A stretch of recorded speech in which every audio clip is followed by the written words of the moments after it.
Punjabi radio USA ਸੁਣ ਰਹੇ ਸਾਰੇ ਹੀ ਮਾਣਯੋਗ ਅਤੇ ਸਤਿਕਾਰਤ ਸਰੋਤਿਆਂ ਨੂੰ ਪੰਜਾਬੀ ਰੇਡੀਓ USA ਦੀ ਟੀਮ ਅਤੇ ਮੇਰੇ ਰਾਜਕਨਵੀਰ ਸਿੰਘ ਵੱਲੋਂ ਆਪ ਜੀ ਨੂੰ ਬਹੁਤ ਪਿਆਰ ਸਤਿਕਾਰ ਸਹਿਤ ਦੋਨੋਂ ਜੋੜ ਕੇ ਨਿੱਘੀ ਜਿਹੀ ਸਤਿ ਸ੍ਰੀ ਅਕਾਲ।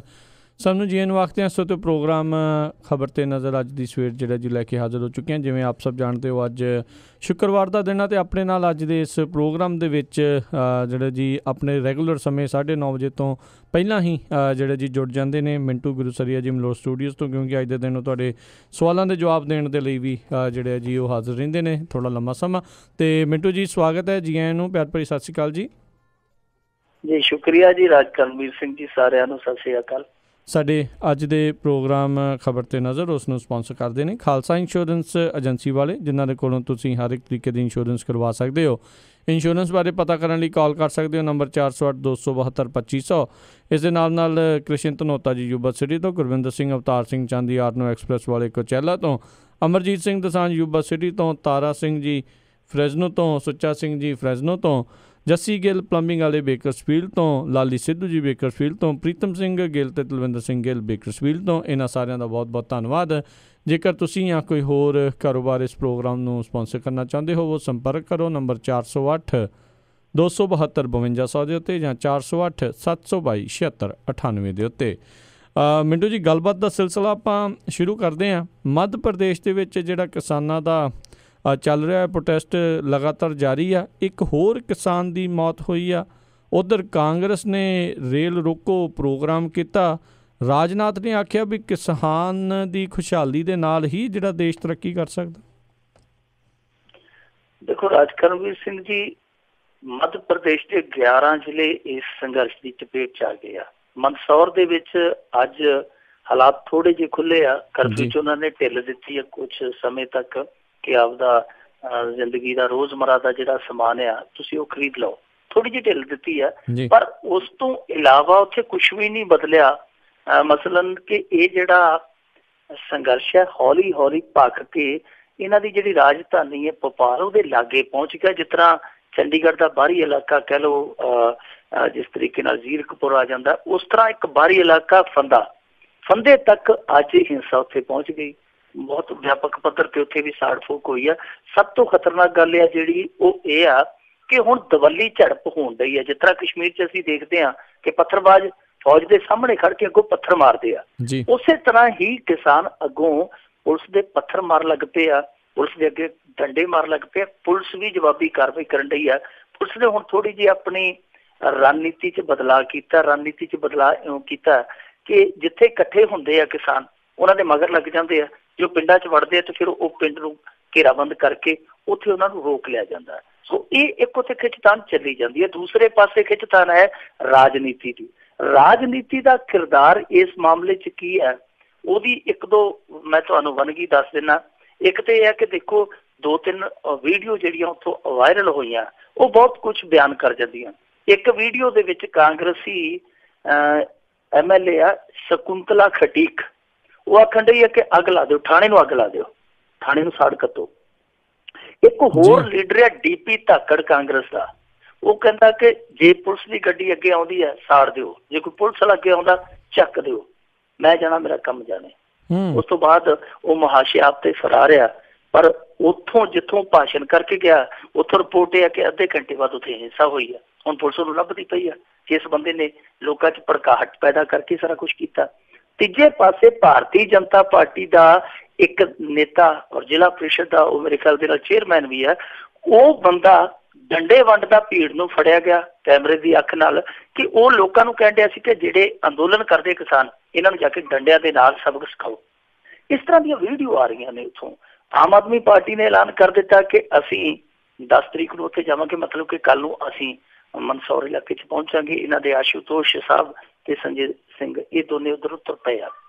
ਦੂਜੀ ਗੱਲ ਜਿਹੜੀ ਅੱਜ ਕਾਂਗਰਸ ਨੇ ਕੁਛ ਥਾਵਾਂ ਤੇ ਰੇਲ ਰੋਕੋ ਅੰਦੋਲਨ ਕੀਤਾ। ਰੇਲ ਰੋਕੋ ਅੰਦੋਲਨ ਕਹਿ ਲਓ ਜਾਂ ਫੋਟੋ ਸੈਸ਼ਨ ਕੀਤਾ, ਜਿਵੇਂ ਕੱਲ੍ਹ ਰਾਹੁਲ ਗਾਂਧੀ ਸਾਹਿਬ ਕਰ ਆਏ ਸਨ। ਇਸ ਤਰ੍ਹਾਂ ਦਿੱਲੀ ਦੇ ਵਿੱਚ, ਪੁਣੇ ਦੇ ਵਿੱਚ, ਭੁਵਨੇਸ਼ਵਰ ਦੇ ਵਿੱਚ, ਇਹਨਾਂ 3-4 ਥਾਵਾਂ ਤੇ ਇਹਨਾਂ ਨੇ ਰੇਲਾਂ ਦੇ ਅੱਗੇ ਖੜ ਕੇ ਫੋਟੋ ਲਵਾ ਕੇ ਬੁੱਤਾ ਸਾਰ ਲਿਆ। ਦੂਜੇ ਪਾਸੇ ਜਿਹੜਾ ਸ਼ਿਵਰਾਜ ਸਿੰਘ ਚੌਹਾਨ ਆ ਉੱਥੋਂ ਦਾ ਮੁੱਖ ਮੰਤਰੀ, ਉਹਨੇ ਅੱਜ ਐਲਾਨ ਕਰ ਦਿੱਤਾ, ਉਹ ਕਹਿੰਦਾ ਜੀ ਕੱਲ੍ਹ ਤੋਂ ਆਪਾਂ ਅਨਸ਼ਨ ਕਰਾਂਗੇ। यानी उपवास कह देंगे जिन्होंने, उपवास और ਜਾਂ ਭੁੱਖ ਹੜਤਾਲ। मैं ਉੱਥੇ ਬੈਠਾਂਗਾ, ਨਾਲੇ ਦੁਸਹਿਰਾ ਗਰਾਊਂਡ ਦੇ ਵਿੱਚ, ਨਾਲੇ ਭੁੱਖ ਹੜਤਾਲ ਕਰੂੰਗਾ, ਨਾਲੇ ਕਿਸਾਨਾਂ ਦੀ ਮੁਸ਼ਕਲ ਸੁਣੂਗਾ। ਸੋ ਉਹਨੇ ਆਪਣਾ ਸਿਆਸੀ ਸਟੰਟ ਖੇਡਤਾ। ਦੂਜੇ ਪਾਸੇ ਰਾਜਨਾਥ ਨੇ ਅੱਜ ਇੱਕ ਲੋਲੀਪੌਪ ਦਿੱਤਾ ਹਲਕਾ ਜਿਹਾ। ਉਹ ਕਹਿੰਦਾ ਕਿ ਜੀ ਕਿਸਾਨਾਂ ਦੀ ਤਰੱਕੀ ਦੇ ਨਾਲ ਹੀ ਦੇਸ਼ ਦੀ ਤਰੱਕੀ ਹੈ, ਔਰ ਨਾਲ ਇਹ ਕਹਿੰਦਾ ਕਿ 2022 ਤੱਕ ਅਸੀਂ ਆਮਦਨ ਦੁੱਗਣੀ ਕਰ ਦੇਣੀ ਹੈ। ਇਹ ਇੱਕ ਲੋਲੀਪੌਪ ਇਹੋ ਜਿਹਾ ਲੋਲੀਪੌਪ ਆ ਜਿਹੜਾ ਰਬੜ ਦਾ ਲੋਲੀਪੌਪ ਆ ਕਿ ਆਮਦਨ ਦੁੱਗਣੀ ਕਰ ਦੇਣੀ ਆ। ਦੇਖੋ, ਇਹ ਆਮਦਨ ਦੁੱਗਣੀ ਕਰਨ ਵਾਲਾ ਜਿਹੜਾ ਸੁਪਨਾ ਹੈ, ਉਹ ਇੱਕ ਸਰਵੇ ਹੈ ਜਿਹੜਾ ਉਹ ਇਹ ਦੱਸਦਾ ਕਿ ਕਿਸਾਨਾਂ ਦੀ ਜਿਹੜੀ ਮੌਜੂਦਾ ਆਮਦਨ ਆ ਉਹ 1600 ਸਮਥਿੰਗ ਆ। ਜੇ ਉਹਨੂੰ ਦੁੱਗਣੀ ਕਰ ਵੀ ਦਿਓਗੇ ਤੇ ਕਿੰਨੀ ਕੁ ਬਣ ਜੂ? ਉਦੋਂ ਤੱਕ ਮਹਿੰਗਾਈ ਕਿੱਥੇ ਚੱਲ ਜੂਗੀ 2022 ਤੱਕ? ਇਹ ਗੱਲਾਂ ਸੋਚਦੇ ਨਹੀਂ। ਜਿਹੜੀ ਗੱਲ ਤਰੱਕੀ ਦੀ ਕਰਦੇ, ਤਰੱਕੀ ਵਾਕਿਆ ਹੀ ਕਿਸਾਨ ਦੀ ਤਰੱਕੀ ਦੇ ਨਾਲ ਹੀ ਦੇਸ਼ ਦੀ ਤਰੱਕੀ, ਕੋਈ ਸੱਚ ਨਹੀਂ, ਕੋਈ ਅਤਕਥਨੀ ਨਹੀਂ, ਪਰ ਤਰੱਕੀ ਕਿਸਾਨ ਦੀ ਕਿੰਨੀ ਹੋਰ ਹੋਏਗੀ? ਤੁਸੀਂ ਆਏ ਹੋ ਪਾਵਰ ਦੇ ਵਿੱਚ ਰਾਜਨਾਥ ਸਾਹਿਬ, ਤੁਹਾਡੇ ਆਉਂਦਿਆਂ ਸਾਰ ਪਹਿਲੇ ਸਾਲ ਹੀ 42% ਕਿਸਾਨ ਖੁਦਕੁਸ਼ੀਆਂ ਵੱਧ ਗਈਆਂ। ਕੀ ਤਰੱਕੀ ਨਹੀਂ? ਲਾਰਿਆਂ ਦੀ ਗੋਲੀ ਤੋਂ ਚੱਲਦਾ ਚੱਲਦਾ ਕਿਸਾਨ ਸਲਫਾਸ ਦੀ ਗੋਲੀ ਤੋਂ ਹੁੰਦਾ ਹੋਇਆ ਪੁਲਿਸ ਦੀ ਗੋਲੀ ਤੱਕ ਆ ਗਿਆ। ਰਾਜਨਾਥ ਸਿੰਘ ਜੀ, ਤਰੱਕੀ ਨਹੀਂ? ਬਿਲਕੁਲ ਬਿਲਕੁਲ ਮਿੰਟੂ ਜੀ, ਵੀ ਕਿਸਾਨਾਂ ਨੂੰ ਤਾਂ ਬਿਲਕੁਲ ਉੱਦਾਂ ਹੀ ਜਿਹੜਾ ਆ ਉਹ ਸਮਝਿਆ ਜਾਂਦਾ ਆ। ਉੱਧਰ ਜਿੱਦਾਂ ਹਰ ਵਾਰੀ ਇਹ ਗੱਲ ਸਾਹਮਣੇ ਆਉਂਦੀ ਆ ਵੀ ਕੁਛ ਕੁ ਜਿਹੜੇ ਚੁਣਿੰਦਾ ਲੋਕਾਂ ਨੂੰ, ਜਿਹੜੇ ਕਾਰੋਬਾਰੀ ਆ, ਉਹਨਾਂ ਦੇ ਇਹਨਾਂ ਤੋਂ ਕਈ ਗੁਣਾ ਜ਼ਿਆਦਾ ਜਿਹੜੇ ਕਰਜ਼ੇ ਆ ਉਹ ਮਾਫ ਕੀਤੇ ਹੋਏ ਨੇ। ਅਤੇ ਇਹਨਾਂ ਦਾ ਇਕੱਲੇ ਦਾ ਜੇ ਦੇਖੀਏ ਲੱਖ 2 ਲੱਖ 3 ਲੱਖ ਵੀ ਜਿਹੜਾ ਆ ਉਹ ਕਰਜ਼ਾ ਮਾਫ ਕਰਨ ਤੋਂ ਸਰਕਾਰ ਜਿਹੜੀ ਆ ਉਹ ਭੱਜਦੀ ਆ। ਅਤੇ ਜੋ ਬਣਦਾ ਹੱਕ ਹੈ ਇਹਨਾਂ ਦਾ, ਮੂਲ ਕਹਿ ਸਕਦੇ ਹਾਂ ਵੀ ਇਹਨਾਂ ਨੂੰ ਜਿਹੜਾ ਮਿਲਣਾ ਚਾਹੀਦਾ ਆ, ਜਿਸ ਹਿਸਾਬ ਦੇ ਨਾਲ ਇਹ ਪੈਦਾਵਾਰ ਕਰਦੇ ਨੇ ਖੇਤੀ ਦੀ, ਉਹ ਵੀ ਇਹਨਾਂ ਨੂੰ ਪ੍ਰਾਪਤ ਨਹੀਂ ਹੁੰਦੀ। ਮਿੰਟੂ ਜੀ, ਅਗਲੀ ਆਪਾਂ ਗੱਲ ਕਰੀਏ ਵੀ ਆਧਾਰ ਕਾਰਡ ਨੂੰ ਪੈਨ ਕਾਰਡ ਦੇ ਨਾਲ ਲਿੰਕ ਕਰਨ ਦਾ ਜਿਹੜੀ ਗੱਲਬਾਤ ਚੱਲ ਰਹੀ ਸੀ, ਉਸ ਦੇ ਉੱਤੇ ਸੁਪਰੀਮ ਕੋਰਟ ਨੇ ਰੋਕ ਲਾ ਦਿੱਤੀ ਹੈ। ਦੇਖੋ ਰਾਜਕਰਨਵੀਰ ਸਿੰਘ ਜੀ, ਇਹ ਜਿਹੜਾ ਝਗੜਾ ਸੀਗਾ ਨਾ, ਕਾਨੂੰਨੀ ਝਗੜਾ ਜਿਹਨੂੰ ਕਹਿ ਸਕਦੇ ਆਪਾਂ, ਇਹ ਇਸ ਗੱਲ ਨੂੰ ਲੈ ਕੇ ਸੀਗਾ ਕਿ ਕੇਂਦਰ ਸਰਕਾਰ ਨੇ ਲਾਜ਼ਮੀ ਕਰ ਦਿੱਤਾ ਸੀਗਾ ਕਿ 30 ਜੂਨ ਤੱਕ ਪੈਨ ਕਾਰਡ ਹੈ ਜਿਹੜਾ ਉਹ ਆਧਾਰ ਕਾਰਡ ਨਾਲ ਲਿੰਕਡ ਹੋਣਾ ਜ਼ਰੂਰੀ ਆ। ਮਸਲਨ ਕਿ ਜਿਸ ਬੰਦੇ ਦਾ ਪੈਨ ਕਾਰਡ ਲਿੰਕ ਨਾ ਹੋਇਆ ਆਧਾਰ ਕਾਰਡ ਦੇ ਨਾਲ, ਉਹ ਰਿਟਰਨ ਨਹੀਂ ਕਰ ਸਕੇਗਾ।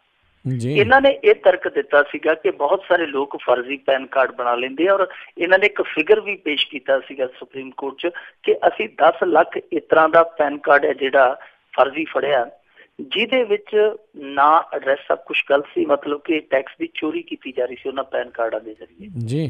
ਹੁਣ ਇਹਨਾਂ ਨੇ ਇਹ ਤਸੱਲੀ ਦਿੱਤੀ ਸੀਗੀ ਸੁਪਰੀਮ ਕੋਰਟ ਨੂੰ ਜਾ ਕੇ ਕਿ ਪੈਨ ਕਾਰਡ ਦੇ ਨਾਲ ਜੇ ਆਧਾਰ ਕਾਰਡ ਜੋੜ ਦਈਏ, ਇਹਦੇ ਨਾਲ ਕੁਛ ਵੀ ਨੁਕਸਾਨ ਨਹੀਂ ਹੋਣਾ, ਪਰ ਇਹਦੇ ਨਾਲ ਫਾਇਦੇ ਕਈ ਹੋਣਗੇ, ਟੈਕਸ ਚੋਰੀ ਰੁਕ ਜਾਊਗੀ। ਪਰ ਦੂਜੇ ਪਾਸੇ ਇਸ ਫੈਸਲੇ ਨੂੰ ਜਿਸ ਪਟੀਸ਼ਨ ਕਰਤਾ ਨੇ ਚੈਲੰਜ ਕੀਤਾ ਸੀਗਾ, ਉਹਦਾ ਤਰਕ ਇਹ ਸੀਗਾ ਕਿ 2015 'ਚ ਕਿਉਂਕਿ ਸੁਪਰੀਮ ਕੋਰਟ ਆਪੇ ਹੀ ਗਾਈਡਲਾਈਨ ਜਾਰੀ ਕਰ ਚੁੱਕੀ ਹੈ, ਹੁਕਮ ਦੇ ਚੁੱਕੀ ਆ ਕਿ ਇਹ ਜਿਹੜਾ ਆਧਾਰ ਕਾਰਡ ਹੈ ਲਾਜ਼ਮੀ ਨਹੀਂ, ਇਹ ਜ਼ਰੂਰੀ ਨਹੀਂ ਹੈ।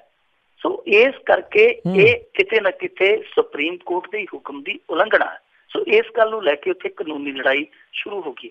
ਦੂਜੇ ਪਾਸੇ ਇਹ ਸੀਗਾ ਮਸਲਾ ਬਣ ਗਿਆ ਕਿ ਇੱਥੇ ਭਾਰਤ ਦੇ ਵਿੱਚ ਜਿਹੜਾ ਡਾਟਾ ਜਾਂ ਕਹਿ ਲਈਏ ਕਿਸੇ ਦੀ ਨਿਜਤਾ, ਕਿਉਂਕਿ ਆਧਾਰ ਕਾਰਡ ਦੇ ਵਿੱਚ ਹਰੇਕ ਬੰਦੇ ਦਾ ਸਾਰਾ ਡਾਟਾ ਜਿਹੜਾ ਉਹ ਪਿਆ ਹੁੰਦਾ, ਬਾਇਓਮੈਟ੍ਰਿਕ ਡਾਟਾ ਜਿਹੜਾ ਉਹ ਸਾਰਾ ਉਹਦੇ ਵਿੱਚ ਕੈਦ ਹੁੰਦਾ।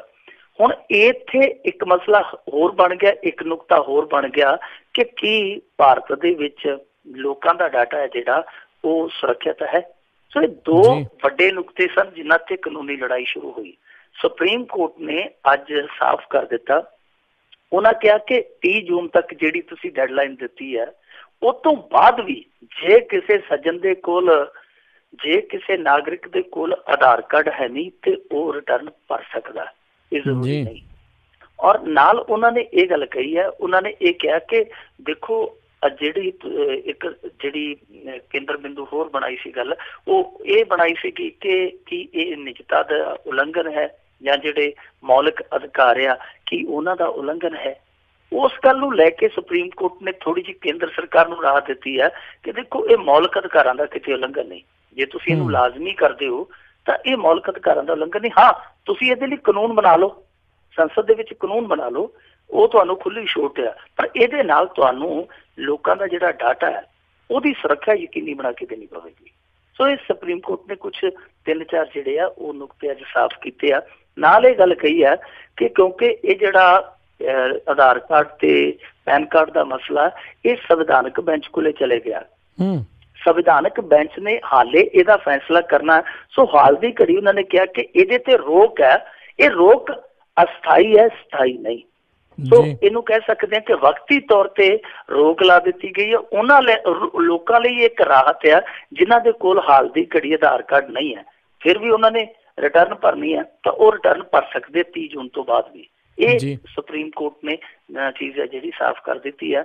ਦੂਜੇ ਪਾਸੇ ਜੇ ਰਾਜ ਕਰਨਵੀਰ ਸਿੰਘ ਜੀ ਦੇਖੀਏ, ਜਿਹੜੀ ਕਾਨੂੰਨੀ ਲੜਾਈ ਲੜੀ ਜਾ ਰਹੀ ਹੈ, ਅਸਲ ਦੇ ਵਿੱਚ ਆਧਾਰ ਕਾਰਡ ਲਿਆਂਦਾ ਸੀਗਾ ਮਨਮੋਹਨ ਸਿੰਘ ਸਰਕਾਰ ਨੇ।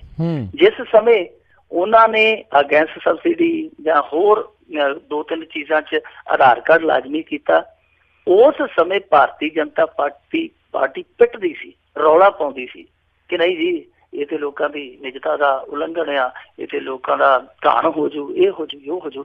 ਅੱਜ ਦੇਖੋ ਉਹੀ ਭਾਰਤੀ ਜਨਤਾ ਪਾਰਟੀ ਆਧਾਰ ਕਾਰਡ ਹਰੇਕ ਥਾਂ ਤੇ ਅੜਾਉਣਾ ਚਾਹੁੰਦੀ ਹੈ, ਹਰੇਕ ਥਾਂ ਤੇ ਫਿੱਟ ਕਰਨਾ ਚਾਹੁੰਦੀ ਹੈ, ਜਦ ਕਿ ਭਾਰਤੀ ਜਨਤਾ ਪਾਰਟੀ ਇਸ ਗੱਲੋਂ ਵੀ ਫਿਕਰਮੰਦ ਨਹੀਂ ਕਿ ਆ ਪਿੱਛੇ ਜੇ ਇੱਕ ਬੰਗਲੌਰ ਦੀ ਬਹੁਤ ਵੱਡੀ ਕੰਪਨੀ ਹੈ CIS ਜੀ, CIS ਨੇ ਇਹ ਖੁਦ ਸਾਫ਼ ਕੀਤਾ ਸੀਗਾ ਕਿ ਭਾਰਤ ਦੇ ਵਿੱਚੋਂ 13 ਕਰੋੜ ਬੰਦਿਆਂ ਦਾ ਡਾਟਾ ਜਿਹੜਾ ਉਹ ਲੀਕ ਹੋਇਆ, 13 ਕਰੋੜ ਦਾ। ਔਰ ਕਮਾਲ ਦੀ ਗੱਲ ਤੇ ਇਹ ਆ ਕਿ ਝਾਰਖੰਡ ਦੇ ਵਿੱਚ ਮਨਰੇਗਾ ਦੇ ਕੰਮ ਹੈ ਜਿਹੜੇ, ਉਹਨਾਂ ਦਾ ਡਾਟਾ ਵੀ 10-15 ਲੱਖ ਦਾ ਲੀਕ ਹੋਇਆ। ਉਹਨਾਂ ਦੇ ਵਿੱਚੋਂ ਇੱਕ ਸ਼ਖਸ ਭਾਰਤੀ ਟੀਮ ਦਾ ਸਾਬਕਾ ਕਪਤਾਨ ਮਹਿੰਦਰ ਸਿੰਘ ਧੋਨੀ ਵੀ ਸੀ। ਮਹਿੰਦਰ ਸਿੰਘ ਧੋਨੀ ਦਾ ਵੀ ਡਾਟਾ ਲੀਕ ਹੋ ਗਿਆ ਸੀ ਜੀ। ਜੀ ਬਿਲਕੁਲ। ਵੈਸੇ ਅਜੇ ਉਸ ਦੇ ਬਾਰੇ ਬਹੁਤਾ ਲੋਕਾਂ ਨੂੰ ਇਸ ਦੇ ਬਾਰੇ ਪਤਾ ਨਹੀਂ ਲੱਗਦਾ, ਕਿਉਂਕਿ ਇਹ ਇੱਕ ਬਹੁਤ ਵੱਡੀ ਅੱਜ ਕੱਲ੍ਹ ਸਮੱਸਿਆ ਦਾ ਕਾਰਨ ਬਣ ਜਾਂਦਾ ਹੈ। ਜਦੋਂ ਤੁਹਾਡਾ ਡਾਟਾ ਚੋਰੀ ਹੋ ਜਾਂਦਾ ਆ ਤਾਂ ਤੁਹਾਡੇ ਨਾਂ ਦੇ ਉੱਤੇ ਕਈ ਕੁਛ ਜਿਹੜਾ ਆ ਉਹ ਪੁੱਠਾ ਸਿੱਧਾ ਜਿਹੜਾ ਕੰਮ ਆ ਉਹ ਕੀਤਾ ਜਾ ਸਕਦਾ। ਇੱਧਰਲੇ ਮੁਲਕਾਂ ਵਿੱਚ ਇਸ ਨੂੰ ਬੜੀ ਗੰਭੀਰਤਾ ਦੇ ਨਾਲ ਵੈਸੇ ਦੇਖਿਆ ਜਾਂਦਾ। ਉੱਧਰ ਅਜੇ ਇੰਨੇ ਜ਼ਿਆਦਾ ਜਿਹੜੇ ਲੋਕ ਆ ਉਹ ਗੰਭੀਰ ਨਹੀਂ ਹੁੰਦੇ, ਪਰ ਇਹ ਅੱਜ ਕੱਲ੍ਹ ਜੋ ਇੰਟਰਨੈਟ ਦੇ ਉੱਤੇ ਆ ਉਹ ਹਰ ਇੱਕ ਦੇ ਲਈ ਗੰਭੀਰ ਹੋਣ ਦਾ ਖਤਰਾ ਆ, ਕਿਉਂਕਿ ਤੁਹਾਡੇ ਨਾਂ ਦੇ ਉੱਤੇ ਕਈ ਤਰੀਕੇ ਦੇ ਕੰਮ ਜਿਹੜੇ ਆ ਪੁੱਠੇ ਸ਼ੁਰੂ ਕੀਤੇ ਜਾ ਸਕਦੇ ਆ। ਅਗਲੀ ਆਪਾਂ ਮਿੰਟੋ ਜੀ ਗੱਲ ਕਰੀਏ ਵੀ ਬੇਵਕੂਫੀ ਦੀ ਕਹਿੰਦੇ ਇੰਤਹਾ ਹੋ ਗਈ, ਆਪਣੀ ਢਿੱਡੋ ਜਾਈ ਬੱਚੀ ਨੂੰ ਤਾਂਤਰਿਕ ਦੇ ਹਵਾਲੇ ਕਰਤਾ। ਯੂਪੀ ਦੀ ਘਟਨਾ ਰਾਜ ਕਰਨਵੀਰ ਸਿੰਘ ਜੀ ਦਿਲ ਨੂੰ ਦਹਿਲਾਉਣ ਵਾਲੀ, ਰੂਹ ਨੂੰ ਮੈਂ ਕਹੂੰਗਾ ਸੱਲ ਪਾਉਣ ਵਾਲੀ ਖਬਰ ਆ। ਉੱਤਰ ਪ੍ਰਦੇਸ਼ ਦਾ ਜ਼ਿਲ੍ਹਾ ਕਨੌਜ, ਉੱਥੋਂ ਦਾ ਇੱਕ ਸਰਾਫਾ ਕਾਰੋਬਾਰੀ ਸੀ, ਸਰਾਫਾ ਕਾਰੋਬਾਰੀ ਕਹਿ ਦਿੰਦੇ ਆ ਸੁਨਿਆਰ ਦਾ ਕੰਮ ਕਰਨ ਵਾਲੇ ਨੂੰ ਜੀ। ਉਹ ਸਰਾਫਾ ਕਾਰੋਬਾਰੀ ਸੀ ਜਿਹੜਾ, ਉਹਦਾ ਕੰਮ ਚੰਗਾ ਭਲਾ ਚੱਲਦਾ ਸੀ, ਪਤਾ ਨਹੀਂ ਕੀ ਹੋਣੀ ਵਰਤੀ, ਉਹਦਾ ਕਾਰੋਬਾਰ ਹੈ ਜਿਹੜਾ ਯਕਦਮ ਠੰਡਾ ਪੈ ਗਿਆ, ਢਿੱਲਾ ਪੈ ਗਿਆ। ਜਦੋਂ ਬੰਦਾ ਆਰਥਿਕ ਤੌਰ ਤੇ ਟੁੱਟ ਜਾਂਦਾ, ਜਿਵੇਂ ਰੁੜਿਆ ਜਾਂਦਾ, ਬੰਦਾ ਘਾਹ ਦੀਆਂ ਤਿੜਾਂ ਨੂੰ ਵੀ ਹੱਥ ਪਾਉਂਦਾ, ਫਿਰ ਉਹ ਇਸ ਤਰ੍ਹਾਂ ਦੇ ਚੱਕਰਾਂ 'ਚ ਪੈ ਜਾਂਦਾ। ਜਦੋਂ ਬੰਦਾ ਥੋੜਾ ਜਿਹਾ ਆਰਥਿਕ ਮੰਦਹਾਲੀ ਦਾ ਸ਼ਿਕਾਰ ਹੋ ਜਾਂਦਾ, ਉਹਨੇ ਕਿਸੇ ਤਾਂਤਰਿਕ ਦੇ ਨਾਲ ਰਾਬਤਾ ਕਾਇਮ ਕਰ ਲਿਆ ਤਾਂ ਤਾਂਤਰਿਕ ਦੀ ਉਹ ਚੌਂਕੀ ਪਰ ਲੱਗ ਪਿਆ। ਤਾਂਤਰਿਕ ਨੇ ਆਖਿਆ, ਉਹਨੇ ਆਖਿਆ ਤੂੰ ਤੇ ਐਵੇਂ ਹੀ ਬਾਹਰ ਜੰਗਲਾਂ 'ਚ ਭਟਕਦਾ ਫਿਰਦਾ, ਦੌਲਤ ਦਾ ਢੇਰ ਤੇ ਤੇਰੇ ਵਿਹੜੇ ਦੇ ਥੱਲੇ ਪਿਆ। ਉਹਨੇ ਆਖਿਆ ਕੀ ਮਤਲਬ ਆ? ਉਹਨੇ ਆਖਿਆ 5 ਕਿਲੋ ਸੋਨਾ ਪੁਰਾਣੇ ਸਮਿਆਂ ਦਾ ਤੇਰੇ ਘਰ 'ਚ ਨੱਪਿਆ ਪਿਆ, ਪਰ ਇਹ ਨਿਕਲਣਾ ਉਦੋਂ ਹੈ ਜਦੋਂ ਕੋਈ ਨਰ ਬਲੀ ਦੇਵੇਗਾ। ਨਰ ਬਲੀ ਤੋਂ ਮਤਲਬ ਜਦੋਂ ਤੂੰ ਕਿਸੇ ਮਨੁੱਖੀ ਜਾਨ ਦੀ ਬਲੀ ਦੇਵੇਗਾ। ਫਿਰ ਉਹ ਜੋੜੇ ਨੇ ਜਿਹੜਾ ਕਿ ਉਹ ਸਰਾਫਾ ਕਾਰੋਬਾਰੀ ਸੀਗਾ, ਉਹ ਤੇ ਉਹਦੀ ਘਰ ਵਾਲੀ ਨੇ ਕਾਫੀ ਸੋਚ ਵਿਚਾਰ ਕੀਤਾ। ਸੋਚ ਵਿਚਾਰ ਕਰਨ ਤੋਂ ਬਾਅਦ ਉਹਨਾਂ ਨੇ ਇਹ ਫੈਸਲਾ ਲੈ ਲਿਆ, ਔਰ ਪਤਾ ਨਹੀਂ ਕਿਸ ਮਨੋਦਸ਼ਾ ਦੇ ਨਾਲ, ਕਿਸ ਜਿਗਰੇ ਦੇ ਨਾਲ ਫੈਸਲਾ ਲਿਆ ਕਿ ਆਪਾਂ ਆਪਣੀ ਕੁੜੀ ਹੈ ਜਿਹੜੀ, ਧੀ ਹੈ ਜਿਹੜੀ, ਢਿੱਡੋ ਜੰਮੀ ਧੀ ਹੈ ਜਿਹੜੀ, ਇਹਦੀ ਨਰ ਬਲੀ ਦੇ ਦਈਏ। ਉਸ ਤਾਂਤਰਿਕ ਨੇ ਜਦੋਂ ਇਹ ਪੇਸ਼ਕਸ਼ ਦੇਖੀ, ਉਸ ਤਾਂਤਰਿਕ ਨੇ ਝਟਾਹਾਂ ਕਰ ਦਿੱਤੀ, ਕਹਿੰਦਾ ਚੱਲੂਗੀ। ਉਸ ਕੁੜੀ ਨੂੰ ਮੰਦਿਰ 'ਚ ਲਿਜਾ ਕੇ, ਇੱਕ ਸੁੰਨਸਾਨ ਮੰਦਿਰ 'ਚ ਲਿਜਾ ਕੇ ਪਹਿਲਾਂ ਉਹਦੇ ਕੱਪੜੇ ਲਵਾਏ ਗਏ, ਫਿਰ ਉਸ ਮਾਸੂਮ ਦੇ ਨਾਲ ਬਲਾਤਕਾਰ ਕੀਤਾ ਗਿਆ। ਉਸ ਤੋਂ ਬਾਅਦ ਉਹਦਾ ਗਲਾ ਵੱਢ ਕੇ ਕਤਲ ਕਰ ਦਿੱਤਾ ਗਿਆ। ਬਾਅਦ 'ਚ ਉਹ ਜਿਹੜਾ ਤਾਂਤਰਿਕ ਸੀ, ਵਹਿਸ਼ੀ ਦਰਿੰਦਾ ਸੀਗਾ, ਉੱਥੋਂ ਥੋੜਾ ਜਿਹਾ ਖੂਨ ਇਕੱਠਾ ਕਰਕੇ ਕਹਿੰਦਾ ਜੀ ਮੈਂ ਫਲਾਣੀ ਜਗ੍ਹਾ ਤੇ ਚੜਾਉਣ ਚੱਲਿਆ, ਫਲਾਣੀ ਜਗ੍ਹਾ ਤੇ ਚੜਾਉਣ ਚੱਲਿਆ। ਉਹ ਭੱਜ ਗਿਆ। ਪੁਲਿਸ ਨੂੰ ਸ਼ੱਕ ਹੋਇਆ ਕਿ ਇਹ ਕਤਲ ਕਿਤੇ ਨਾ ਕਿਤੇ ਹੈ ਜਿਹੜਾ ਉਹ ਮਾਪਿਆਂ ਦੀ ਦੇਖ ਰੇਖ 'ਚ ਹੋਇਆ, ਮਾਪਿਆਂ ਦੀ ਨਿਗਰਾਨੀ 'ਚ ਹੋਇਆ। ਉਹਨਾਂ ਨੇ ਜਦੋਂ ਉਸ ਸਰਾਫਾ ਕਾਰੋਬਾਰੀ ਤੋਂ ਥੋੜੀ ਜਿਹੀ ਸਖਤਾਈ ਨਾਲ ਪੁੱਛਿਆ, ਉਹ ਮੰਨ ਗਿਆ, ਉਹਨੇ ਸਾਰੀ ਕਹਾਣੀ ਜਿਹੜੀ ਬਿਆਨ ਕਰ ਦਿੱਤੀ।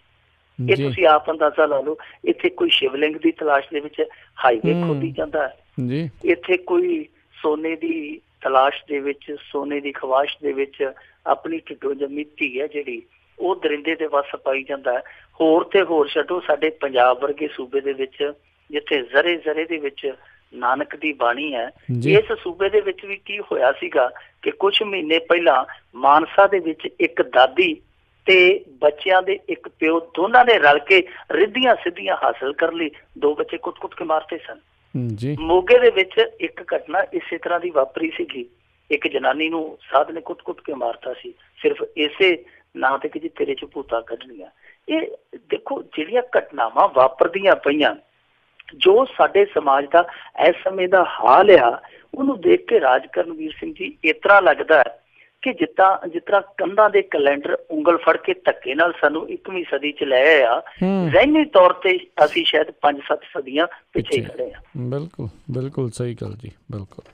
ਅਗਲੀ ਆਪਾਂ ਮਿੰਟੂ ਜੀ ਗੱਲ ਕਰੀਏ, ਪਿਛਲੇ ਦਿਨਾਂ ਦੇ ਵਿੱਚ ਡਰੱਗ ਡੀਲਰ ਦੀ ਇੱਕ ਦੀ ਮੌਤ ਹੋਈ ਸੀ, ਉਸ ਦਾ ਸੰਸਕਾਰ ਕਰਨ ਤੋਂ ਮਨਾ ਕਰ ਦਿੱਤਾ ਉਹਦੇ ਘਰਦਿਆਂ ਨੇ। ਦੇਖੋ ਇਹ ਭਾਗੀ ਬਾਂਦਰ ਦੇ ਵਿੱਚ ਉਹ ਮੁੰਡਾ ਜਿਹੜਾ ਕੱਲ ਵੱਢ ਕੇ ਮਾਰਿਆ ਸੀਗਾ ਜੀ, ਉਸ ਮੁੰਡੇ ਦੀ ਮੌਤ ਹੋ ਗਈ ਸ਼ਾਮੀ। ਮੌਤ ਉਹਦੀ ਹੋ ਹੀ ਜਾਣੀ ਸੀ, ਉਹ ਬਚ ਸਕਦਾ ਸੀ। ਪਿੰਡ ਵਾਲਿਆਂ ਨੇ ਉਹਦੀ ਐਂਬੂਲੈਂਸ ਨਹੀਂ ਤੁਰਨ ਦਿੱਤੀ ਜਿਹਦੇ ਚ ਉਹਨੂੰ ਰੈਫਰ ਕੀਤਾ ਜਾ ਰਿਹਾ ਸੀਗਾ।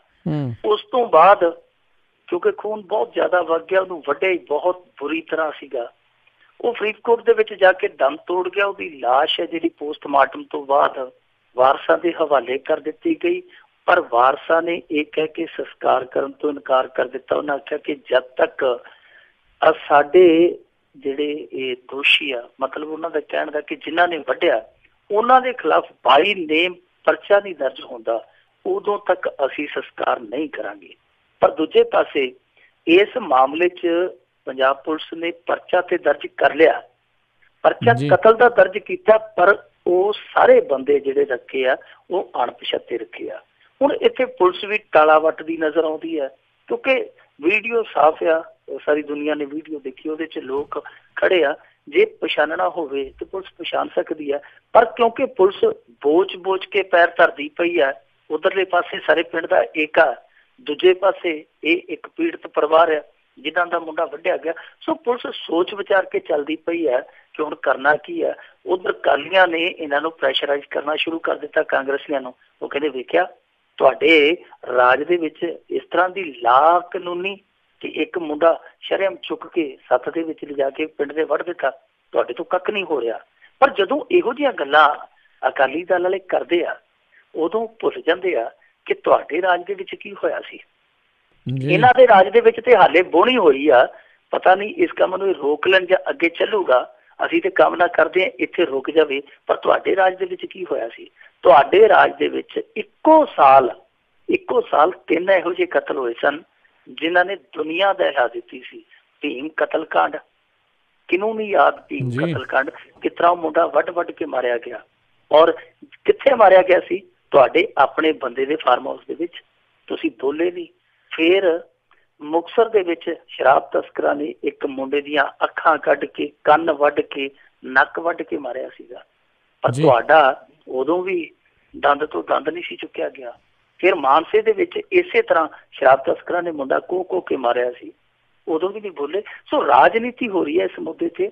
ਕੁੱਲ ਮਿਲਾ ਕੇ ਇਸ ਕਤਲ ਨੇ ਪੰਜਾਬ ਦੇ ਲੋਕਾਂ ਨੂੰ, ਜਿਵੇਂ ਆਮ ਤੌਰ ਤੇ ਸੋਸ਼ਲ ਮੀਡੀਆ ਤੇ ਜਦੋਂ ਕੋਈ ਧਾਰਮਿਕ ਮੁੱਦਾ ਹੁੰਦਾ ਜਾਂ ਵਿਚਾਰਧਾਰਕ ਕੋਈ ਵਖਰੇਵੇਂ ਵਾਲਾ ਮੁੱਦਾ ਆ ਜਾਂਦਾ, ਉਦੋਂ ਜਿਵੇਂ ਲੋਕ ਵੰਡੇ ਜਾਂਦੇ ਆ, ਇਸ ਕਤਲ ਨੇ ਵੀ 2 ਵਰਗਾਂ 'ਚ ਲੋਕ ਵੰਡ ਦਿੱਤੇ। ਇੱਕ ਕਹਿੰਦੇ ਤੇ ਪਿੰਡ ਵਾਲਿਆਂ ਠੀਕ ਕੀਤਾ, ਪਰ ਦੂਜੇ ਵਰਗ ਵਾਲੇ ਕਹਿੰਦੇ ਆ ਕਿ ਨਹੀਂ, ਇਹ ਤਾਲਿਬਾਨੀ ਕੰਮ ਸੀਗਾ। ਇਹ ਦੇਸ਼ ਦੇ ਵਿੱਚ, ਲੋਕਤੰਤਰੀ ਦੇਸ਼ ਦੇ ਵਿੱਚ ਭੀੜ ਨੂੰ ਇਸ ਤਰ੍ਹਾਂ ਇਨਸਾਫ ਕਰਨ ਦਾ, ਇਸ ਤਰ੍ਹਾਂ ਨਿਆਂ ਕਰਨ ਦਾ ਕੋਈ ਹੱਕ ਨਹੀਂ।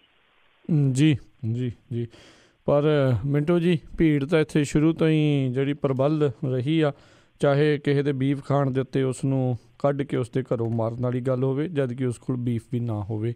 ਇਹ ਪਤਾ ਨਹੀਂ ਕਦੋਂ ਆਪਾਂ ਇਸ ਚੀਜ਼ 'ਚੋਂ ਨਿਕਲਾਂਗੇ। ਅਗਲੀ ਆਪਾਂ ਮਿੰਟੂ ਜੀ ਗੱਲ ਕਰੀਏ ਵੀ ਪੁਲਿਸ ਦੀਆਂ ਧਮਕੀਆਂ ਤੋਂ ਤੰਗ ਆ ਕੇ ਅਕਾਲੀ ਪੰਚ ਨੇ ਖੁਦਕੁਸ਼ੀ ਕੀਤੀ। ਇਹ ਫਾਜ਼ਿਲਕਾ ਜ਼ਿਲ੍ਹੇ ਦੀ ਘਟਨਾ, ਸਜਰਾਣਾ ਪਿੰਡ ਆ ਫਾਜ਼ਿਲਕਾ ਦੇ ਲਾਗੇ, ਅਰਨੀ ਵਾਲਾ ਮੰਡੀ, ਇੱਕ ਛੋਟਾ ਜਿਹਾ ਕਸਬਾ। ਜਦੋਂ ਮਲੋਟ ਤੋਂ ਫਾਜ਼ਿਲਕਾ ਨੂੰ ਜਾਈਏ ਸੜਕ ਦੇ ਉੱਤੇ ਆਉਂਦਾ, ਅਰਨੀ ਵਾਲੇ ਦੀ ਮਠਿਆਈ ਬਹੁਤ ਮਸ਼ਹੂਰ ਆ। ਅਰਨੀ ਵਾਲੇ ਦੇ ਵਿੱਚ ਇੱਕ ਥਾਣਾ, ਇਸੇ ਥਾਣੇ ਦੇ ਵਿੱਚ ਇਹ ਪਿੰਡ ਪੈਂਦਾ ਸਜਰਾਣਾ। ਸਜਰਾਣੇ ਪਿੰਡ ਦਾ ਜਿਹੜਾ ਜਸਵੀਰ ਸਿੰਘ ਸੀ ਪੰਚਾਇਤ ਮੈਂਬਰ ਸੀ। ਇਧਰਲੇ ਇਲਾਕੇ 'ਚ ਰਾਜ ਕਰਨਵੀਰ ਸਿੰਘ ਜੀ ਨਹਿਰੀ ਪਾਣੀ ਨਾਲ ਜ਼ਿਆਦਾ ਸਿੰਜਾਈ ਹੁੰਦੀ ਹੈ। ਨਹਿਰੀ ਪਾਣੀ ਬਹੁਤ ਕੀਮਤੀ ਆ। ਇੱਥੇ ਬਹੁਤ ਕਤਲ ਜਿਹੜੇ ਆ ਉਹ ਪਾਣੀ ਦੀ ਵਾਰੀ ਨੂੰ ਲੈ ਕੇ ਜਾਂ ਖਾਲ ਦੇ ਰੌਲੇ ਨੂੰ ਲੈ ਕੇ ਹੋ ਜਾਂਦੇ ਆ। ਸੋ ਇੱਥੇ ਜਿਹੜਾ ਇਹ ਝਗੜਾ ਸੀ ਇਹ ਵੀ ਦੋ ਧਿਰਾਂ ਦਾ, ਇੱਕ ਪਾਣੀ ਦੇ ਖਾਲੇ ਨੂੰ ਲੈ ਕੇ ਹੋਇਆ। ਦੋਨਾਂ ਦਾ ਜਿਹੜਾ ਇਹ ਝਗੜਾ ਸੀ ਉਹ ਥਾਣੇ ਪਠਾਣੀ ਤੱਕ ਚਲੇ ਗਿਆ। ਦੋਵੇਂ ਧਿਰਾਂ ਜਦੋਂ ਥਾਣੇ ਪਠਾਣੀ ਹੋ ਗਈਆਂ, ਇਹ ਜਿਹੜਾ ਜਸਵੀਰ ਸਿੰਘ ਪੰਚ ਸੀ ਅਕਾਲੀ ਦਲ ਨਾਲ ਸੰਬੰਧਿਤ ਸੀ। ਪਹਿਲਾਂ ਤੇ ਚਲੋ ਦਾਲ ਗਲ ਜਾਂਦੀ ਹੋਊਗੀ, ਪਰ ਹੁਣ ਤੇ ਤੁਹਾਨੂੰ ਪਤਾ ਥੋੜੀ ਜਿਹੀ ਤਬਦੀਲੀ ਹੋਈ ਆ ਸਿਆਸੀ ਫਿਜ਼ਾ ਦੇ ਵਿੱਚ। ਇਹਦੀ ਸੁਣਵਾਈ ਨਹੀਂ ਸੀ ਹੋ ਰਹੀ, ਉਲਟਾ ਇਹਨੂੰ ਦਬਾਇਆ ਜਾ ਰਿਹਾ ਸੀਗਾ ਕਿ ਤੇਰੇ ਖਿਲਾਫ ਪਰਚਾ ਦਰਜ ਕਰ ਦਿਆਂਗੇ। ਹਾਰ ਕੇ ਇਹਨੇ ਖੁਦਕੁਸ਼ੀ ਕਰ ਲਈ। ਖੁਦਕੁਸ਼ੀ ਕਰਨ ਤੋਂ ਬਾਅਦ ਵੀ ਕੋਈ ਕੰਨ ਤੇ ਜੂੰ ਨਹੀਂ ਰਹਿੰਦੀ, ਪਰ ਬਾਅਦ ਦੇ ਵਿੱਚ ਜਦੋਂ ਉਹਦੇ ਪਰਿਵਾਰ ਵਾਲਿਆਂ, ਉਹਦੇ ਰਿਸ਼ਤੇਦਾਰਾਂ ਨੇ ਬਹੁਤ ਜ਼ਿਆਦਾ ਪ੍ਰੋਟੈਸਟ ਕੀਤਾ, ਫਿਰ ਪੁਲਿਸ ਜਾਗੀ। ਹੁਣ ਉਸ ਥਾਣੇ ਦਾ, ਅਰਨੀ ਵਾਲੇ ਥਾਣੇ ਦਾ ਜਿਹੜਾ ਥਾਣੇਦਾਰ ਆ, ਸਸਪੈਂਡ ਕਰਕੇ ਪਰਚਾ ਦਰਜ ਕਰ ਲਿਆ ਗਿਆ। ਪੁਲਿਸ ਦੀਆਂ ਵੈਸੇ ਵਾਹਵਾ ਕਾਰਗੁਜ਼ਾਰੀਆਂ ਇਹਨਾਂ 24 ਘੰਟਿਆਂ 'ਚ ਸਾਹਮਣੇ ਆਈਆਂ ਜੀ। ਇੱਕ ਬਟਾਲੇ ASI ਆਪਣੀ ਕਾਰ 'ਚ ਤੁਰਿਆ ਜਾਂਦਾ ਸੀ, ਬੰਦੇ ਨੂੰ ਹਿੱਟ ਕਰਤਾ, ਬੰਦਾ ਸੜਕ ਤੇ ਜ਼ਖਮੀ ਹੋ ਕੇ ਤੜਫਣ ਲੱਗ ਪਿਆ। ਉਹ ਬੰਦੇ ਦੀ ਕਾਰ ਗਾਹ ਨੂੰ ਤੇ ਤੁਰੀ ਨਾ ਜੀ। ਉਸ ਬੰਦੇ ਨੇ ਰਿਵਰਸ ਗੇਅਰ ਪਾਇਆ ਤੇ ਜਿਹੜਾ ਬੰਦਾ ਤੜਫਦਾ ਪਿਆ ਸੀ ਉਸ ਤੜਫਦੇ ਬੰਦੇ ਤੋਂ ਗੱਡੀ ਫਿਰ ਪਿੱਛੇ ਨੂੰ ਉਹ ਕੁਚਲ ਕੇ ਲਗਾ ਦਿੱਤੀ।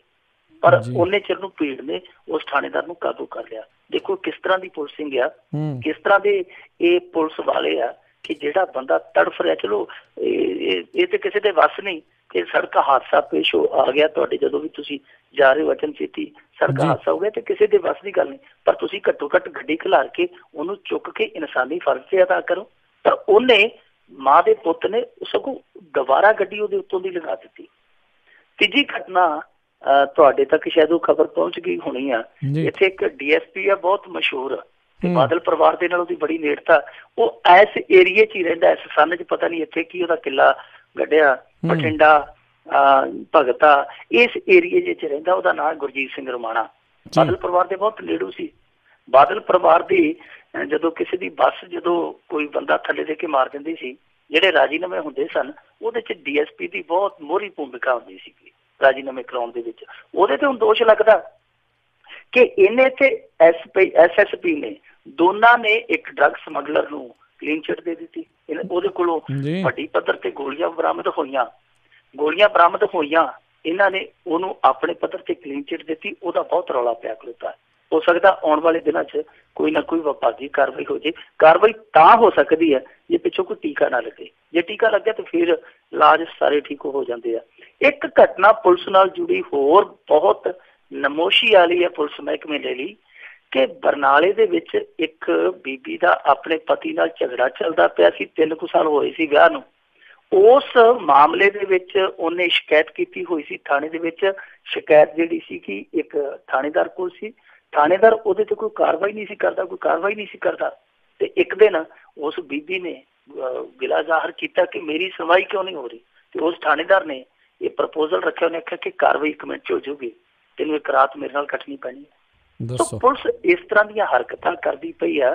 ਹੁਣ ਉਸ ਥਾਣੇਦਾਰ ਦੇ ਖਿਲਾਫ ਵੀ ਜਿਹੜਾ ਉਸ ਰੇਂਜ ਦਾ IG ਆ ਉਹਨੇ ਐਕਸ਼ਨ ਲਿਆ। ਮੇਰੇ ਖਿਆਲ ਦੇ ਨਾਲ ਉਹਨੂੰ ਮੁਅੱਤਲ ਕਰ ਦਿੱਤਾ ਗਿਆ। ਪਰ ਜਿਹੜੀ ਪੁਲਿਸ ਦੀ ਕਾਰਗੁਜ਼ਾਰੀ ਹੋਣੀ ਚਾਹੀਦੀ ਹੈ, ਜਨਤਾ ਪ੍ਰਤੀ ਉਹਦੀ ਭਾਵਨਾ, ਉਹਦੀ ਸਮਰਪਤਾ ਹੋਣੀ ਚਾਹੀਦੀ ਹੈ। ਪੰਜਾਬ ਪੁਲਿਸ ਦੀ ਉਹ ਸਮਰਪਤਾ, ਉਹ ਭਾਵਨਾ ਤੇ ਦੂਰ ਦੀ ਉਹਦੇ ਨੇੜਦੀ ਤੇ ਛੱਡੋ, ਮੈਂ ਕਹਿੰਦਾ ਉਹਦੇ ਦੂਰ ਦੀ ਕੋਲੋਂ ਨਹੀਂ ਲੰਘਦੀ। ਬਿਲਕੁਲ ਸਹੀ ਗੱਲ ਹੈ। ਦੂਜੇ ਸੂਬਿਆਂ 'ਚੋਂ ਹੋ ਕੇ ਚਲੇ ਜਾਂਦੀ ਉਹ ਕਿਸੇ ਪਾਸੇ ਨੂੰ ਜੀ। ਤੇ ਅਗਲੀ ਆਪਾਂ ਮਿੰਟੋ ਜੀ ਗੱਲ ਕਰੀਏ। ਆਪਾਂ ਤਾਂਤਰਿਕਾਂ ਦੀ ਗੱਲ ਕਰ ਰਹੇ ਸੀ ਤੇ ਡਾਕਟਰ ਵੀ ਕਹਿੰਦੇ ਕਈ ਦੀ ਇੱਦਾਂ ਦੇ ਹੋ ਜਾਂਦੇ ਆ। ਬੱਚੀ ਦੀ ਇੱਕ ਲੱਤ ਦੇ ਵਿੱਚ ਨੁਕਸ ਸੀਗਾ ਤੇ ਉਸ ਡਾਕਟਰ ਨੇ ਦੂਜੀ ਲੱਤ ਵੱਢ ਛੱਡੀ। ਦੇਖੋ ਬੜੀ ਇਹ ਤੇ ਸੋਚਣ ਵਾਲੀ ਘਟਨਾ, ਬੜੀ ਸੋਚਣ ਲਈ ਮਜਬੂਰ ਕਰਨ ਵਾਲੀ ਘਟਨਾ। ਵਾਰ ਸੁਣ ਕੇ ਵਾਰ ਇਸ ਗੱਲ ਨੂੰ ਜਿੱਤ ਕੇ ਮਨ ਡਹਿਲਦਾ ਹੈ ਕਿ ਡਾਕਟਰ ਵੀ ਇਸ ਤਰ੍ਹਾਂ ਕਰ ਸਕਦੇ ਆ ਜੀ। ਇਹ ਇੰਪਲਾਈ ਸੀਗਾ ਰੇਲਵੇ ਦਾ ਜਿਹਦੀ ਬੱਚੀ ਸੀ। ਦਿੱਲੀ ਇਹਨੇ ਵਿਖਾਇਆ ਕੁੜੀ ਨੂੰ ਥੋੜਾ ਜਿਹਾ ਨੁਕਸ ਸੀ ਲੱਤ ਦੇ ਵਿੱਚ, ਸੱਜੀ ਲੱਤ ਦੇ ਵਿੱਚ। ਉਹਨਾਂ ਕਿਹਾ ਕਿ ਆਪਰੇਟ ਕਰਨਾ ਪਊ, ਕੋਈ ਬਹੁਤੀ ਗੰਭੀਰ ਗੱਲ ਨਹੀਂ, ਬਹੁਤੀ ਵੱਡੀ ਗੱਲ ਨਹੀਂ ਹੈ, ਛੋਟਾ ਜਿਹਾ ਆਪਰੇਸ਼ਨ ਹੋਣਾ ਹੈ। ਉਹ ਜਦ ਤੱਕ ਉਹ ਤਿਆਰੀ ਕਰਦਾ ਉਦੋਂ ਤੱਕ ਉਹਦੀ ਬਦਲੀ ਹੋ ਗਈ ਅੰਮ੍ਰਿਤਸਰ ਦੀ। ਉਹ ਇੱਥੇ ਆ ਗਿਆ। ਰੇਲਵੇ ਦੇ ਹਸਪਤਾਲ ਆ, ਜਿਵੇਂ ਦਿੱਲੀ ਦੇ ਵਿੱਚ ਰੇਲਵੇ ਦਾ ਹਸਪਤਾਲ, ਅੰਮ੍ਰਿਤਸਰ ਡਿਵੀਜ਼ਨ ਦੇ ਵਿੱਚ ਵੀ ਰੇਲਵੇ ਦਾ ਆਪਣਾ ਹਸਪਤਾਲ ਆ। ਉਹਨੇ ਕਿਹਾ ਕਿ ਚਲੋ ਇੱਥੇ ਵੀ ਰੇਲਵੇ ਦਾ ਹਸਪਤਾਲ ਆ, ਇੱਥੇ ਇਲਾਜ ਕਰਾ ਲੈਂਦੇ ਆ। ਉਹਨੇ ਜਾ ਕੇ ਬੱਚੀ ਦਾ ਇਲਾਜ ਸ਼ੁਰੂ ਕਰਵਾਇਆ। ਸਾਰੇ ਟੈਸਟ ਹੋ ਗਏ। ਡਾਕਟਰ ਜਿਹੜਾ ਉਹ ਆਪਰੇਸ਼ਨ ਥੀਏਟਰ ਦੇ ਵਿੱਚ ਬੱਚੀ ਨੂੰ ਲੈ ਗਿਆ। ਪਰ ਜਦੋਂ ਆਪਰੇਸ਼ਨ ਥੀਏਟਰ ਦੇ ਵਿੱਚੋਂ ਬੱਚੀ ਵਾਪਸ ਆਈ, ਮਾਪਿਆਂ ਦੇ ਤੇ ਤੋਤੇ ਉੱਡ ਗਏ ਹੱਥਾਂ ਦੇ ਕਿ ਇਹ ਕੀ ਬਣ ਗਿਆ, ਕਿਉਂਕਿ ਲੱਤ ਦਾ ਜਿਹੜਾ ਨੁਕਸ ਸੀ ਉਹ ਸੱਜੀ ਲੱਤ ਦਾ ਸੀ, ਜਿਹੜਾ ਆਪਰੇਸ਼ਨ ਹੋਇਆ ਉਹ ਡਾਕਟਰ ਸਾਹਿਬ ਨੇ ਖੱਬੀ ਲੱਤ ਦਾ ਕਰਤਾ। ਜਦੋਂ ਉਹਨਾਂ ਨੇ ਹਾਲ ਦਵਾਈ ਪਾਈ, ਪਹਿਲਾਂ ਤੇ ਉਹ ਡਾਕਟਰ ਮੰਨਿਆ ਹੀ ਨਹੀਂ, ਉਹਨੇ ਪੈਰਾਂ ਤੇ ਪਾਣੀ ਨਹੀਂ ਪੈਣ ਦਿੱਤਾ, ਅੱਗੋਂ ਸਗੋਂ ਕੁੱਦ ਕੇ ਪੈਂਦਾ ਸੀ। ਤੁਹਾਨੂੰ ਵਾਲਾ ਪਤਾ ਡਾਕਟਰੀ ਮੈਂ ਕੀਤੀ ਹੈ ਕਿ ਤੁਸੀਂ ਕੀਤੀ ਹੈ? ਇਹ ਇੰਨੇ ਹੀ ਔਖੇ ਸੀ ਕਿ ਘਰੇ ਕੈਂਚੀ ਨਾਲ ਆਪਰੇਸ਼ਨ ਕਰ ਲੈਂਦੇ, ਇੱਥੇ ਕੀ ਲੈਣਾ ਆਇਆ? ਫਿਰ ਜਦੋਂ ਰੌਲਾ ਬਾਹਲਾ ਪੈ ਗਿਆ, ਫਿਰ ਡਾਕਟਰ ਥੋੜਾ ਜਿਹਾ ਢਿੱਲਾ ਪੈ ਗਿਆ। ਫਿਰ ਡਾਕਟਰ ਅੱਖ ਲੱਗ ਪਿਆ, ਕੋਈ ਗੱਲ ਨਹੀਂ ਜੀ, ਕੋਈ ਗੱਲ ਨਹੀਂ, ਆਪਾਂ ਦੂਜੀ ਲੱਤ ਆਪਰੇਸ਼ਨ ਕਰਕੇ ਠੀਕ ਕਰ ਦਿਆਂਗੇ। ਪਰ ਜਿਨ੍ਹਾਂ ਦੇ ਨਾਲ ਇਹੋ ਜਿਹੀ ਜੱਗੋ ਤੇਰਵੀ ਹੋਈ ਆ, ਹੁਣ ਤੇਰੇ ਤੇ ਯਕੀਨ ਕਰਨਗੇ। ਸੋ ਇਸ ਕਰਕੇ ਉਹ ਜਿਹੜੇ ਮਾਪੇ ਸੀਗੇ ਉਹ ਤੇ ਵਿਚਾਰੇ ਕਹਿੰਦੇ ਕਿ ਸਾਡੀ ਜਾਨ ਛੱਡੇ, ਅਸੀਂ ਤੇ ਤੋਂ ਚੱਲੇ ਆ, ਪਰ ਇਹਦੇ ਨਾਲ ਕੋਈ ਨਾ ਕੋਈ ਇਹੋ ਜਿਹੀ ਕਾਰਵਾਈ ਜ਼ਰੂਰ ਇਹਦੇ ਖਿਲਾਫ ਲਿਆਉਣੀ ਚਾਹੀਦੀ, ਇਹਦੇ ਅਮਲ ਦੇ ਵਿੱਚ, ਕਿ ਘੱਟੋ ਘੱਟ ਇਹਨੂੰ ਅਕਲ ਤੇ ਆਵੇ। ਹੁਣ ਇਹੋ ਜਿਹਾ ਡਾਕਟਰ ਰਾਜਕਰਨਵੀਰ ਸਿੰਘ ਜੀ, ਉਹ ਜਿਹੜਾ ਡਾਕਟਰ ਆ ਉਹ ਇੰਨਾ ਜ਼ਿਆਦਾ ਡਾਕਟਰ ਤੇਜ਼ ਆ ਕਿ ਦੂਜੀ ਲੱਤ ਦਾ ਆਪਰੇਸ਼ਨ ਕਰ ਗਿਆ। ਘੱਟੋ ਘੱਟ ਇਹ ਤੇ ਡਾਕਟਰ ਨੂੰ ਪਤਾ ਕਰਨਾ ਚਾਹੀਦਾ ਸੀ ਕਿ ਉਹ ਆਪਰੇਸ਼ਨ ਕਿਹੜੀ ਚੀਜ਼ ਦਾ ਕਰਦਾ ਪਿਆ ਜੀ। ਇੱਕ ਚੰਗੀ ਭਲੀ ਲੱਤ ਦਾ ਆਪਰੇਸ਼ਨ ਕਰਦਾ ਪਿਆ। ਹੁਣ ਇਹ ਤੇ ਦੱਸੇ ਕਿ ਉਹਨੇ ਉਹ ਆਪਰੇਸ਼ਨ ਕੀਤਾ ਕਾਹਦਾ? ਜਿਹੜੀ ਚੰਗੀ ਭਲੀ ਲੱਤ ਉਹਦਾ ਆਖਰ ਆਪਰੇਸ਼ਨ ਜੇ ਕੀਤਾ ਤੇ ਕੀਤਾ ਕਾਹਦਾ, ਉਹ ਤੇ ਦੱਸੇ। ਹੁਣ ਜਿਹੜੀ ਦੂਜੀ ਗੱਲ ਆ, ਸਾਡੇ ਇੱਥੇ ਪੱਛਮੀ ਬੰਗਾਲ ਦੇ ਵਿੱਚ 2 ਡਾਕਟਰ ਫੜੇ ਆ, ਜਿਨ੍ਹਾਂ ਦੇ ਵਿੱਚ ਇੱਕ 17 ਸਾਲ ਤੋਂ ਨਕਲੀ ਡਾਕਟਰ ਬਣ ਕੇ ਨੌਕਰੀ ਕਰਦਾ ਪਿਆ। ਤੇ ਮੈਂ ਕਹਿੰਦਾ ਕਿ ਜਿਹੜਾ ਇਹੋ ਜਿਹਾ ਡਾਕਟਰ ਆ, ਜਿਹੜਾ ਸੱਟ ਗੋਡੇ ਤੇ ਲੱਗੀ ਹੋਵੇ ਤੇ ਪੱਟੀ ਮੱਥੇ ਤੇ ਬੰਨ ਦਿੰਦਾ, ਉਹਨੂੰ ਚੈੱਕ ਕਰ ਲੈਣਾ ਚਾਹੀਦਾ। ਉਹਨੂੰ ਖੁਦ ਨੂੰ ਚੈਕਿੰਗ ਦੀ ਜ਼ਰੂਰਤ ਆ। ਉਹਨੂੰ ਚੈੱਕ ਕਰ ਲੈਣਾ ਚਾਹੀਦਾ ਕਿ ਇਹ ਵਾਕਿਆ ਡਾਕਟਰ ਹੈ ਵੀ ਹੈ ਜਾਂ ਧੱਕੇ ਦੀ ਖੀਰ ਖਾਈ ਜਾਂਦਾ। ਸੋ ਇਹੋ ਜਿਹੇ ਬੰਦੇ ਨੂੰ ਮਾੜਾ ਜਿਹਾ ਧੋ ਕੇ ਵੇਖ ਲੈਣਾ ਚਾਹੀਦਾ ਕਿ ਵਾਸਤਵਿਕਤਾ ਜਿਹੜੀ ਹੈ ਉਹ ਇਸ ਦੀ ਡਾਕਟਰਾਂ ਵਾਲੀ ਹੈ ਜਾਂ ਕਿਸੇ ਹੋਰ ਕੰਮ ਵਾਲੀ ਹੈ।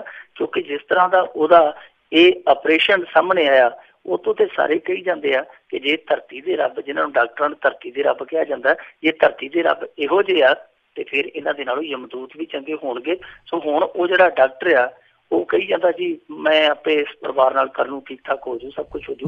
ਪਰ ਮੇਰੇ ਖਿਆਲ ਦੇ ਨਾਲ ਇਹੋ ਜਿਹੇ ਡਾਕਟਰ ਦੇ ਖਿਲਾਫ ਕਾਰਵਾਈ ਕਰਨੀ ਚਾਹੀਦੀ ਬਣਦੀ ਹੈ। ਬਿਲਕੁਲ ਮਿੰਟੂ ਜੀ। ਤੇ ਮਿੰਟੂ ਜੀ ਆਪਾਂ ਇੱਥੇ ਇੱਕ ਛੋਟੀ ਜਿਹੀ ਬ੍ਰੇਕ ਲਵਾਂਗੇ। ਬ੍ਰੇਕ ਤੋਂ ਬਾਅਦ ਮੁੜ ਕੇ ਫਿਰ ਵਾਪਸ ਹਾਜ਼ਰ ਹੋਵਾਂਗੇ। ਕੁਛ ਕੁ ਸਵਾਲ ਸਾਡੇ ਬਚੇ ਨੇ, ਉਹ ਕਰਨ ਤੋਂ ਬਾਅਦ 'ਚ ਫਿਰ ਤੁਹਾਡੀਆਂ ਆਪਾਂ ਕਾਲਸ ਲਵਾਂਗੇ।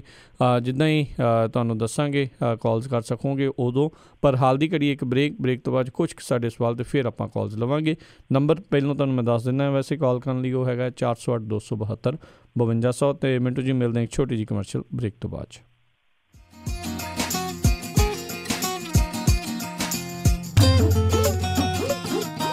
ਤੁਸੀਂ ਸੁਣ ਰਹੇ ਹੋ Punjabi radio USA, KOBO 1450 AM Yuba City, KIID 1470 AM Sacramento, and KWRU 1300 AM Fresno.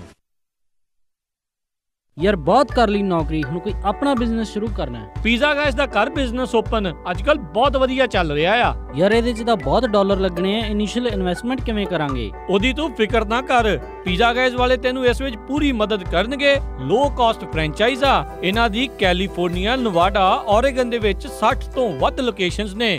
ਬਹੁਤ ਵਧੀਆ ਬ੍ਰਾਂਡ ਨੇਮ ਆ। ਤੇਰੇ ਕੋਲ ਤਾਂ ਕਸਟਮਰ ਨਾਮ ਸੁਣ ਕੇ ਹੀ ਆ ਜਾਣਗੇ। 1986 ਤੋਂ ਫਰੈਸ਼ ਇੰਗਰੀਡੀਐਂਟ ਦੇ ਨਾਲ ਪੀਜ਼ਾ ਬਣਾਉਂਦੇ ਆ ਤੇ ਟੌਪ ਦੀ ਸਰਵਿਸ ਆ ਇਹਨਾਂ ਦੀ। ਇਹ ਇਸ ਸਮੇਂ San Francisco, Bay Area, Monterey County, Santa Clara County, Seattle, Tacoma ਇਲਾਕੇ ਦੇ ਵਿੱਚ ਆਪਣੀ ਫਰੈਂਚਾਈਜ਼ ਖੋਲਣ ਦੇ ਲਈ ਲੋਕੇਸ਼ਨ ਦੇਖ ਰਹੇ ਆ। ਤੂੰ ਅੱਜ ਹੀ ਵਿਜ਼ਿਟ ਕਰ pizzaguys.com/franchising। ਪੀਜ਼ਾ ਗਾਇਸ ਦੇ ਪਰਿਵਾਰ ਦਾ ਹਿੱਸਾ ਤੁਸੀਂ ਵੀ ਬਣ ਸਕਦੇ ਹੋ। ਘੱਟ ਕੀਮਤ ਤੇ ਪੀਜ਼ਾ ਸ਼ਾਪ, ਪੂਰੇ ਵਧੀਆ ਪ੍ਰੋਡਕਟਸ ਅਤੇ ਇਹ ਲੇਬਰ ਸੇਵਿੰਗ ਟੈਕਨੋਲੋਜੀ ਦੇ ਵਿੱਚ ਵੀ ਮਾਹਿਰ ਨੇ। ਇਹਨਾਂ ਦੀ ਫਰੈਂਚਾਈਜ਼ ਲੈਣ ਦੇ ਲਈ ਕਿਸੇ ਵੀ ਤਰੀਕੇ ਦੀ ਜਾਣਕਾਰੀ ਲਈ ਵਿਜ਼ਿਟ ਕਰੋ pizzaguys.com/franchising। ਉਹ ਕਿੱਦਾਂ ਵੀ ਨਿੰਮਿਆ, ਕੀ ਹਾਲ ਆ ਤੇਰਾ? ਮੈਂ ਤਾਂ ਵਧੀਆ ਆ, ਟਰੱਕ ਹੀ ਖਰਾਬ ਹੋਇਆ ਪਿਆ ਆ। ਐਲਗਰੋ ਏਰੀਆ ਤੁਰਿਆ ਫਿਰਦਾ ਆ, ਮੋਟਰ ਭਾਲਦਾ ਆ। ਤੈਨੂੰ ਮੈਂ ਐਡਰੈਸ ਦਿੰਦਾ, ਲੈ ਐਡਰੈਸ ਨੋਟ ਕਰ। ਦੱਸੋ ਫਿਰ ਜਰਾ। 9875 ਡਾਇਨੋ ਡਰਾਈਵ ਐਲਗਰੋਵ। ਬਈ ਮੋਟਲ ਦਾ ਨਾਂ ਕੀ ਆ? ਓਏ ਮੋਟਲ ਨਹੀਂ ਹੈਗਾ, ਇਹ ਹੈਗਾ address US truck and trailer repair ਵਾਲਿਆਂ ਦਾ। ਬੀਬਾ ਪੁੱਤ ਬਣ ਕੇ ਆਪਣਾ ਟਰੱਕ ਠੀਕ ਕਰਾ ਤੇ ਸ਼ਾਮੀ ਟਾਈਮ ਸਿਰ ਘਰੇ ਜਾ, ਭਰਜਾਈ ਉਡੀਕਦੀ ਹੁੰਦੀ ਹੈ। US truck and trailer repair, ਜਿਨ੍ਹਾਂ ਕੋਲੋਂ ਤੁਸੀਂ engine work, transmission, rear and, clutch, oil change ਜਾਂ ਬ੍ਰੇਕ ਸਰਵਿਸ ਵਰਗਾ ਕੋਈ ਵੀ ਕੰਮ ਕਰਾ ਸਕਦੇ ਹੋ। ਇਹ ਹਰ ਤਰੀਕੇ ਦੇ ਟਰੱਕ ਅਤੇ ਟ੍ਰੇਲਰਾਂ ਦੀਆਂ ਅਲਾਈਨਮੈਂਟ ਅਤੇ ਮੁਰੰਮਤ ਕਰਦੇ ਨੇ ਤੇ ਤੁਸੀਂ ਇਹਨਾਂ ਤੋਂ ਆਪਣੇ ਟਰੱਕਾਂ ਲਈ ਪੁਰਾਣੇ ਅਤੇ ਨਵੇਂ ਟਾਇਰ ਬਹੁਤ ਹੀ ਵਾਜਿਬ ਦਾਮਾਂ ਤੇ ਵੀ ਖਰੀਦ ਸਕਦੇ ਹੋ। ਇਹ ਹਫਤੇ ਦੇ 7 ਦਿਨ ਸਵੇਰੇ 8 ਤੋਂ ਲੈ ਕੇ 6 ਵਜੇ ਤੱਕ ਖੁੱਲੇ ਰਹਿੰਦੇ ਨੇ। ਹੋਰ ਜਾਣਕਾਰੀ ਲਈ ਆਪ ਜੀ ਕਾਲ ਕਰੋ 916 686 2664 916 686 2664 ਤੇ ਇਹਨਾਂ ਦਾ ਐਡਰੈਸ ਹੈ 9875 Dino drive Elk Grove, California. Sacramento ਇਲਾਕੇ ਦੇ ਵਿੱਚ ਡਾਕਟਰ ਪਰਮਜੀਤ ਸਿੰਘ ਤੱਖਰ MD ਉਹਨਾਂ ਦੀ ਸਰਪ੍ਰਸਤੀ ਹੇਠ ਤੱਖਰ ਅਰਜੈਂਟ ਕੇਅਰ ਅਤੇ family medicine clinic 8191 Timberlake way, suite 400 Sacramento. Takhar urgent care ਅਤੇ ਫੈਮਿਲੀ ਮੈਡੀਸਨ ਕਲੀਨਿਕ ਤੋਂ ਤੁਸੀਂ immigration physical, DOT physicals, blood pressure treatment, ਦਿਲ ਦੀਆਂ ਬਿਮਾਰੀਆਂ, ਢਿੱਡ ਦੀਆਂ ਬਿਮਾਰੀਆਂ, diabetes, arthritis, back neck pain, mental illness, EKG, blood work, urine analysis, TB testing, pregnancy testing, ear irrigation, ingrown toenail removal ਦੇ ਨਾਲ ਹੋਰ ਵੀ ਕਈ ਬਿਮਾਰੀਆਂ ਦਾ ਇਲਾਜ ਕਰਵਾ ਸਕਦੇ ਹੋ। ਤੁਸੀਂ ਇਹਨਾਂ ਦੇ ਕੋਲੋਂ ਸਕਿਨ ਦਾ ਤੇ ਚਮੜੀ ਦੇ ਰੋਗਾਂ ਦਾ ਇਲਾਜ ਕਰਵਾ ਸਕਦੇ ਹੋ। ਵਧੇਰੇ ਜਾਣਕਾਰੀ ਲਈ ਕਾਲ ਕਰੋ 9166 688 8888 916 688 8888। ਤੱਖਰ ਅਰਜੈਂਟ ਕੇਅਰ ਅਤੇ family medicine clinic 8191 Timberlake way, suite 400 Sacramento, 9166 688 8888। ਉਹ ਕਿੱਥੇ ਰਹਿ ਗਏ ਸੀ ਤੁਸੀਂ? ਮੈਂ ਕਾਦਾ ਉਡੀਕੀ ਜਾਣਾ ਤੁਹਾਨੂੰ। ਆ ਲਓ ਸਾਰਾ ਸਮਾਨ। ਇਹ ਇੰਨਾ ਸਾਰਾ ਸਮਾਨ? ਹੋਰ ਕੀ, ਹੁਣ ਮੈਂ ਸਾਰੀਆਂ ਕੁੜਤੀਆਂ ਵੀ ਲੈ ਆਈਆਂ, ਤੁਹਾਡੀਆਂ ਪੱਗਾਂ ਵੀ ਆ ਗਈਆਂ, ਮੁੰਡੇ ਦੀ ਸ਼ੇਰਵਾਨੀ ਵੀ ਲੈ ਆਈਆਂ ਤੇ ਰੁਮਾਲਾ ਸਾਹਿਬ ਵੀ ਲੈ ਆਈਆਂ। ਤੇ ਨਾਲੇ ਮੈਂ ਇੱਕ ਸਲਾਹ ਕਰਨੀ ਸੀ ਤੁਹਾਡੇ ਨਾਲ। ਹੁਣ ਆਪਣਾ 골ਡ ਖਰੀਦਣ ਵਾਲਾ ਹੀ ਰਹਿ ਗਿਆ ਤੇ ਕੱਲ ਤੁਸੀਂ ਮੇਰੇ ਨਾਲ ਚੱਲਿਓ। ਕਿੱਥੋਂ ਲੈਣਾ ਉਹ? ਬੱਗਾ ਪੈਲੇਸ ਤੋਂ ਹੀ। ਉਹਨਾਂ ਕੋਲ ਬਹੁਤ ਵਧੀਆ ਵੈਰਾਈਟੀ ਹੈ। ਅੱਛਾ। ਹਾਂ, ਆਪਾਂ ਉੱਥੋਂ ਸੋਨਾ ਵੀ ਖਰੀਦ ਸਕਦੇ ਆ ਤੇ ਨਾਲੇ ਜੇ ਕੱਲ ਨੂੰ ਲੋੜ ਪੈ ਜੇ ਤਾਂ ਸੋਨੇ ਦੇ ਬਦਲੇ ਕੈਸ਼ ਵੀ ਲੈ ਸਕਦੇ ਆ। ਲੈ ਆ ਤਾਂ ਬਹੁਤ ਵਧੀਆ, ਮੈਂ ਤਾਂ ਜਾਣਾ ਹੀ ਸੀ ਉਹਨਾਂ ਵੱਲੋਂ ਡੈਕੋਰੇਸ਼ਨ ਦਾ ਸਮਾਨ ਲੈਣ। ਬੱਗਾ ਪੈਲੇਸ, ਤੁਹਾਡੀਆਂ ਬਹੁਤ ਸਾਰੀਆਂ ਲੋੜਾਂ ਲਈ ਇੱਕੋ ਥਾਂ। ਵਿਆਹ ਦੇ ਲਈ ਡੋਲੀ, ਮੰਡਪ, ਜਾਗੋ ਨਾਈਟ ਤੇ ਮਹਿੰਦੀ ਨਾਈਟ ਦਾ ਸਮਾਨ ਤੇ ਘੱਗਰੇ ਵੀ ਰੈਂਟ ਤੇ ਬੱਗਾ ਪੈਲੇਸ ਤੋਂ ਲੈ ਸਕਦੇ ਹੋ। Bagga palace 6618 Florin road, Sacramento. ਹੋਰ ਜਾਣਕਾਰੀ ਲਈ ਰੋਹਿਤ ਜੀ ਨੂੰ ਕਾਲ ਕਰੋ 9163931872 916 393 1872।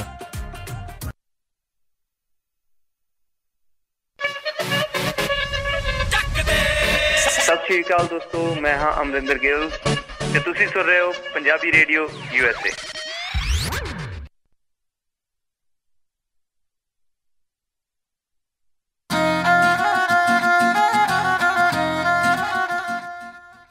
ਪੰਜਾਬੀ ਰੇਡੀਓ USA ਸੁਣ ਰਹੇ ਸਾਰੇ ਹਿਮਾਨਯੋਗ ਅਤੇ ਸਤਿਕਾਰ ਸਰੋਤਿਆਂ ਨੂੰ ਇੱਕ ਵਾਰੀ ਫੇਰ ਨਿੱਘੀ ਜੀ ਆਇਆਂ ਨੂੰ ਸਭ ਦਾ ਸਵਾਗਤ ਹੈ। ਸਰੋਤੇ ਪ੍ਰੋਗਰਾਮ ਚੱਲ ਰਿਹਾ ਜੀ ਖਬਰ ਤੇ ਨਜ਼ਰ ਮਿੰਟੂ ਗੁਰੂਸਰੀਆ ਜੀ ਦੇ ਨਾਲ। ਮਿੰਟੂ ਜੀ, ਜੀ ਆਇਆਂ ਨੂੰ ਸਵਾਗਤ ਹੈ ਜੀ ਇੱਕ ਵਾਰੀ ਫੇਰ। ਜੀ ਸ਼ੁਕਰੀਆ ਜੀ ਰਾਜਕਰਨ ਸਿੰਘ। ਅਤੇ ਮਿੰਟੂ ਜੀ, ਆਪਣੀ ਗੱਲਬਾਤ ਜਿਹੜੀ ਉਹ ਚੱਲ ਰਹੀ ਸੀ, ਆਪਾਂ ਕੁਛ ਕੁ ਹੋਰ ਜਿਹੜੇ ਆ ਉਹ ਮੇਨ ਖਬਰਾਂ ਦੇ ਉੱਤੇ ਨਜ਼ਰ ਮਾਰਾਂਗੇ, ਫਿਰ ਆਪਾਂ ਕਾਲ ਦੇ ਵੱਲ ਵਧਾਂਗੇ। ਇੱਕ ਕਾਂਗਰਸੀ ਵਿਧਾਇਕ ਦੇ ਗ੍ਰਿਫਤਾਰੀ ਵਾਰੰਟ ਜਾਰੀ ਹੋ ਗਏ ਨੇ। ਇਹ ਕਾਂਗਰਸੀ ਵਿਧਾਇਕ ਆ ਪੁੱਛੋ ਹਲਕੇ ਤੋਂ ਜਿਹੜਾ ਜਿੱਤਿਆ ਹੋਇਆ ਪ੍ਰੀਤਮ ਸਿੰਘ ਕੋਟਭਾਈ ਜੀ। ਜਿਹੜੇ ਗਿੱਦੜਬਾਹਾ ਜਾਂ ਬਠਿੰਡੇ ਹਲਕੇ ਦੇ ਲੋਕ ਆ ਜਾਂ ਮਲੋਟ ਹਲਕੇ ਦੇ ਲੋਕ ਆ, ਉਹ ਪ੍ਰੀਤਮ ਸਿੰਘ ਕੋਟਭਾਈ ਨੂੰ ਪ੍ਰੀਤਮ ਡੇਅਰੀ ਵਾਲੇ ਦੇ ਨਾਂ ਨਾਲ ਬਹੁਤਾ ਜਾਣਦੇ ਆ ਜੀ। ਇਹਦਾ ਡੇਅਰੀ ਦਾ ਕਾਰੋਬਾਰ ਆ। ਵੈਸੇ ਸਿਆਸੀ ਬੰਦਿਆਂ ਦਾ ਦਸਤੂਰ ਬਣ ਗਿਆ ਕਿ ਕਾਰੋਬਾਰ ਦੇ ਨਾਲ ਨਾਲ ਸਿਆਸਤ ਕਰਦੇ ਆ ਤੇ ਸਿਆਸਤ ਦੇ ਨਾਲ ਨਾਲ ਇੱਕ ਸਾਈਡ ਕਾਰੋਬਾਰ ਵੀ ਕਰਦੇ ਆ ਜੀ। ਇਸ ਪ੍ਰੀਤਮ ਸਿੰਘ ਕੋਟਭਾਈ ਨੇ ਵੀ ਸਾਈਡ ਕਾਰੋਬਾਰ ਕਰਨ ਦੀ ਕੋਸ਼ਿਸ਼ ਕੀਤੀ ਔਰ ਸਫਲ ਵੀ ਹੋਇਆ। ਖੈਰ, ਮੱਧ ਪ੍ਰਦੇਸ਼ ਦੇ ਵਿੱਚ ਇੱਕ ਇਹਨਾਂ ਨੇ ਕੰਪਨੀ ਖੋਲੀ ਸੀ। ਕੰਪਨੀ ਇਸ ਤਰ੍ਹਾਂ ਦੀ ਸੀ ਕਿ ਉਹਦੇ 'ਚ ਇਨਵੈਸਟਰ ਇਨਵੈਸਟਮੈਂਟ ਕਰਦੇ ਸਨ ਤੇ ਉਸ ਤੋਂ ਬਾਅਦ ਉਹਨਾਂ ਨੂੰ ਮੰਥਲੀ ਵਿਆਜ ਦਿੱਤੀ ਜਾਂਦੀ ਸੀ ਮੋੜਵੀਂ, ਔਰ ਜਦੋਂ ਮੈਚਿਓਰ ਹੋ ਜਾਂਦੀ ਸੀ ਉਹਨਾਂ ਦੀ ਉਹ ਜਿਹੜੀ ਪਾਲਿਸੀ ਤੇ ਫਿਰ ਉਹ ਜਿਹੜੀ ਰਕਮ ਹੁੰਦੀ ਸੀ ਇਨਵੈਸਟਮੈਂਟ ਦੀ ਉਹ ਵਾਪਸ ਕਰ ਦਿੱਤੀ ਜਾਂਦੀ ਸੀ। ਇਸੇ ਤਰ੍ਹਾਂ ਇੱਕ 90 ਸਾਲ ਦਾ ਬਜ਼ੁਰਗ ਸੀ ਕਾਂਸ਼ੀ ਪ੍ਰਸਾਦ, ਉਹਨੇ 5 ਲੱਖ ਦੀ ਇਨਵੈਸਟਮੈਂਟ ਕੀਤੀ ਸੀ, ਪਰ ਅਚਾਨਕ ਕੰਪਨੀ ਤਾਲਾਬੰਦੀ ਕਰ ਗਈ। ਜਿਵੇਂ ਗੁਰਦਾਸ ਮਾਨ ਕਹਿੰਦਾ ਨਾ ਕਿ ਸੋਹਣੀਆਂ ਸ਼ਕਲਾਂ ਵਾਲੇ ਘਰ ਦੀ ਰੌਣਕ ਲੈ ਕੇ ਨਾਲੇ ਤੇ ਬੂਹਿਓਂ ਬਾਹਰ ਲਮਕਦੇ ਤਾਲੇ। ਬੂਹਿਓਂ ਬਾਹਰ ਜਦੋਂ ਤਾਲੇ ਲਮਕਦੇ ਵੇਖੇ ਤੇ ਉਹਨਾਂ ਦਾ ਮੱਥਾ ਠਣਕਿਆ। ਉਹਨਾਂ ਨੇ ਕੰਪਨੀ ਦਾ ਹੌਲੀ ਹੌਲੀ ਖੁਰਾ ਖੋਜਦਿਆਂ ਲੱਭ ਲਿਆ ਔਰ ਇਸ ਕੰਪਨੀ ਨੂੰ ਸਾਫ਼ ਤੌਰ ਤੇ ਕਿਹਾ ਕਿ ਸਾਡੇ ਪੈਸੇ, ਸਾਡਾ ਹੱਕ ਇੱਥੇ ਰੱਖ। ਇਹਨਾਂ ਨੇ ਜਦੋਂ ਦਬਾਅ ਪੈਂਦਾ ਵੇਖਿਆ, ਫਿਰ 5 ਚੈੱਕ ਦੇ ਦਿੱਤੇ ਲੱਖ ਰੁਪਈਏ ਦੇ। ਉਹ ਜਿਹੜੇ 5 ਚੈੱਕ ਦਿੱਤੇ ਸਨ ਉਹ ਉਹਨਾਂ ਨੇ ਜਦੋਂ ਲਾਏ ਉਹ ਡਿਸਆਨਰ ਹੋ ਗਏ। ਜਦੋਂ ਚੈੱਕ ਬਾਉਂਸ ਹੋ ਗਏ, ਤੁਹਾਨੂੰ ਪਤਾ ਉਹ ਫਿਰ ਬੈਂਕ ਦਾ ਜਿਹੜਾ ਹੁੰਦਾ ਨੇਮ ਕਾਇਦਾ, ਉਹਦੇ ਮੁਤਾਬਕ ਕੇਸ ਅਦਾਲਤ 'ਚ ਲੱਗ ਜਾਂਦਾ। ਉਹਨਾਂ ਨੇ ਚੱਕ ਕੇ ਕੇਸ ਅਦਾਲਤ 'ਚ ਲਾਤਾ, ਕਿਉਂਕਿ ਪ੍ਰੀਤਮ ਸਿੰਘ ਕੋਟ ਭਾਈ ਸਾਹਿਬ ਸੀਗੇ ਜਿਹੜੇ, ਇਹ ਪਹਿਲਾਂ ਅਕਾਲੀ ਹੁੰਦੇ ਸੀਗੇ, ਉਦੋਂ ਕੋਈ ਪਰਵਾਹ ਨਹੀਂ ਕੀਤੀ। ਬਾਅਦ ਦੇ ਵਿੱਚ ਕਾਂਗਰਸ 'ਚ ਆ ਗਏ ਤੇ ਸੁੱਖ ਨਾਲ ਵਿਧਾਇਕ ਬਣ ਗਏ। ਪਰਵਾਹ ਫਿਰ ਕਰਨੀ ਕਿੰਨੇ ਸੀ? ਇਹ ਉਸ ਕੇਸ ਦੀ ਪੈਰਵਾਈ ਕਰਨ ਕੋਈ ਗਿਆ ਹੀ ਨਹੀਂ। ਜਿਹੜੇ ਹੋਰ ਇਹਦੇ ਨਾਲ ਦੇ ਉਸ ਕੰਪਨੀ ਦੇ ਕੋਈ ਅਹੁਦੇਦਾਰ ਸੀਗੇ, ਉਹਨਾਂ ਦੇ ਵਿੱਚੋਂ ਕੋਈ ਵੀ ਨਹੀਂ ਗਿਆ। ਹਾਰ ਕੇ ਫਿਰ ਅਦਾਲਤ ਨੇ ਇਹਨਾਂ ਦੇ ਖਿਲਾਫ ਗ੍ਰਿਫਤਾਰੀ ਦੇ ਵਾਰੰਟ ਜਾਰੀ ਕਰ ਦਿੱਤੇ ਆ ਔਰ DGP ਰਾਹੀਂ ਇਹ ਵਾਰੰਟ ਹੈ ਜਿਹੜੇ ਪੰਜਾਬ ਪਹੁੰਚ ਰਹੇ ਆ। ਹੁਣ ਪ੍ਰੀਤਮ ਸਿੰਘ ਕੋਟ ਭਾਈ ਸਾਹਿਬ ਜਿਹੜੇ ਆ ਉਹ ਜਾਗੇ ਆ। ਉਹ ਕਹਿੰਦੇ ਜੀ ਕੋਈ ਗੱਲ ਨਹੀਂ, ਅਸੀਂ ਸੈਟਲਮੈਂਟ ਕਰ ਲਵਾਂਗੇ। ਵੈਸੇ ਉਹ ਕਹਿੰਦੇ ਅਦਾਲਤ ਨੇ ਜੇ ਹੁਕਮ ਦਿੱਤਾ, ਜੇ ਬੁਲਾਵਾ ਆਇਆ ਤੇ ਜਾਣਾ ਹੀ ਪੈਣਾ। ਪਰ ਉਂਝ ਉਹ ਕਹਿੰਦੇ ਆ ਕਿ ਅਸੀਂ ਨਿਪਟਾ ਲਾਂਗੇ, ਸਾਡਾ ਬਾਹਰ ਹੀ ਨਿਬੜ ਜਾਏਗਾ। ਪਰ ਇਹ ਪਹਿਲਾਂ ਨਿਬੜਾ ਜਾਣਾ ਚਾਹੀਦਾ ਸੀਗਾ। ਉਂਝ ਪ੍ਰੀਤਮ ਸਿੰਘ ਕੋਟ ਭਾਈ ਵੀ ਇਹ ਗੱਲ ਕਹਿੰਦੇ ਆ ਕਿ ਦੇਖੋ ਜੀ, ਅਸੀਂ ਜਿਹੜੇ ਚੈੱਕ ਦਿੱਤੇ ਸੀ ਉਹ ਚੈੱਕ ਮੇਰੇ ਨਹੀਂ ਸਨ। ਪਰ ਕੋਟ ਭਾਈ ਸਾਹਿਬ ਇਹ ਨਹੀਂ ਦੱਸਦੇ ਕਿ ਉਹ ਜੇ ਚੈੱਕ ਤੁਹਾਡੇ ਨਹੀਂ ਸਨ, ਤੁਹਾਡੇ ਵੱਲੋਂ ਨਹੀਂ ਸਨ ਦਿੱਤੇ ਗਏ, ਤੇ ਫਿਰ ਉਹ ਜੱਜ ਬੇਵਕੂਫ ਸੀਗਾ ਜਿਹਨੇ ਤੁਹਾਡੇ ਨਾਂ ਦਾ ਵਾਰੰਟ ਬਣਾ ਕੇ ਭੇਜਤਾ। ਦੂਜੀ ਗੱਲ ਜਿਹੜੀ ਹੈ ਉਹ ਇਹ ਹੈ ਕਿ ਜਿਸ ਤਰ੍ਹਾਂ ਮੈਂ ਤੁਹਾਨੂੰ ਕਿਹਾ ਕਿ ਹਰੇਕ ਦਾ ਸਾਈਡ ਕਾਰੋਬਾਰ ਹੀ ਹੈ। ਇੱਥੇ ਇਸ ਤਰ੍ਹਾਂ ਦਾ ਮਾਹੌਲ ਬਣ ਗਿਆ, ਚਾਹੇ ਹੋਵੇ ਚਾਹੇ ਨੀਰਜ ਅਰੋੜਾ ਹੋਵੇ, ਤੇ ਇੱਕ ਇਸੇ ਤਰਜ਼ ਦਾ ਇਸੇ ਪਾਰਟੀ ਦਾ ਹੀ ਪਹਿਲਾਂ ਬੰਦਾ ਹੁੰਦਾ ਸੀ, ਪਰ ਬਾਅਦ ਦੇ ਵਿੱਚ ਪਾਲਾ ਬਦਲ ਕੇ ਕਾਲੀ ਹੋ ਗਿਆ। ਕਾਲੀਆਂ ਨੇ ਜਿਮਨੀ ਚੋਣ ਲੜਾ ਕੇ ਵਿਧਾਇਕ ਬਣਾਤਾ ਸੀ। ਉਹਦੇ ਤੇ ਵੀ ਇਸੇ ਤਰ੍ਹਾਂ ਦੇ ਦੋਸ਼ ਸੀ। ਉਹਦੇ ਤੇ CBI ਦੀਆਂ 2 FIR ਦਰਜ ਹੋਈਆਂ ਸੀ, ਜਿਹਦੇ ਵਿੱਚ ਸੈਂਕੜੇ ਕਰੋੜ ਦੀ ਠੱਗੀ ਸੀ। ਉਸ ਠੱਗੀ ਦਾ ਕੀ ਬਣਿਆ, CBI ਇਨਕੁਆਇਰੀ ਦਾ ਕੀ ਬਣਿਆ, ਉਹ ਤੇ ਪਤਾ ਨਹੀਂ। ਪਰ ਇੰਨਾ ਜ਼ਰੂਰ ਪਤਾ ਹੈ ਕਿ ਜਿਹੜੇ ਅੱਜ ਦੇ ਸਿਆਸਤਦਾਨ ਆ ਉਹ ਕੱਲੀ ਸਿਆਸਤ ਹੀ ਨਹੀਂ ਕਰਦੇ। ਸਿਆਸਤ ਦਾ ਮਤਲਬ ਹੁੰਦਾ ਹੈ ਸਿਆਸਤ, ਕਾਲਾ ਝੂਠ। ਉਹ ਕਈ ਤਰ੍ਹਾਂ ਦਾ ਕਾਲਾ ਧੰਦਾ ਬੰਦਾ ਇੱਧਰ ਉੱਧਰੋਂ ਕਰ ਲੈਂਦੇ ਆ। ਜੀ ਤੇ ਮਿੰਟੂ ਜੀ, ਆਪਾਂ ਅਗਲੀ ਗੱਲ ਕਰੀਏ ਵੀ ਵਿਕਾਸ ਦੇ ਨਾਂ ਦੇ ਉੱਤੇ 20,000 ਲੋਕਾਂ ਦੀ ਬਲੀ। ਇਹ ਸ਼ਾਇਦ ਰਾਜਕਰਮਵੀਰ ਸਿੰਘ ਜੀ ਤੁਸੀਂ ਖਬਰ ਪੜ੍ਹਨ ਦੇ ਵਿੱਚ ਭੁਲੇਖਾ ਖਾ ਕੇ ਜਾਂ ਬੋਲਣ ਦੇ ਵਿੱਚ ਭੁਲੇਖਾ ਖਾ ਕੇ 20,000 ਲੋਕਾਂ ਦੀ 20,000 ਰੁੱਖਾਂ ਦੀ ਹੋਣੀ ਆ। ਰੁੱਖਾਂ ਦੀ ਜੇ ਇਸ ਤਰ੍ਹਾਂ ਦਾ ਵਿਕਾਸ ਹੋਇਆ ਤੇ ਫਿਰ ਬਹੁਤ ਜਲਦੀ ਵਿਕਾਸ ਨੂੰ ਮੰਨਣ ਵਾਲਾ ਨਹੀਂ ਲੱਭੇਗਾ ਕੋਈ ਬੰਦਾ। ਬਿਲਕੁਲ ਸਹੀ ਗੱਲ ਆ। ਅੱਛਾ, ਇਹ ਜਿਹੜਾ ਵਿਕਾਸ ਨਹੀਂ ਕਹਿ ਸਕਦੇ, ਵਿਨਾਸ਼ ਹੀ ਕਹਿ ਸਕਦੇ ਹਾਂ ਕਿ ਪੰਜਾਬ ਤੇ ਪਹਿਲਾਂ ਹੀ ਜੰਗਲਾਤ ਕੋਲੋਂ ਰੋਡਾ ਪੋਡਾ ਹੋਇਆ ਪਿਆ, ਜਿਹਨੂੰ ਇੱਕ ਸਿਆਸਤਦਾਨ ਨੂੰ ਲੈ ਕੇ ਬੜਾ ਮਖੌਲ ਜਿਹਾ ਡਾਇਆ ਜਾਂਦਾ ਨਾ ਜੀ ਕਿ ਰੁੱਖ ਰੋਡੇ ਪੋਡੇ ਹੋ ਗਏ ਹੈ। ਉਹ ਸੱਚ ਬੋਲਿਆ ਸੀ। ਤੇ ਪੰਜਾਬ ਵੈਸੇ ਪੂਰਾ ਹੀ ਰੋਡਾ ਪੋਡਾ ਹੋਇਆ ਪਿਆ ਰੁੱਖਾਂ ਬੰਨਿਓ। ਹੁਣ ਕੁਹਾੜਾ ਜਿਹੜਾ ਰੁੱਖਾਂ ਤੇ ਹੋਰ ਚੱਲਣ ਜਾ ਰਿਹਾ। ਪਿਛਲੇ ਸਾਲ ਜਗਬਾਣੀ ਦੇ ਵਿੱਚ ਇੱਕ ਰਿਪੋਰਟ ਛਪੀ ਸੀ ਰਾਜਕਰਮਵੀਰ ਸਿੰਘ ਜੀ ਕਿ ਜਿਹੜਾ 10 ਸਾਲਾਂ ਦਾ ਸੁਨਹਿਰੀ ਦੌਰ ਆ, ਸੁਨਹਿਰੀ ਵਿਕਾਸ ਦਾ ਜਿਹੜਾ ਚੱਕਾ ਘੁੰਮਿਆ, ਉਹਦੇ ਵਿੱਚ ਤਕਰੀਬਨ 7 ਲੱਖ ਰੁੱਖ ਹੈ ਜਿਹੜੇ ਉਹ ਬਲੀ ਚਾੜ ਦਿੱਤੇ ਗਏ। 7 ਲੱਖ ਰੁੱਖ। ਉਹਨਾਂ ਦੇ ਵਿੱਚ ਪਤਾ ਨਹੀਂ ਉਹ ਖਜੂਰਾਂ ਗਿਣੀਆਂ ਜਾਂ ਨਹੀਂ ਗਿਣੀਆਂ, ਜਿਹੜੀਆਂ ਬਾਦਲ ਕਿਆਂ ਨੇ ਉੱਥੋਂ ਸੰਗਰੂਰ ਤੇ ਪਟਿਆਲੇ ਦੇ ਸੰਨ ਚ ਚੁੱਕ ਕੇ ਖੱਗ ਕੇ ਆਪਣੀ ਸੜਕ ਤੇ ਲਾ ਲਈਆਂ ਸਨ, ਬਠਿੰਡਾ ਵਾਇਆ ਬਾਦਲ। ਉਹ ਪਤਾ ਨਹੀਂ ਉਹਨੂੰ ਉਸ ਗਿਣਤੀ ਚ ਆਈਆਂ ਜਾਂ ਨਹੀਂ ਆਈਆਂ, ਪਰ ਉਹ ਖਜੂਰਾਂ ਸਹੀ ਸਲਾਮਤ ਹੈ, ਘਬਰਾਉਣ ਦੀ ਜ਼ਰੂਰਤ ਨਹੀਂ, ਉਹ ਬਿਲਕੁਲ ਸਹੀ ਚੱਲੀਆਂ ਹੋਈਆਂ ਆਪਦੀ ਜਗ੍ਹਾ ਤੇ। ਪਰ ਦੂਜੇ ਪਾਸੇ ਇੱਕ ਬਹੁਤ ਮੈਂ ਕਹਾਂਗਾ ਕਿ ਮੱਥਾ ਟਣਕਾਉਣ ਵਾਲੀ ਖਬਰ ਸੀਗੀ ਕਿ ਇੰਨੇ ਜ਼ਿਆਦਾ ਰੁੱਖ ਪੰਜਾਬ ਦੇ ਵਿੱਚੋਂ ਪੱਟ ਲਏ ਗਏ। ਦੂਜੀ ਗੱਲ ਜਿਹੜੀ ਹੁਣ ਆ ਰਹੀ ਹੈ ਕਿ 20,000 ਰੁੱਖ 35 ਸੱਟੇ ਜਿਹੜੇ ਇਹ ਵੱਢੇ ਜਾਣਗੇ, ਇਹ ਮੁੱਛੇ ਜਾਣਗੇ। ਔਰ ਇਹ ਕਿੱਥੋਂ ਵੱਢੇ ਜਾਣਗੇ? ਫਗਵਾੜਾ ਤੋਂ ਜਿਹੜਾ ਰੋਪੜ ਹਾਈਵੇ ਬਣਾਇਆ ਜਾ ਰਿਹਾ, ਉਹ ਸੜਕ ਜਿਹੜੀ ਚੌੜੀ ਕੀਤੀ ਜਾ ਰਹੀ ਹੈ, ਉਸ 80 ਕਿਲੋਮੀਟਰ ਦੇ ਦਾਇਰੇ ਦੇ ਵਿੱਚ ਜਿੰਨੇ ਰੁੱਖ ਆਉਂਦੇ ਆ ਉਹ ਸਾਰੇ ਭੜਕਾ ਦਿੱਤੇ ਜਾਣਗੇ। ਔਰ ਇਹਨਾਂ ਰੁੱਖਾਂ ਦੀ ਤਾਦਾਦ ਹੈ ਜਿਹੜੀ ਉਹ ਹੈ 20,000। ਹੁਣ ਤੁਸੀਂ ਆਪ ਹੀ ਅੰਦਾਜ਼ਾ ਲਾ ਲਓ, 20,000 ਰੁੱਖ ਲਾਉਣਾ, ਲਾ ਕੇ ਉਹਨਾਂ ਨੂੰ ਰੁੱਖ ਬਣਾਉਣਾ, ਕਿੰਨੀ ਮਿਹਨਤ ਤੇ ਕਿੰਨੇ ਲੰਮੇ ਸਮੇਂ ਦੇ ਪ੍ਰੋਸੀਜਰ ਜਾਂ ਪ੍ਰਕਿਰਿਆ ਦਾ ਹਿੱਸਾ। ਤੁਸੀਂ ਆਪ ਅੰਦਾਜ਼ਾ ਲਾ ਲਓ ਕਿੰਨੀ ਮਿਹਨਤ ਤੇ ਕਿੰਨਾ ਸਮਾਂ ਲੱਗੇਗਾ। ਪਰ ਇੱਕੋ ਝਟਕੇ 'ਚ ਉਹ 20,000 ਰੁੱਖ ਹੈ ਜਿਹੜੇ ਬਲੀ ਚਾੜ ਦਿੱਤੇ ਜਾਣਗੇ। ਉਹ ਕਿਉਂ? ਇਹਦਾ ਇੱਕ ਛੋਟਾ ਜਿਹਾ ਕਾਰਨ ਨਜ਼ਰ ਆਉਂਦਾ ਰਾਜਕਰਨਵੀਰ ਸਿੰਘ ਜੀ। ਇੱਥੇ ਇਹ ਆ ਕਿ ਸਾਡੇ ਸਿਆਸਤਦਾਨ ਜਿਹੜੇ ਆ ਉਹ ਗੱਫਾ ਪਾਲਦੇ, ਇੱਧਰੋਂ ਵੀ ਮਿਲ ਜਾਵੇ ਇੱਧਰੋਂ ਵੀ ਮਿਲ ਜਾਵੇ। ਬਹੁਤ ਸਾਰੇ ਰੁੱਖ ਹੈ ਜਿਹੜੇ ਇਸੇ ਕਰਕੇ ਵਧਾਏ ਗਏ ਕਿਉਂਕਿ ਹਾਈਵੇ ਅਥਾਰਟੀ ਉਹਨਾਂ ਦੇ ਪੈਸੇ ਚੰਗੇ ਦਿੰਦੀ ਹੈ। ਔਰ ਬਾਅਦ ਦੇ ਵਿੱਚ ਆਪ ਇਹਨਾਂ ਨੇ ਕਰਨਾ ਕੁਛ ਨਹੀਂ ਹੁੰਦਾ, ਕਹਿ ਦਿੰਦੇ ਜੇ ਅਸੀਂ ਲਾਵਾਂਗੇ ਰੁੱਖ ਸਾਡਾ ਜੰਗਲਾਤ ਮਹਿਕਮਾ ਲਾਊਗਾ। ਪਰ ਅੱਜ ਤੱਕ ਜੰਗਲਾਤ ਮਹਿਕਮੇ ਦੇ ਲਾਏ ਰੁੱਖ ਹੈ ਜਿਹੜੇ ਉਹ ਮੇਰੇ ਖਿਆਲ ਦੇ ਨਾਲ ਕੋਈ ਚੰਗੇ ਭਾਗਾਂ 'ਚ ਤੇ ਭਾਵੇਂ ਆਪਣੇ ਆਪ ਕੋਈ ਹੋ ਗਿਆ ਹੋਵੇ, ਬਹੁਤੇ ਰੁੱਖ ਹੈ ਜਿਹੜੇ ਉਹ ਵਿਚਾਰੇ ਕਾਗਜ਼ਾਂ 'ਚ ਹੀ ਹੁੰਦੇ ਆ। ਹੁਣ ਇਹ ਨਾ 20,000 ਰੁੱਖਾਂ ਦੇ ਬਦਲੇ 25 ਕਰੋੜ ਰੁਪਈਆ ਮਿਲਣਾ ਇਹਨਾਂ ਨੂੰ। 25 ਕਰੋੜ ਦੇ ਰੁੱਖ ਜੇ ਪੰਜਾਬ ਦੇ ਵਿੱਚ ਲੱਗ ਜਾਣ ਤੇ ਮੇਰੇ ਖਿਆਲ ਦੇ ਨਾਲ ਬਹਿਜਾ ਹੋ ਜੇ, ਪਰ ਲੱਗਦੇ ਨਹੀਂ। ਅੱਗੇ ਵੀ ਜਿੰਨੇ ਰੁੱਖ ਜਿਹੜੇ ਛਾਂਗੇ ਗਏ ਵੱਢੇ ਗਏ ਆ ਉਹਨਾਂ ਦੇ ਬਦਲੇ ਜਿੰਨੀ ਰਕਮ ਆਈ ਉਹ ਪਤਾ ਨਹੀਂ ਕਿੱਧਰ ਚਲੇ ਗਈ, ਪਰ ਰੁੱਖ ਉਹ ਜਿੰਨੇ ਪੱਟੇ ਗਏ ਉਹਨੇ ਰੁੱਖ ਲੱਗੇ ਨਹੀਂ। ਸੋ ਮੇਰੇ ਖਿਆਲ ਦੇ ਨਾਲ ਇੱਥੇ ਹੁਣ ਜ਼ਰੂਰੀ ਇਹ ਬਣਦਾ ਰਾਜਕਰਨਵੀਰ ਸਿੰਘ ਜੀ, ਇੱਕ ਮਸ਼ੀਨ ਹੈ ਜਿਹੜੀ ਗੁਜਰਾਤ ਦੇ ਵਿੱਚ ਵੀ ਆ, ਮੇਰੇ ਖਿਆਲ ਦੇ ਨਾਲ ਕਰਨਾਟਕ ਦੇ ਵਿੱਚ ਵੀ ਆ, ਤੇ ਜੇ ਮੈਂ ਭੁੱਲਦਾ ਨਹੀਂ ਮਹਾਰਾਸ਼ਟਰ ਦੇ ਵਿੱਚ ਵੀ ਆ। ਉਹ ਇੱਕ ਮਸ਼ੀਨ ਆਲਰੇਡੀ ਇੰਡੀਆ 'ਚ ਕੰਮ ਕਰਦੀ ਹੈ। ਉਹ ਮਸ਼ੀਨ ਕਿਸ ਤਰ੍ਹਾਂ ਦੀ ਕਿ ਵੱਡੇ ਤੋਂ ਵੱਡਾ ਭਾਰੀ ਤੋਂ ਭਾਰੀ ਰੁੱਖ ਹੈ ਜਿਹੜਾ ਇੱਕ ਥਾਂ ਤੋਂ ਪੁੱਟ ਕੇ ਦੂਜੀ ਥਾਂ ਤੇ ਬਿਲਕੁਲ ਉਸੇ ਤਰ੍ਹਾਂ ਜਾ ਕੇ ਲਾ ਦਿੰਦੀ ਹੈ। ਸਾਨੂੰ ਉਸ ਤਰ੍ਹਾਂ ਦੀ ਤਕਨੀਕ ਵਰਤ ਲੈਣੀ ਚਾਹੀਦੀ ਹੈ। YouTube ਤੇ ਜਾਓਗੇ ਨਾ, ਨਰਿੰਦਰ ਮੋਦੀ ਦੀ ਇੱਕ ਸ਼ਾਇਦ ਵੀਡੀਓ ਵੀ ਪਈ ਆ ਜਿਹਦੇ 'ਚ ਉਸ ਮਸ਼ੀਨ ਤੇ ਬੈਠਾ ਹੋਇਆ ਖੁਦ ਨਰਿੰਦਰ ਮੋਦੀ, ਉਹ ਪਹਿਲਾਂ ਦੀ ਗੱਲ ਆ ਗੁਜਰਾਤ ਦੇ ਵਿੱਚ। ਸੋ ਇਸ ਤਰ੍ਹਾਂ ਦੀ ਮਸ਼ੀਨ ਦੇ ਹਾਈ ਕੋਰਟ ਨੇ ਆਲਰੇਡੀ ਆਰਡਰ ਵੀ ਦਿੱਤੇ ਹੋਏ ਆ ਕਿ ਪੰਜਾਬ ਸਰਕਾਰ ਨੂੰ ਜ਼ਰੂਰਤ ਆ ਇਸ ਮਸ਼ੀਨ ਦੀ ਖਰੀਦ ਦੀ। ਪਰ ਅਫਸੋਸ ਦੀ ਗੱਲ ਆ ਕਿ ਹੋਰ ਥਾਵਾਂ ਬਹੁਤ ਨੇ ਜਿਨ੍ਹਾਂ ਤੇ ਪੈਸਾ ਅਥਾਹ ਡੋਲਿਆ ਜਾਂਦਾ, ਪਰ ਉਸ ਮਸ਼ੀਨ ਤੇ ਜਿਹੜਾ ਕੁਝ ਕਰੋੜ ਰੁਪਈਆ ਲੱਗਣਾ ਉਸ ਪਾਸੇ ਧਿਆਨ ਨਹੀਂ ਦੇ ਰਹੇ। ਧਿਆਨ ਦੂਜੇ ਪਾਸੇ ਦੇ ਰਹੇ ਆ ਕਿ ਕੁਹਾੜਾ ਚਲਾਈ ਜਾਂਦੇ ਆ। ਉਹ ਜਿਵੇਂ ਸਤਿੰਦਰ ਸਰਤਾਜ ਨੇ ਕਿਹਾ ਸੀਗਾ ਕਿ ਜੇ ਨਾ ਰਹੀ ਹਰਿਆਲੀ ਫੇਰ ਕੀ ਕਰਨਾ ਤਖਤਾਂ ਨੂੰ, ਸੁਨਾਰੇ ਵਾਲਿਆ ਪਾਈਆ ਵੇ ਨਾ ਚੀਰ ਦਰਖਤਾਂ ਨੂੰ। ਤੇ ਜੇ ਹਰਿਆਲੀ ਨਾ ਰਹੀ ਤਖਤ ਤੁਹਾਡੇ ਕੀ ਕਰਨਗੇ? ਕਿਉਂਕਿ ਫਿਰ ਤੁਹਾਡੇ ਤਖਤਾਂ ਨੂੰ ਦੇਖਣ ਵਾਲੇ, ਤੁਹਾਡੇ ਤਖਤਾਂ ਨੂੰ ਸਹੀ ਸਲਾਮਤ ਰੱਖਣ ਵਾਲੇ ਲੋਕ ਨਹੀਂ ਬਚਣੇ, ਕਿਉਂਕਿ ਨਾ ਪੰਜਾਬ ਦੇ ਵਿੱਚ ਪਾਣੀ ਬਚਿਆ ਚੱਜ ਦਾ, ਨਾ ਹਵਾ ਬਚੀ ਹੈ, ਨਾ ਰੁੱਖ ਬਚੇ ਆ, ਕੁੱਖ ਉਹ ਵੀ ਖਤਰੇ 'ਚ ਆ, ਜਵਾਨੀ ਕਿਸਾਨੀ ਸਭ ਕੁਛ ਖਤਰੇ 'ਚ ਆ। ਘੱਟੋ ਘੱਟ ਵਾਤਾਵਰਨ ਤੇ ਬਚਾ ਲਓ, ਕੋਈ ਅਸੀਸ ਤੇ ਕਿਸੇ ਪਾਸੋਂ ਕੱਟ ਲਓ। ਜੀ ਬਿਲਕੁਲ।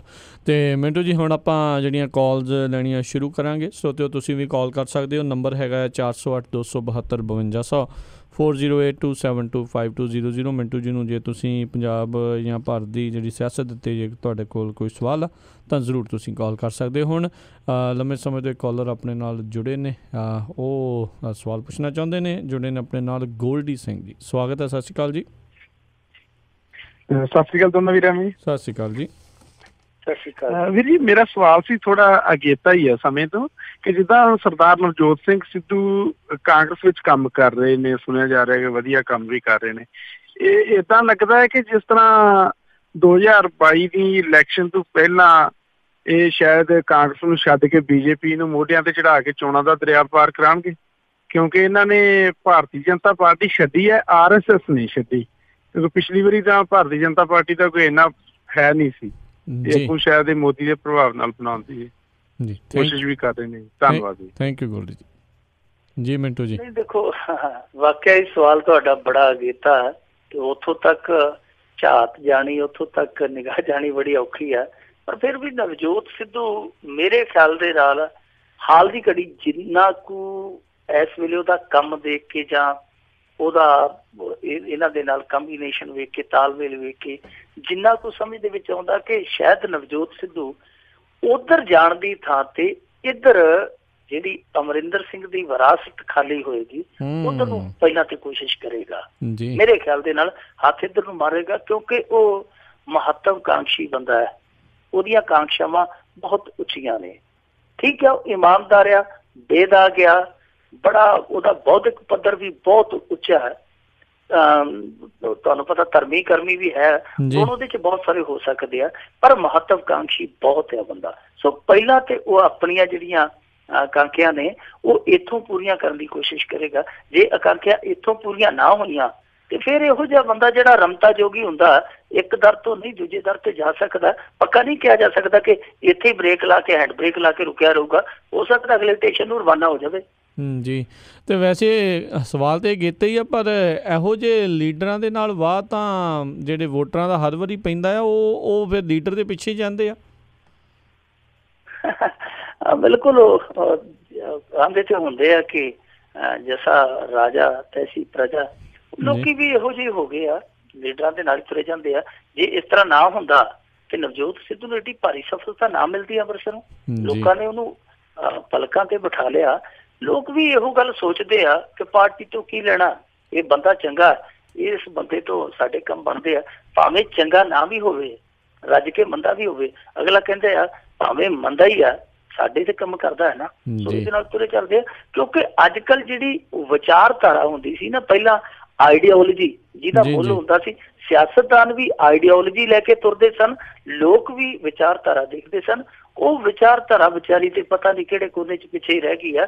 ਹੁਣ ਤੇ ਸਿਰਫ ਧਾਰਾ ਹੀ ਧਾਰਾ, ਵਿਚਾਰ ਹੈ ਨਹੀਂ ਕਿਤੇ। ਜੀ ਜੀ, ਅਗਲੇ ਕਾਲਰ ਜੁੜੇ ਨੇ ਆਪਣੇ ਨਾਲ, ਸੰਤੋਖ ਸਿੰਘ ਜੀ, ਸਵਾਗਤ ਹੈ। ਸਤਿ ਸ਼੍ਰੀ ਅਕਾਲ ਜੀ। ਸਤਿ ਸ਼੍ਰੀ ਅਕਾਲ ਜੀ ਭਾਜੀ, ਦੋਵਾਂ ਨੂੰ ਜੀ। ਸਤਿ ਸ਼੍ਰੀ ਅਕਾਲ ਮਹਾਰਾਜ ਜੀ। ਮੈਂ ਸਵਾਲ ਸੂਲ ਤੇ ਕੋਈ ਨਹੀਂ ਕਰਨਾ, ਮੈਂ ਨਾ ਵੀ ਇਹ ਕੀ ਬਣ ਰਿਹਾ ਵਾ ਇਹ। ਚਲੋ ਆ ਸਵਾਲ ਬੜਾ ਵਧੀਆ ਸਿੱਧੂ ਸਾਹਿਬ ਦਾ, ਵੀ ਜਦੋਂ ਕੀ ਕਹਿੰਦੇ ਦੂਜਿਆਂ ਦੇ ਰਾਜੇ ਜੋ ਵੜ ਜਾਏ ਇਹਨੂੰ ਕਿੰਨੇ ਚੱਲਣ ਦੇਣਾ, ਤੇ ਜਾਂ ਕਿਤੇ ਵੀ ਜਿੱਥੇ ਵੀ ਚੱਲ ਜਾਏ ਵਿਚਾਰਾ ਇਹਨੂੰ ਕਿੰਨੇ ਚੱਲਣ ਦੇਣਾ। ਤੇ ਇਹਨਾਂ ਦੇ ਸਭ ਰੋਡ ਕੱਟਿਆ ਕੰਮ ਆ, ਰੁੱਖਾਂ ਦੀ ਗੱਲ ਚੱਲਣ ਡਈ, ਤੁਸੀਂ ਕਰਨ ਡਏ ਹੋ। ਰੁੱਖ ਛੱਡ ਕੇ ਇਹਨਾਂ ਦੇ ਕੋਈ ਚੀਜ਼ ਨਹੀਂ ਰਹਿਣ ਦੀ, ਕੋਈ ਕਿਸੇ ਜਿਹੜਾ ਵੀ ਆਉਂਦਾ ਉਹ ਆਪਣੀ ਜੇਬ ਨੂੰ ਖਿੱਚੀ ਚਲਿਆ ਜਾਂਦਾ ਜੀ। ਤੇ ਕੀ ਇਹਨਾਂ ਦੇ ਹਾਲਾਤ ਆ, ਤੇ ਪੰਜਾਬ ਦਾ ਨਾ ਜਵਾਨੀ, ਨਾ ਮੁੰਡਾ, ਨਾ ਕੁੜੀ, ਨਾ ਕੋਈ ਇਹਨਾਂ ਚੋਂ ਚੀਜ਼ ਰਹਿੰਦੀ ਜੇ, ਤੇ ਨਾ ਕੋਈ ਵਿਰਾਸਤ ਚੀਜ਼ਾਂ ਦਾ ਰੌਲਾ ਪੈਣ ਡਿਆ। ਜੱਟ ਸਾਰਾ ਮਰੀ ਜਾਂਦਾ, ਵੇਖੋ ਕੀ ਬਣ ਡਿਆ ਉਧਰ ਬਸੌਰ ਚ, ਦੂਜੇ ਤੀਜੇ ਕਿਤੇ। ਤੇ ਪੰਜਾਬ ਵਾਲੇ ਜ਼ਿਮੀਂਦਾਰਾਂ ਦਾ ਕੀ ਹਾਲ ਆ, ਤੁਸੀਂ ਹਿਸਾਬ ਲਾਓ ਵੀ ਕੀ ਬਣ ਡਿਆ। ਸਾਰੇ ਇਹਨੂੰ ਰੀੜ ਦੀ ਹੱਡੀ ਆਂਦੇ ਹੁੰਦੇ ਵੀ ਇਹ ਕਿਸਾਨ ਰੀੜ ਦੀ ਹੱਡੀ ਆ, ਤੇ ਸਾਰਿਆਂ ਨੂੰ ਰਿਜਾ ਕੇ ਤੇ ਆਪ ਭੁੱਖਾ ਮਰ ਗਿਆ ਏ। ਥੈਂਕ ਯੂ ਜੀ। ਬਿਲਕੁਲ ਸੰਤੋਖ ਸਿੰਘ ਜੀ, ਜਿਹੜੀਆਂ ਗੱਲਾਂ ਨੂੰ ਤੁਸੀਂ ਛੋਹਿਆ ਹੈ ਇਸ ਦੇ ਵਿੱਚ ਕੋਈ ਦੋ ਰਾਵਾਂ ਨਹੀਂ ਵੀ ਹਰ ਇੱਕ ਪਾਸੇ ਹੀ ਇੱਕ ਮੰਦਹਾਲੀ ਜੀ ਹੀ ਜਿਹੜੀ ਉਹ ਛਾਈ ਪਈ ਹੈ। ਨਹੀਂ, ਘੱਟੋ ਘੱਟ ਰੁੱਖ ਤੇ ਛੱਡ ਦੇਣੇ ਚਾਹੀਦੇ ਆ, ਲੋਕਾਂ ਨੂੰ ਸਾਹ ਤੇ ਲੈ ਲੈਣਾ ਚਾਹੀਦਾ। ਤੁਸੀਂ ਦੇਖੋਗੇ ਪੰਜਾਬ ਦੇ ਵਿੱਚ ਨਾ 3-4 ਸਾਲ ਸਰਦਾਰ ਸਾਹਿਬ ਬਹੁਤ ਘੱਟ ਮੀਂਹ ਪਏ ਸਨ। ਇੱਕ ਦੋ ਵਾਰੀ ਤੇ ਸੋਕੇ ਦੀ ਹਾਲਤ ਚ ਪਹੁੰਚ ਗਿਆ ਸੀ ਪੰਜਾਬ, ਭਿਆਨਕ ਸੋਕਾ ਸੀਗਾ। ਇਹ ਗੱਲ ਵੱਖਰੀ ਕਿ ਕੇਂਦਰ ਨੇ ਮੰਨਿਆ ਨਹੀਂ, ਕਿਉਂਕਿ ਉਹ ਪੈਰਾਮੀਟਰਸ ਹੁੰਦੇ ਨੇ, ਅੱਡ ਅੱਡ ਪੈਮਾਨੇ ਹੁੰਦੇ ਆ। ਬਹੁਤ ਘੱਟ ਮੀਂਹ ਪਏ ਆ। ਉਹਦਾ ਕਾਰਨ ਮਾਹਰ ਇਹੋ ਹੀ ਦੱਸਦੇ ਆ ਕਿ ਇਹਨਾਂ ਨੇ, ਪੰਜਾਬੀਆਂ ਨੇ ਰੁੱਖ ਬਹੁਤ ਹੱਦ ਤੱਕ ਘਟਾ ਲਿਆ, ਬਹੁਤ ਹੱਦ ਤੱਕ ਵੱਢ ਲਿਆ। ਕੁਛ ਚੁੱਲ੍ਹਿਆਂ ਚ ਡਾਲੇ, ਕੁਛ ਵੱਢ ਕੇ ਅਲਮਾਰੀਆਂ ਦੇ ਰੂਪ ਚ ਸਜਾ ਲਏ, ਕੁਛ ਸੀਗੇ ਜਿਹੜੇ ਉਹ ਮੰਡੀਆਂ ਚ ਖਪਾ ਲਏ, ਜਿਹੜੇ ਰਹਿੰਦੇ ਕਹਿੰਦੇ ਸੀਗੇ ਉਹ ਖਾਸ ਦੀ ਭੇਟ ਚੜਾ ਲਏ। ਜੀ ਜੀ, ਅਗਲੇ ਕਾਲਰ ਆਪਾਂ ਉਹਨਾਂ ਨਾਲ ਗੱਲ ਕਰਦੇ ਹਾਂ। ਬੂਟਾ ਸਿੰਘ ਜੀ, ਸਵਾਗਤ ਹੈ। ਸਤਿ ਸ਼੍ਰੀ ਅਕਾਲ ਜੀ। ਹਾਂਜੀ, ਰਾਜਕਰਨ ਵੀਰ ਜੀ ਤੇ ਮਿੰਟੂ ਗੁਰਸਰੀਆ ਜੀ, ਪੰਜਾਬੀ ਰੇਡੀਓ ਦੇ ਸਾਰੇ ਸੁਣਨ ਵਾਲੇ ਸਰੋਤਿਆਂ ਨੂੰ ਵਾਹਿਗੁਰੂ ਜੀ ਕਾ ਖਾਲਸਾ, ਵਾਹਿਗੁਰੂ ਜੀ ਕੀ ਫਤਿਹ। ਵਾਹਿਗੁਰੂ ਜੀ ਕਾ ਖਾਲਸਾ, ਵਾਹਿਗੁਰੂ ਜੀ ਫਤਿਹ ਜੀ। ਅੱਛਾ ਜੀ, ਮੇਰਾ ਫੋਨ ਨਾ ਕੱਟੋ ਜੇ, ਮੈਂ ਸੁਣਨਾ ਵੀ ਕੀ ਕਮੈਂਟ ਕਰਦੇ ਆ ਮਿੰਟੂ ਗੁਰਸਰੀਆ ਜੀ। ਮੇਰੇ ਜਿਹੜੇ 2-3 ਹੈਗੇ ਆ। ਇੱਕ ਤਾਂ ਪਹਿਲੀ ਗੱਲ ਆ ਜੀ ਰੁੱਖਾਂ ਤੇ, ਰੁੱਖਾਂ ਦਾ ਤਾਂ ਵੇਖੋ ਜੇ ਇਹ ਲਾਉਂਦੇ ਆ ਪੱਟ ਕੇ ਤੇ ਇਹਨਾਂ ਦੀ ਜੇਬ 'ਚ ਕੀ ਪੈਣਾ। ਇਹਨਾਂ ਨੇ ਤਾਂ ਉਹ ਕੰਮ ਕਰਨਾ ਜਿਹੜਾ ਲੀਡਰਾਂ ਦੀ ਜੇਬ 'ਚ ਪੈਸੇ ਪੈਣ ਮੁਫਤੀ, ਤੇ ਆਪਦੀਆਂ ਜਿਹੜੇ ਚੰਗੇ ਚੰਗੇ ਕੋਈ ਹੋਰ ਦਰਖਤ ਆ ਨਿੱਜੀ ਕੋਠੀਆਂ ਨੂੰ ਉਹਦੇ ਬਾਰੀਆਂ ਲੱਗ ਜਾਣ। ਤੇ ਦੂਜਾ ਨੰਬਰ ਇਹ ਜਿਹੜਾ ਗੈਂਗਸਟਰ ਵਾਲਾ ਕੀਤਾ, ਮੈਂ ਉਹਦੇ ਹੱਕ 'ਚ ਆ ਜੀ। ਇਹ ਜਦੋਂ ਸਰਕਾਰ, ਦਰਬਾਰ, ਜੱਜ, ਪੁਲਿਸ ਤੇ ਲੀਡਰ ਉਹਨਾਂ ਦੀ ਨਜ਼ਰਸ਼ਾਨੀ ਕਰਦੇ ਆ ਤੇ ਉਹਨਾਂ ਨੂੰ ਕੋਈ ਸਜ਼ਾਵਾਂ ਨਹੀਂ ਦਿੰਦੇ, ਤੇ ਲੋਕੀ ਇਹੋ ਜਿਹਾ ਕੰਮ ਕਰਨਗੇ ਤਾਂ ਫੇਰ ਹੀ ਖਤਮ ਹੋਊ। ਮੈਂ ਤਾਂ ਵੱਡਿਆਂ ਨੂੰ ਵੀ ਇਵੇਂ ਕਰਨਾ, ਮੈਂ ਉਹਨਾਂ ਦੇ ਹੱਕ 'ਚ ਆ। ਤੇ ਕਿਸਾਨਾਂ ਵਾਲਾ ਜਿਹੜਾ ਮੁੱਦਾ, ਤੇ ਵੇਖੋ ਇਹ ਤਾਂ ਨਹੀਂ ਨਾ ਕਿਸਾਨਾਂ ਨੂੰ ਅਸੀਂ ਆਹ ਕੁਛ ਕਰਨਾ ਦੇਣਾ, ਉਹਨਾਂ ਦੀਆਂ ਤਾਂ ਗਾਵਾਂ ਮੱਝਾਂ ਵੀ, ਡੇਅਰੀ ਧੰਦੇ ਵੀ ਜਿਹੜੇ ਆ ਨਾਲ ਸਹਾਇਕ ਧੰਦੇ ਉਹ ਵੀ ਖਤਮ ਕਰੀ ਜਾਂਦੇ। ਤੇ ਇਹਨਾਂ ਨੇ ਚੰਗੇ ਕੰਮ ਕੀ ਕਰਨੇ ਆ ਜੀ, ਇਹਨਾਂ ਤੋਂ ਕੀ ਆਸ ਹੈ। ਤੇ ਮੇਰਾ ਫੋਨ ਨਾ ਕੱਟੋ ਜੀ। ਜੀ ਜੀ ਬੂਟਾ ਸਿੰਘ ਜੀ, ਜੀ ਸੁਣ ਲਿਓ ਜੀ। ਜੀ ਨਹੀਂ ਸਰਦਾਰ ਸਾਹਿਬ, ਗੱਲ ਇਹ ਹੈ ਕਿ ਕਿਸਾਨ ਦੀ ਜਿਹੜੀ ਹਾਲਤ ਹੈ ਨਾ ਤੇ ਉਹ ਕਰਜ਼ਾ ਮਾਫੀ ਨਾਲ ਸੁਧਰਨੀ ਆ, ਮਾਫ ਕਰਨਾ, ਉਹ ਇੱਕ ਵਕਤੀ ਤੌਰ ਤੇ ਰਾਹ ਤੇ ਆ ਜੀ। ਕਿਸਾਨ ਦੀ ਹਾਲਤ ਨਾ ਹੀ ਇਹ ਜਿਹੜੀਆਂ ਨੀਤੀਆਂ ਉੱਥੇ ਬੈਠੇ ਘੜੀ ਜਾਂਦੇ, ਨੀਤੀ ਆਯੋਗ ਫਲਾਣਾ ਯੋਗ, ਉਹਨਾਂ ਦੀਆਂ ਨੀਤੀਆਂ ਨਾਲ। ਅਸਲ ਦੇ ਵਿੱਚ ਇਹ ਮਸਲਾ ਹੈ ਢਾਂਚਾਗਤ, ਜੋ ਢਾਂਚਾ ਹੈ ਨਾ ਖੇਤੀ ਦਾ ਢਾਂਚਾ, ਉਹਨੂੰ ਠੀਕ ਕਰਨ ਦੀ ਜ਼ਰੂਰਤ ਹੈ। ਜਿਹੜਾ ਖੇਤੀ ਦਾ ਢਾਂਚਾ ਉਹ ਜੋ ਅਸੀਂ ਪੜ੍ਹਦੇ ਹੁੰਦੇ ਸਾਂ ਛੋਟੇ ਹੁੰਦੇ ਕਿਤਾਬਾਂ ਦੇ ਵਿੱਚ ਕਿ ਬੈਲਾਂ ਨਾਲ ਖੇਤੀ ਹੁੰਦੀ ਸੀ, ਕੁਦਰਤ ਦੇ ਆਸਰੇ ਖੇਤੀ ਹੁੰਦੀ ਸੀ, ਅੱਜ ਵੀ ਜੋ ਉਹੀ ਹੈ ਨਾ। 80-90% ਦੀ ਖੇਤੀ ਹੈ ਜਿਹੜੀ ਉਸੇ ਤਰ੍ਹਾਂ ਤੇ ਕੁਦਰਤ ਤੇ ਨਿਰਭਰ ਆ। ਪੰਜਾਬ ਨੂੰ ਜੇ ਛੱਡ ਦਈਏ, ਹਰਿਆਣੇ ਨੂੰ ਛੱਡ ਦਈਏ, ਜਾਂ ਇੱਕਾ ਦੁੱਕਾ ਹੋਰ ਸਟੇਟਾਂ ਨੂੰ ਛੱਡ ਦਈਏ, 12-13 ਸਟੇਟਾਂ ਦੇ ਵਿੱਚ ਅੱਜ ਵੀ ਖੇਤੀ ਹੈ ਜਿਹੜੀ ਬਲਦਾਂ ਨਾਲ ਜਾਂ ਹੋਰ ਵੱਖ-ਵੱਖ ਪਸ਼ੂਆਂ ਨਾਲ ਹੁੰਦੀ ਹੈ। ਔਰ ਸਾਰੀ ਖੇਤੀ ਹੈ ਜਿਹੜੀ ਕੁਦਰਤ ਤੇ ਨਿਰਭਰ ਹੈ। ਇਹ ਇਕੱਲਾ ਪੰਜਾਬ ਹੀ ਲੱਕੀ ਹੈ। ਮੈਂ ਕਹਿੰਦਾ ਕਿ ਇਸੇ ਤਰ੍ਹਾਂ ਲੱਕੀ ਰਵੇ। ਜਿਹਦੀ 98% ਭੂਮੀ ਹੈ ਜਿਹੜੀ ਉਹ ਸਿੰਜਾਈ ਹੇਠ ਆ, 98%। ਔਰ ਦੁਨੀਆ ਦੇ ਵਿੱਚ ਸਭ ਤੋਂ ਜ਼ਿਆਦਾ ਉਤਪਾਦਨ ਹੈ ਅਨਾਜ ਦਾ। ਫਿਰ ਵੀ ਦੇਖੋ ਕਿਸਾਨ ਦੀ ਹਾਲਤ ਜਿਹੜੀ ਉਹ ਨਿੱਘਰਦੀ ਜਾ ਰਹੀ ਹੈ। ਉਹਦਾ ਕਾਰਨ ਇਹ ਆ ਕਿ ਢਾਂਚਾਗਤ ਸੁਧਾਰ ਦੀ ਜ਼ਰੂਰਤ ਆ। ਢਾਂਚਾਗਤ ਸੁਧਾਰ ਤੋਂ ਭਾਵ, ਇੱਕ ਮੈਂ ਛੋਟੀ ਜਿਹੀ ਮਿਸਾਲ ਤੁਹਾਨੂੰ ਦੇ ਦਿੰਦਾ ਕਿ ਇੱਕ ਵਿਚੋਲੀਆ ਲੌਬੀ ਕਿੱਡੀ ਤਕੜੀ ਹੈ, ਦਲਾਲ ਜਿਹਨੂੰ ਆਪਾਂ ਕਹਿ ਦਿੰਦੇ ਹਾਂ, ਉਹ ਸੰਨ 'ਚ ਕਿੱਡਾ ਵੱਡਾ ਖੋਰਾ ਲਾ ਜਾਂਦੇ। ਮਸਲਨ ਤੁਸੀਂ ਆਲੂ ਬੀਜੇ ਆ, ਤੁਹਾਡੇ ਖੇਤ ਦੇ ਵਿੱਚ ਆਲੂ ਪਏ ਢੇਰ ਦਾ ਢੇਰ, ਉਹ ਲੌਬੀ ਜਿਹੜੀ ਆ ਉਸ ਸਮੇਂ ਜਿੰਨੇ ਖਰੀਦਣੇ ਹੁੰਦੇ ਆ ਉਹ ਸਲਾਹ ਬਣਾ ਲੈਂਦੀ ਹੈ। ਤੁਹਾਡਾ ਆਲੂ ਹੈ ਜਿਹੜਾ ਉਹਦਾ ਰੇਟ ਡੇਗ ਦਿੱਤਾ ਜਾਂਦਾ ਲਾਗਤ ਤੋਂ ਘੱਟ। ਔਰ ਜਦੋਂ ਉਹ ਤੁਸੀਂ ਆਲੂ ਸੜਕਾਂ ਤੇ ਸੁੱਟ ਦਿੰਦੇ ਜਾਂ ਵਪਾਰੀ ਨੂੰ ਅੱਗੇ ਕਹਿੰਦੇ ਕਿ ਚੱਕ ਲਾ ਭਰਾਵਾ ਜਿਹੜਾ ਦੇਣਾ ਦੇ ਦੇ, ਤਾਂ ਉਹੀ ਆਲੂ ਜਦੋਂ ਤੁਸੀਂ ਬਾਜ਼ਾਰ 'ਚੋਂ ਖਰੀਦਦੇ ਹੋ ਤੇ ਉਹੀ ਆਲੂ ਤੁਹਾਨੂੰ 8 ਰੁਪਏ 10 ਰੁਪਏ ਦਿੱਤਾ ਜਾਂਦਾ। ਔਰ ਜਿਹੜਾ ਉਹ ਮੁਨਾਫਾ, ਜੇ ਉਹ ਰੇਹੜੀ ਵਾਲਾ ਦਾ ਮੁਨਾਫਾ ਛੱਡ ਦਈਏ, ਸਾਰਾ ਲੌਬੀ ਦਾ। ਜੀ ਜੀ, ਇਹ ਇੱਕ ਸਮੱਸਿਆ ਜੀ ਬਿਲਕੁਲ। ਤੇ ਅਗਲੇ ਆਪਾਂ ਹੁਣ ਕਾਲਰ 'ਚ ਉਹਨਾਂ ਦੇ ਵੱਲ ਜਿਹੜਾ ਵੱਧਦੇ ਹਾਂ। ਆਪਣੇ ਨਾਲ ਜੁੜ ਚੁੱਕੇ ਨੇ JP ਸਿੰਘ ਜੀ, ਸਵਾਗਤ ਹੈ। ਸਤਿ ਸ਼੍ਰੀ ਅਕਾਲ ਜੀ। ਰਾਜ ਜੀ ਆਪਣੇ ਨਾਲ ਅਗਲੇ ਕਾਲਰ ਜੁੜੇ ਨੇ, ਸਵਾਗਤ ਹੈ। ਸਤਿ ਸ਼੍ਰੀ ਅਕਾਲ ਜੀ। ਹਾਂਜੀ ਸਤਿ ਸ਼੍ਰੀ ਅਕਾਲ ਜੀ। ਸਤਿ ਸ਼੍ਰੀ ਅਕਾਲ। ਹੈਲੋ, ਹਾਂਜੀ ਸਤਿ ਸ਼੍ਰੀ ਅਕਾਲ ਜੀ। ਹਾਂਜੀ, ਮੇਰਾ ਸਵਾਲ ਇਹ ਹੈਗਾ ਜੀ, ਆਪਣਾ ਜਿਵੇਂ ਮੱਧ ਪ੍ਰਦੇਸ਼ ਦੇ ਵਿੱਚ, ਮਹਾਰਾਸ਼ਟਰ ਦੇ ਵਿੱਚ ਸੰਘਰਸ਼ ਚੱਲ ਰਿਹਾ ਕਿਸਾਨਾਂ ਦਾ, ਤੇ ਆਪਣੀਆਂ ਪੰਜਾਬ ਵਾਲੀਆਂ ਜਥੇਬੰਦੀਆਂ ਬਿਲਕੁਲ ਚੁੱਪ ਆ। ਜੇ ਬੋਲਦੀਆਂ ਵੀ ਤਾਂ ਐਵੇਂ ਕਾਗਜ਼ੀ ਬਿਆਨ ਜਿਹੇ ਲੱਗਦੇ ਆ, ਹਜੇ ਕੋਈ ਪ੍ਰੈਕਟੀਕਲ ਨਹੀਂ ਕੁਛ ਹੋ ਰਿਹਾ। ਤੇ ਇਹਦੇ ਬਾਰੇ ਤੁਸੀਂ ਕੁਝ ਉਹਨਾਂ ਨਾਲ ਗੱਲ ਕੀਤੀ ਹੈ? ਤੇ ਦੂਜਾ ਮੇਰਾ ਸਵਾਲ ਇਹ ਹੈ ਵੀ ਜਦੋਂ 6 ਜੂਨ ਦਾ ਟਾਈਮ ਆਉਂਦਾ ਤੇ ਸਿੱਖ ਜਥੇਬੰਦੀਆਂ ਤੇ ਬੜੀ ਸਖਤੀ ਕੀਤੀ ਜਾਂਦੀ ਹੈ ਪੁਲਿਸ ਵੱਲੋਂ, ਫੋਰਸਾਂ ਬਾਹਰੋਂ ਵੀ ਆ ਜਾਂਦੀਆਂ, ਤੇ ਕੀ ਇਹੋ ਜਿਹੀ ਸਖਤੀ ਸ਼ਿਵ ਸੈਨਾ ਤੇ ਨਹੀਂ ਕਰਨ ਦੀ ਜ਼ਰੂਰਤ ਜ਼ਿਆਦਾ ਇਹਨਾਂ ਨਾਲੋਂ, ਜਿਹੜੀਆਂ ਐਵੇਂ ਖੁੰਦਕਾਂ ਛੇੜਦੀਆਂ ਰਹਿੰਦੀਆਂ ਉਹਨਾਂ ਦੇ ਉੱਤੇ ਕੋਈ ਕੰਟਰੋਲ ਨਹੀਂ ਹੁੰਦਾ? ਜੀ ਇਹ ਬੜਾ ਜੀ, thank you Raj.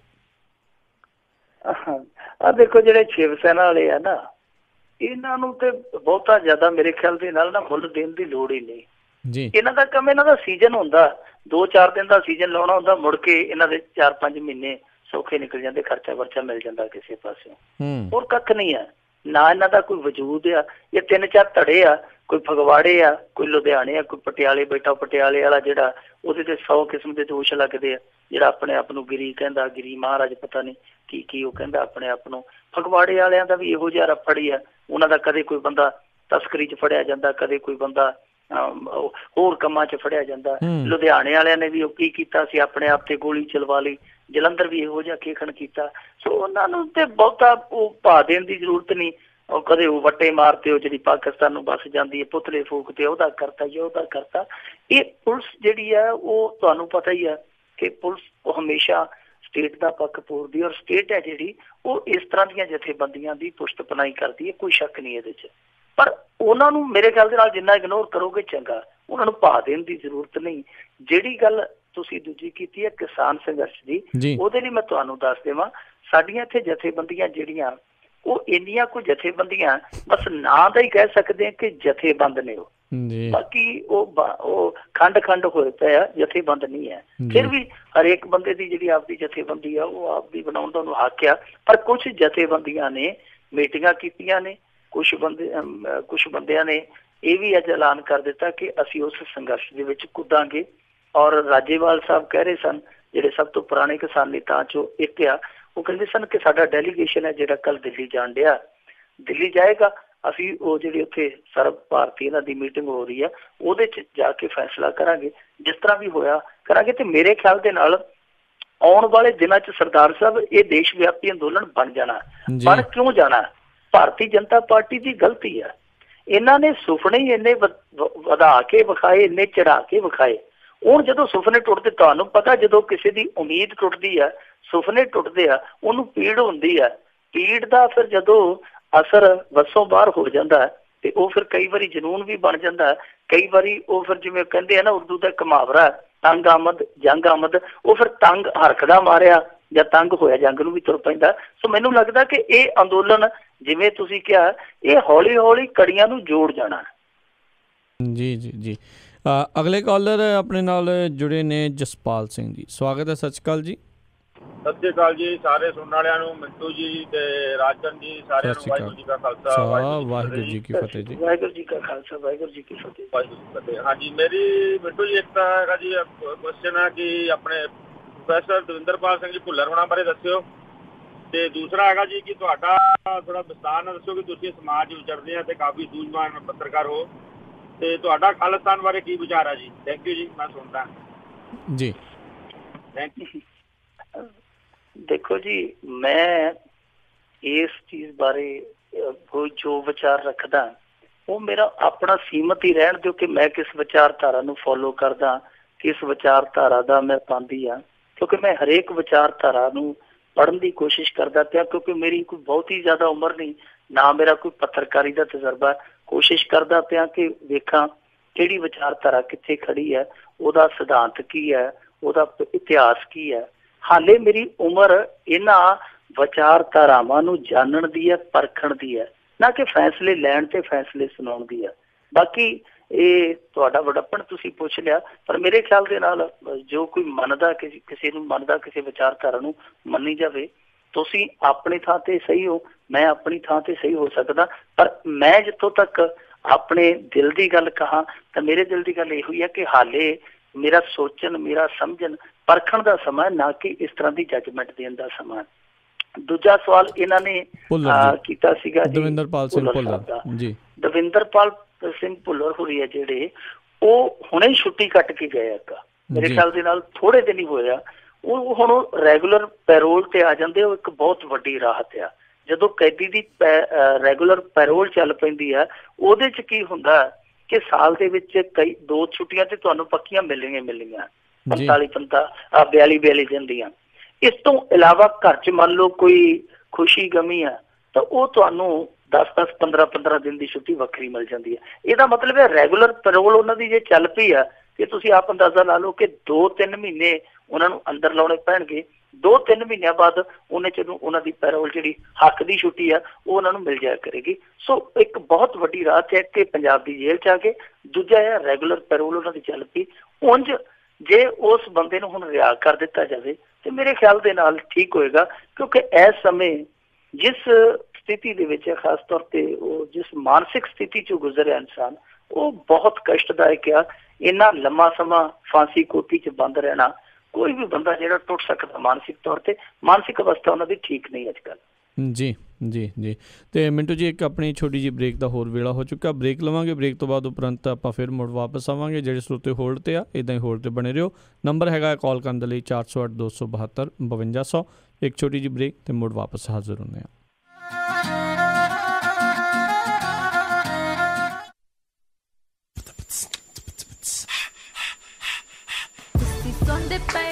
Punjabi radio USA, ਪੰਜਾਬੀਆਂ ਦੀ ਸ਼ਾਨ, ਪੰਜਾਬੀਆਂ ਦਾ ਮਾਣ, ਪੰਜਾਬੀ ਰੇਡੀਓ USA। ਸੁਣਦੇ ਰਹੋ ਜੀ ਪੰਜਾਬੀ ਰੇਡੀਓ USA। ਮੈਨੂੰ ਲੱਗਦਾ ਤੇਰੇ 'ਚ ਕੋਈ ਸਪੈਸ਼ਲ ਪਾਵਰਸ ਆ ਗਈਆਂ, ਲਾਈਕ ਅ ਸੁਪਰ ਹੀਰੋ। ਇੱਕ ਆਮ ਇਨਸਾਨ ਤੋਂ ਸੁਪਰ ਸਿੰਘ ਬਣਨ ਦੀ ਕਹਾਣੀ ਗ੍ਰੈਂਡ ਸ਼ੋਬਿਜ਼ ਪੇਸ਼ ਕਰਦੇ ਹਨ Diljit Dosanjh in and as super Singh. ਸਾਰਿਆਂ ਨੂੰ ਨਾ ਪਤਾ ਦੇਣਾ ਵੀ ਇੱਕ ਤਾਂ ਸੀ ਸਿੰਘ ਉੱਤੋਂ super. Also starring Sonam Bajwa, Pawan Malhotra and Rana Ranbir. 16 ਜੂਨ ਤੋਂ ਆਪਣੇ ਨੇੜਲੇ ਸਿਨੇਮਾ ਘਰਾਂ ਵਿੱਚ ਵੇਖੋ ਸੁਪਰ ਸਿੰਘ। ਤੂੰ ਵੀ ਆਪਣੇ ਕੋਈ ਸਟicker ਛਪਵਾ ਲਾ, ਪ੍ਰਮੋਸ਼ਨ ਜ਼ਰੂਰੀ ਆ ਪੁੱਤ।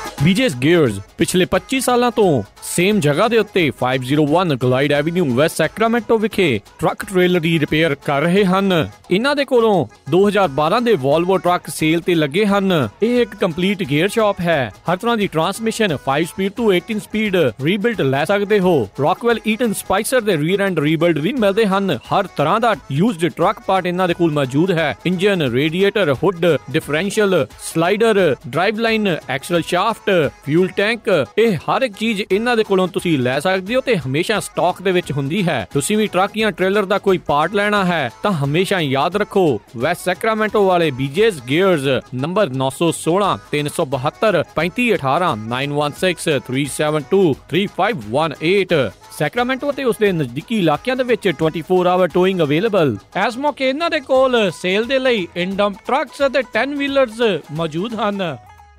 ਨਾ ਮੈਂ ਕਹਿੰਨੀ ਆ ਜੀ ਮੁੰਡੇ ਦਾ ਆਪਾਂ ਵਿਆਹ ਤਾਂ ਧਰ ਲਿਆ, ਪਰ ਮੈਨੂੰ ਤਾਂ ਐ ਲੱਗਦਾ ਵੀ ਟੈਨਸ਼ਨਾਂ ਨੂੰ ਹੀ ਘਰ ਕਰ ਲਿਆ। ਹਰ ਕੋਈ ਪੁੱਛਦਾ ਵੀ ਕੋਈ ਹਾਲ ਹੂਲ ਬੁੱਕ ਕਰ ਲਿਆ ਕਿ ਨਹੀਂ ਕਰ ਲਿਆ। ਉਹ ਭਗਵਾਨ ਨੇ ਐਵੇਂ ਨਾ ਜਾ ਘਬਰਾਈ, ਫਲਮਿੰਗੋ ਪੈਲਸ ਵਾਲਿਆਂ ਨੂੰ ਦੇ ਆਇਆ ਸਾਈ ਬਈ 1200 ਤੇ 700 ਦੀ ਕਪੈਸਿਟੀ ਵਾਲੇ 2 ਹਾਲ ਨੇ ਸੈਕਰਾਮੈਂਟੋ ਚ। ਬਲੇਹੋ ਚ ਵੀ 500 ਦੀ ਕਪੈਸਿਟੀ ਵਾਲਾ ਇੱਕ ਹਾਲ ਹੈਗਾ। ਨਾ ਹਾਲ ਚ ਫੁੱਲ ਬੱਤੀਆਂ ਵੀ ਲਾਉਣੇ ਆ ਤੇ ਵਿਆਹ ਦੀ ਭਾਜੀ ਚ ਸ਼ੱਕਰਪਾਰੇ ਵੀ ਪਾਉਣੇ ਆ। ਉਹ ਭਗਵਾਨ ਨੇ ਤੂੰ ਦਿਲ ਚ ਜਮਾ ਨਾ ਰੱਖ ਸ਼ੱਕ, ਉਹ ਸਾਰਾ ਕੁਝ ਹੀ ਦਿੰਦੇ ਆ ਚੱਕ।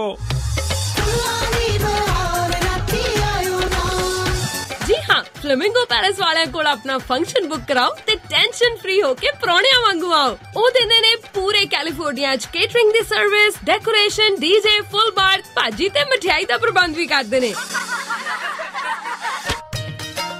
ਵਧੇਰੇ ਜਾਣਕਾਰੀ ਲਈ ਕਾਲ ਪੌਲ 5103258433 510 325 8433 916 334 6000 916 334 6000। ਓ ਭਾਈ ਜੀ ਟੂਲ ਬਾਕਸ ਚੱਕਿਆ? ਕਿਹੜੇ ਅਸਮਾਨ ਨੂੰ ਟਾਕੀ ਲਾਉਣ ਚੱਲੇ ਹੋ? ਉਹ ਟਾਕੀ ਨਹੀਂ, ਘਰ ਫਿਕਸ ਕਰਨ ਚੱਲਿਆ। ਹੈ ਕੀ ਹੋ ਗਿਆ? ਉਹ ਘਰ ਵਿਕਣਾ ਲਾਇਆ ਸੀ, 3 ਮਹੀਨੇ ਹੋ ਗਏ, ਬਾਹਰ ਆਉਂਦਾ ਪਰ ਵਿਕਦਾ ਨਹੀਂ। ਰੀਅਲਟਰ ਨੇ ਪਹਿਲਾਂ ਫੜ ਕੇ ਕੰਟਰੈਕਟ ਸਾਈਨ ਕਰਵਾ ਲਿਆ, ਹੋਰ ਕਿਤੇ ਜਾਣ ਨਹੀਂ ਦਿੰਦੇ ਤੇ ਹੁਣ ਕਹਿੰਦੇ ਆ ਫਿਕਸ ਕਰੋ ਫੇਰ ਵਿਕੂ। ਓ ਬਾਈ ਜੀ ਬਾਇਰ ਮਾਰਕੀਟ ਹੋਵੇ ਜਾਂ ਸੈਲਰ ਮਾਰਕੀਟ, ਤੁਸੀਂ ਜੇਪੀ ਸਿੰਘ ਤੇ ਸੰਜੀਵ ਵਰਮਾ ਨੂੰ ਕਾਲ ਕਰੋ। ਉਹ ਪਿਛਲੇ 15 ਸਾਲ ਤੋਂ ਇਸੇ ਕੰਮ 'ਚ ਆ ਤੇ ਤੁਹਾਡੀ ਪ੍ਰਾਪਰਟੀ ਵੇਚ ਵੀ ਦੇਣਗੇ ਤੇ 1031 ਐਕਸਚੇਂਜ ਵੀ ਕਰ ਦੇਣਗੇ। ਓਏ ਬੈਂਕਾਂ ਦੇ ਡਾਇਰੈਕਟ ਆਰਈਓ ਲਿਸਟਿੰਗ ਏਜੰਟ ਰਹਿ ਚੁੱਕੇ ਆ।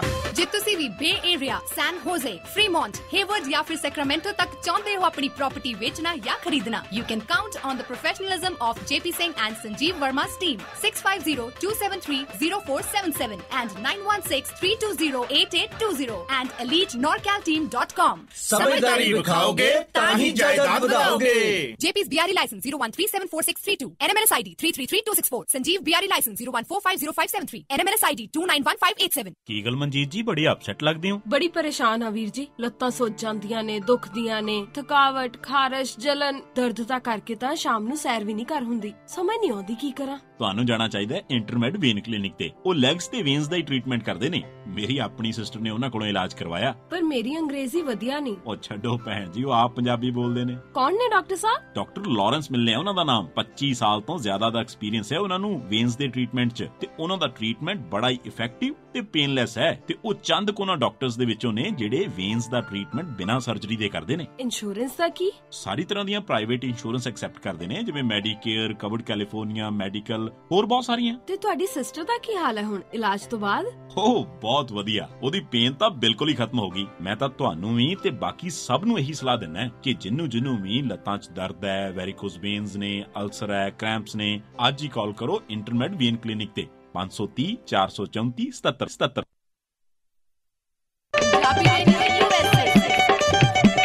ਤੁਸੀਂ ਸੁਣ ਰਹੇ ਹੋ ਪੰਜਾਬੀ ਰੇਡੀਓ USA, ਪੰਜਾਬੀਆਂ ਦੀ ਆਪਣੀ ਆਵਾਜ਼।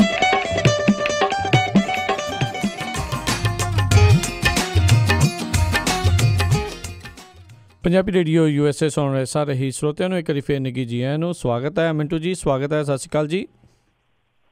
ਜੀ ਸ਼ੁਕਰੀਆ ਜੀ ਰਾਜਕਰਮ ਜੀ। ਤੇ ਆਪਾਂ ਪ੍ਰੋਗਰਾਮ ਦੇ ਅਖੀਰਲੇ ਪੜਾਅ ਦੇ ਵਿੱਚ ਪਹੁੰਚ ਚੁੱਕੇ ਹਾਂ, ਸੋ ਵੱਧ ਤੋਂ ਵੱਧ ਕਾਲਸ ਲੈਣ ਦੀ ਆਪਾਂ ਕੋਸ਼ਿਸ਼ ਕਰਾਂਗੇ। ਸਰੋਤਿਆਂ ਨੂੰ ਬੇਨਤੀ ਆ ਇੱਕ ਸਵਾਲ ਹੀ ਜਿਹੜਾ ਜੀ ਉਹ ਪੁੱਛਿਓ ਤੇ ਜਲਦੀ ਪੁੱਛਣ ਦੀ ਕੋਸ਼ਿਸ਼ ਕਰਿਓ ਜੀ। ਰੁਪਿੰਦਰ ਸਿੰਘ ਜੀ ਆਪਣੇ ਅਗਲੇ ਕਾਲਰ ਨੇ, ਸਵਾਗਤ ਹੈ, ਸਤਿ ਸ਼੍ਰੀ ਅਕਾਲ ਜੀ। ਰੁਪਿੰਦਰ ਜੀ ਇਹਨਾਂ ਤੋਂ ਅਗਲੇ ਕਾਲਰ ਵੱਲ ਫਿਰ ਮੁੜ ਕੇ ਵਾਪਸ ਆਉਂਦੇ ਆ। ਦਰਸ਼ਨ ਸਿੰਘ ਜੀ ਸਵਾਗਤ ਹੈ, ਸਤਿ ਸ਼੍ਰੀ ਅਕਾਲ ਜੀ। ਸਤਿ ਸ਼੍ਰੀ ਅਕਾਲ ਜੀ। ਮੈਂ ਮਿੰਟੂ ਜੀ ਨੂੰ ਪੁੱਛਣਾ ਸੀ ਜੀ ਕਿ ਜਦੋਂ ਅਮਰਿੰਦਰ ਸਿੰਘ ਪਿਛਲੀ ਵਾਰੀ ਆਏ ਨੇ ਤਾਂ ਬੜੇ ਚੰਗੇ ਐਡਮਿਨਿਸਟ੍ਰੇਟਰ ਗਿਣੇ ਗਏ ਸਨ, ਬੜਾ ਅੱਛਾ ਇਹਨਾਂ ਨੇ ਐਡਮਿਨਿਸਟ੍ਰੇਸ਼ਨ ਚਲਾਈ। ਹੁਣ ਬੜਾ ਢਿੱਲਾ ਜਿਹਾ ਐਡਮਿਨਿਸਟ੍ਰੇਸ਼ਨ, ਕਿਸੇ ਨੂੰ ਬਾਦਲਾਂ ਦੇ ਖਿਲਾਫ ਤਾਂ ਬਿਲਕੁਲ ਹੀ ਨਹੀਂ ਕੋਈ ਕਾਰਵਾਈ ਕਰ ਰਹੇ। ਕਿਤੇ ਇਹਨਾਂ ਦੀ ਪਿੱਛੇ ਜੇ ਨਿਊਜ਼ ਸੁਣੀ ਸੀ ਕਿ ਇਹਨਾਂ ਦੀ ਕੁੜਮਾਚਾਰੀ ਬਣ ਰਹੀ ਹੈ ਜਾਂ ਬਣ ਗਈ ਹੈ, ਕਿਤੇ ਉਹ ਕਾਰਨ ਤਾਂ ਨਹੀਂ? ਜੇ ਐਸਾ ਕਾਰਨ ਹੈ ਤੇ ਫਿਰ ਤੇ ਪੰਜਾਬੀ ਠੱਗੇ ਹੀ ਗਏ ਨੇ। ਜੀ ਥੈਂਕ ਯੂ ਜੀ। ਨਹੀਂ ਇਹ ਤੁਹਾਨੂੰ ਮੈਂ ਸਾਫ਼ ਕਰਦਿਆਂ, ਜਿਹੜੇ ਕੁੜਮਾਚਾਰੀ ਵਾਲੀ ਗੱਲ ਉੱਡੀ ਸੀਗੀ ਉਹਦਾ ਸਪਸ਼ਟੀਕਰਨ ਦਿੱਤਾ ਸੀ ਰਾਣਿੰਦਰ ਸਿੰਘ ਨੇ ਲੰਬੀ ਜਾ ਕੇ। ਜਦੋਂ ਲੰਬੀ ਦੇ ਵਿੱਚ ਇਹ ਵੋਟਾਂ ਮੰਗਦਾ ਪਿਆ ਸੀ ਰਾਣਿੰਦਰ ਸਿੰਘ, ਲੋਕਾਂ ਨੇ ਸਵਾਲ ਕੀਤਾ ਸੀ, ਉਹ ਕਹਿੰਦੇ ਸਨ ਕਿ ਤੁਸੀਂ ਤੇ ਆਪਸ ਦੇ ਵਿੱਚ ਰਿਸ਼ਤੇਦਾਰ ਹੋ ਤੇ ਸਾਡਾ ਕਿਉਂ ਤੁਸੀਂ ਬਾਬੇ ਨਾਲ ਫਿੱਕ ਪਾਉਣ ਡਏ ਜੇ ਆ ਕੇ ਇੱਥੇ ਪਟਿਆਲੇ ਤੋਂ ਚੱਲ ਕੇ। ਫਿਰ ਉੱਥੇ ਖੜ ਕੇ ਲੰਬੀ ਦੇ ਵਿੱਚ ਰਾਣਿੰਦਰ ਸਿੰਘ ਨੇ ਬਕਾਇਦਾ ਆਪਣੇ ਕਾਕੇ ਦੀ ਫੋਟੋ ਦਿਖਾਈ ਸੀ, ਨੇ ਕਿਹਾ ਮੇਰਾ ਤੇ ਮੁੰਡਾ ਐਡਾ, ਔਰ ਨਾ ਹੀ ਇਹਦੀ ਅੱਜ ਤੱਕ ਇਸ ਤਰ੍ਹਾਂ ਦੀ ਕੋਈ ਕੁੜਮਾਚਾਰੀ ਵਾਲੀ ਗੱਲ ਤੁਰੀ ਹੈ। ਸੋ ਇਹ ਸਪਸ਼ਟੀਕਰਨ ਦਿੱਤਾ ਸੀ ਉਹਨੇ। ਇਹ ਤਾਂ ਹੋ ਗਈ ਕੁੜਮਾਚਾਰੀ ਵਾਲੀ ਗੱਲ। ਜਿਹੜੀ ਗੱਲ ਤੁਸੀਂ ਕਿਹਾ ਨਾ ਕਿ ਪ੍ਰਸ਼ਾਸਨ ਚਲਾਉਣ ਵਾਲਾ ਜਿਸ ਤਰ੍ਹਾਂ ਦਾ ਕੈਪਟਨ ਦਾ ਉਹ ਰਵੱਈਆ ਔਰ ਉਹ ਵਤੀਰਾ ਹਾਲੇ ਨਜ਼ਰ ਨਹੀਂ ਆ ਰਿਹਾ, ਹਮਲਾਵਰ ਸ਼ੈਲੀ ਹੈ ਜਿਹੜੀ ਉਹ ਦਿਸੀ ਨਹੀਂ। ਇਹਦੇ ਤੋਂ ਸਾਰੇ ਇੱਥੇ ਬੈਠੇ ਲੋਕ ਵੀ ਹੈਰਾਨ ਆ ਕਿ ਜਿੰਨਾ ਹਮਲਾਵਰ ਸੀ ਕੈਪਟਨ ਉਹਨਾਂ ਰਿਹਾ ਨਹੀਂ, ਪਰ ਫਿਰ ਵੀ ਉਮੀਦ ਹਾਲੇ ਵੀ ਕੀਤੀ ਜਾ ਰਹੀ ਹੈ ਕਿ ਆਉਣ ਵਾਲੇ ਸਮੇਂ 'ਚ ਠੀਕ ਕਰ ਸਕਦੇ ਆ। ਪਰ ਹਾਲ ਦੀ ਘੜੀ ਜਿਹੜੀ ਸ਼ੁਰੂਆਤ ਹੈ ਉਹ ਸ਼ੁਰੂਆਤ ਨੇ ਅਫਸਰਸ਼ਾਹੀ ਨੂੰ ਇਹੋ ਜਿਹਾ ਕੁਛ ਕਰ ਦਿੱਤਾ ਕਿ ਜਿੰਨਾ ਉਹਨਾਂ ਦੇ ਮਨ 'ਚ ਡਰ ਸੀ ਕਿ ਜੇ ਝਾੜੂ ਵਾਲੇ ਆ ਗਏ ਜਾਂ ਕੈਪਟਨ ਆ ਗਿਆ ਇਸ ਤਰ੍ਹਾਂ ਨਹੀਂ ਇਸ ਤਰ੍ਹਾਂ ਹੋ ਜੂ, ਇਸ ਤਰ੍ਹਾਂ ਨਹੀਂ ਇਸ ਤਰ੍ਹਾਂ ਹੋ ਜੂ। ਹੁਣ ਉਹ ਕਹਿੰਦੇ ਕਿ ਸਰਕਾਰ ਬਦਲੀ ਤਾਂ ਪਤਾ ਹੀ ਨਹੀਂ ਲੱਗਿਆ। ਆਫ ਦੀ ਰਿਕਾਰਡ ਅਫਸਰਾਂ ਨਾਲ ਗੱਲ ਹੁੰਦੀ ਹੈ, ਉਹ ਕਹਿੰਦੇ ਪਤਾ ਹੀ ਨਹੀਂ ਲੱਗਿਆ। ਜਦੋਂ ਅਫਸਰਸ਼ਾਹੀ ਇਹ ਕਹਿੰਦੀ ਕਿ ਪਤਾ ਹੀ ਨਹੀਂ ਲੱਗਿਆ, ਸੋ ਫਿਰ ਇਹਦਾ ਮਤਲਬ ਇਹ ਆ ਕਿ ਕਿਤੇ ਨਾ ਕਿਤੇ ਢਿੱਲ ਮੱਠ ਤੇ ਹੈ। ਦੂਜੀ ਗੱਲ, ਤੁਸੀਂ ਸ਼ਾਇਦ ਅੱਜ ਟ੍ਰਿਬਿਊਨ ਦੀ ਉਹ ਖਬਰ ਪੜ੍ਹ ਲਈ ਹੋਣੀ ਹੈ ਜਿਹਦੇ 'ਚ ਜਾ ਕੇ ਇਹਨਾਂ ਦੇ ਲੀਡਰ ਕੈਪਟਨ ਅਮਰਿੰਦਰ ਸਿੰਘ ਦੇ ਮੂਹਰੇ ਰੋਏ ਆ। ਉਹ ਕਹਿੰਦੇ ਜਦੋਂ ਅਸੀਂ ਜਾਂਦੇ ਅਫਸਰਾਂ ਦੇ ਕੋਲ ਸਾਨੂੰ ਤੇ ਉੱਥੇ ਕੋਈ ਪੁੱਛਦਾ ਨਹੀਂ, ਤੇ ਜਦੋਂ ਦਿਆਲ ਸਿੰਘ ਕੋਲਿਆਂ ਵਾਲੀ ਵਰਗੇ ਜਾਂਦੇ ਆ, ਪਹਿਲੀ ਗੱਲ ਤੇ ਉਹਨਾਂ ਕੋਲ 15 20 ਗਨਮੈਨ ਹਾਲੇ ਵੀ ਤੁਰੇ ਫਿਰਦੇ ਆ। ਔਰ ਜਦੋਂ ਜਾਂਦੇ ਆ, ਕਿਉਂਕਿ ਅਫਸਰ ਉਹਨਾਂ ਦੇ ਸਾਰੇ ਪੁਰਾਣੇ ਜਾਣੂਕਰ ਜਿਉਂ ਦੇ ਤਿਉਂ ਹੀ ਲੱਗੇ ਆ, ਉਹਨਾਂ ਦੀ ਉੱਥੇ ਜਾ ਕੇ ਬਹਿ ਜਾ ਸਾਡੇ ਵਰਗੇ ਉੱਥੇ ਲਾਟੂਆਂ ਵਹਿੰਦੇ ਰਹਿੰਦੇ, ਬਲਬਾਂ ਵਹਿੰਦੇ ਰਹਿੰਦੇ ਆ ਤੇ ਢਿੱਲੇ ਜਿਹੇ ਮੂੰਹ ਕਰਕੇ ਮੁੜ ਕੇ ਮੁੜ ਆਉਂਦੇ ਆ। ਉਹ ਉੱਥੇ ਕੁਰਸੀਆਂ ਤੇ ਬਹਿ ਕੇ ਹੁਕਮ ਚਲਾਈ ਜਾਂਦੇ ਆ। ਸੋ ਇਹਦਾ ਮਤਲਬ ਕਿਤੇ ਨਾ ਕਿਤੇ ਹਾਲੇ ਕੈਪਟਨ ਅਮਰਿੰਦਰ ਸਿੰਘ ਦੀ ਅਫਸਰਸ਼ਾਹੀ ਤੇ ਜਾਂ ਪ੍ਰਸ਼ਾਸਕੀ ਢਾਂਚੇ ਤੇ ਪੂਰੀ ਤਰ੍ਹਾਂ ਪਕੜ ਬਣੀ ਨਹੀਂ। ਉਮੀਦ ਕਰਦੇ ਹਾਂ ਕਿ ਆਉਣ ਵਾਲੇ ਦਿਨਾਂ 'ਚ ਬਣਾ ਲੈਣਗੇ। ਜੀ ਰੁਪਿੰਦਰ ਸਿੰਘ ਜੀ ਸਵਾਗਤ ਹੈ ਜੀ। ਹਾਂਜੀ ਭਾਜੀ ਸਤਿ ਸ਼੍ਰੀ ਅਕਾਲ ਜੀ। ਸਤਿ ਸ਼੍ਰੀ ਅਕਾਲ ਜੀ। ਭਾਜੀ ਮੈਨੂੰ ਤੇ ਏਦਾਂ ਲੱਗਦਾ ਵੀ ਜਿਹੜਾ ਬਾਦਲ ਸਾਹਿਬ ਕੋਲ ਠੂਠਾ ਸੀ ਤੇ ਘੋੜਾ ਸੀ ਨਾ, ਉਹ ਰਾਜੇ ਸਾਹਿਬ ਨੂੰ ਦੇਤਾ ਉਹਨੇ। ਤੇ ਇਹਦੇ ਬਾਰੇ ਦੱਸਿਓ ਭਲਾ ਜੀ। ਦੇਖੋ ਤੁਸੀਂ ਬਹੁਤ ਕੁਛ ਦੱਸ ਦਿੱਤਾ, ਮੇਰੇ ਦੱਸਣ ਜੋਗਾ ਤੇ ਕੁਛ ਰਹਿ ਨਹੀਂ ਗਿਆ। ਔਰ ਜਿਹੜਾ ਇਹ ਤੁਸੀਂ ਫਿਕਰਾ ਵਰਤਿਆ ਮੈਂ ਤੇ ਕਾਹਨੂੰ ਵਰਤਣਾ ਹੁਣ, ਪਰ ਉਹਦਾ ਦੇਖੋ ਜਿਹੜੀ ਸਰਕਾਰ ਆਉਂਦੀ ਆ, ਕੋਈ ਵੀ ਸਰਕਾਰ ਆਉਂਦੀ ਆ, ਉਹਦੇ ਲਈ ਕਈ ਚੁਣੌਤੀਆਂ ਵੀ ਆਉਂਦੀਆਂ, ਕਈ ਕੁਛ ਉਹਨੇ ਸੋਚਣਾ ਹੁੰਦਾ, ਵਿਚਾਰਨਾ ਹੁੰਦਾ, ਨੀਤੀਆਂ ਕਰਨੀਆਂ ਹੁੰਦੀਆਂ। ਹਾਲੇ ਸਮਾਂ ਕਿਉਂਕਿ ਬਹੁਤਾ ਨਹੀਂ ਹੋਇਆ, ਇਸ ਕਰਕੇ ਜਦੋਂ ਆਲੋਚਨਾ ਅਸੀਂ ਕਰਦੇ ਥੋੜੀ ਜੱਕਦੇ ਜੇ ਕਰਦੇ ਹਾਂ ਕਿ ਹਾਲੇ ਕੁਝ ਸਮਾਂ ਜਿਹੜਾ ਇਹਨਾਂ ਨੂੰ ਹੋਰ ਦੇ ਦੇਣਾ ਚਾਹੀਦਾ।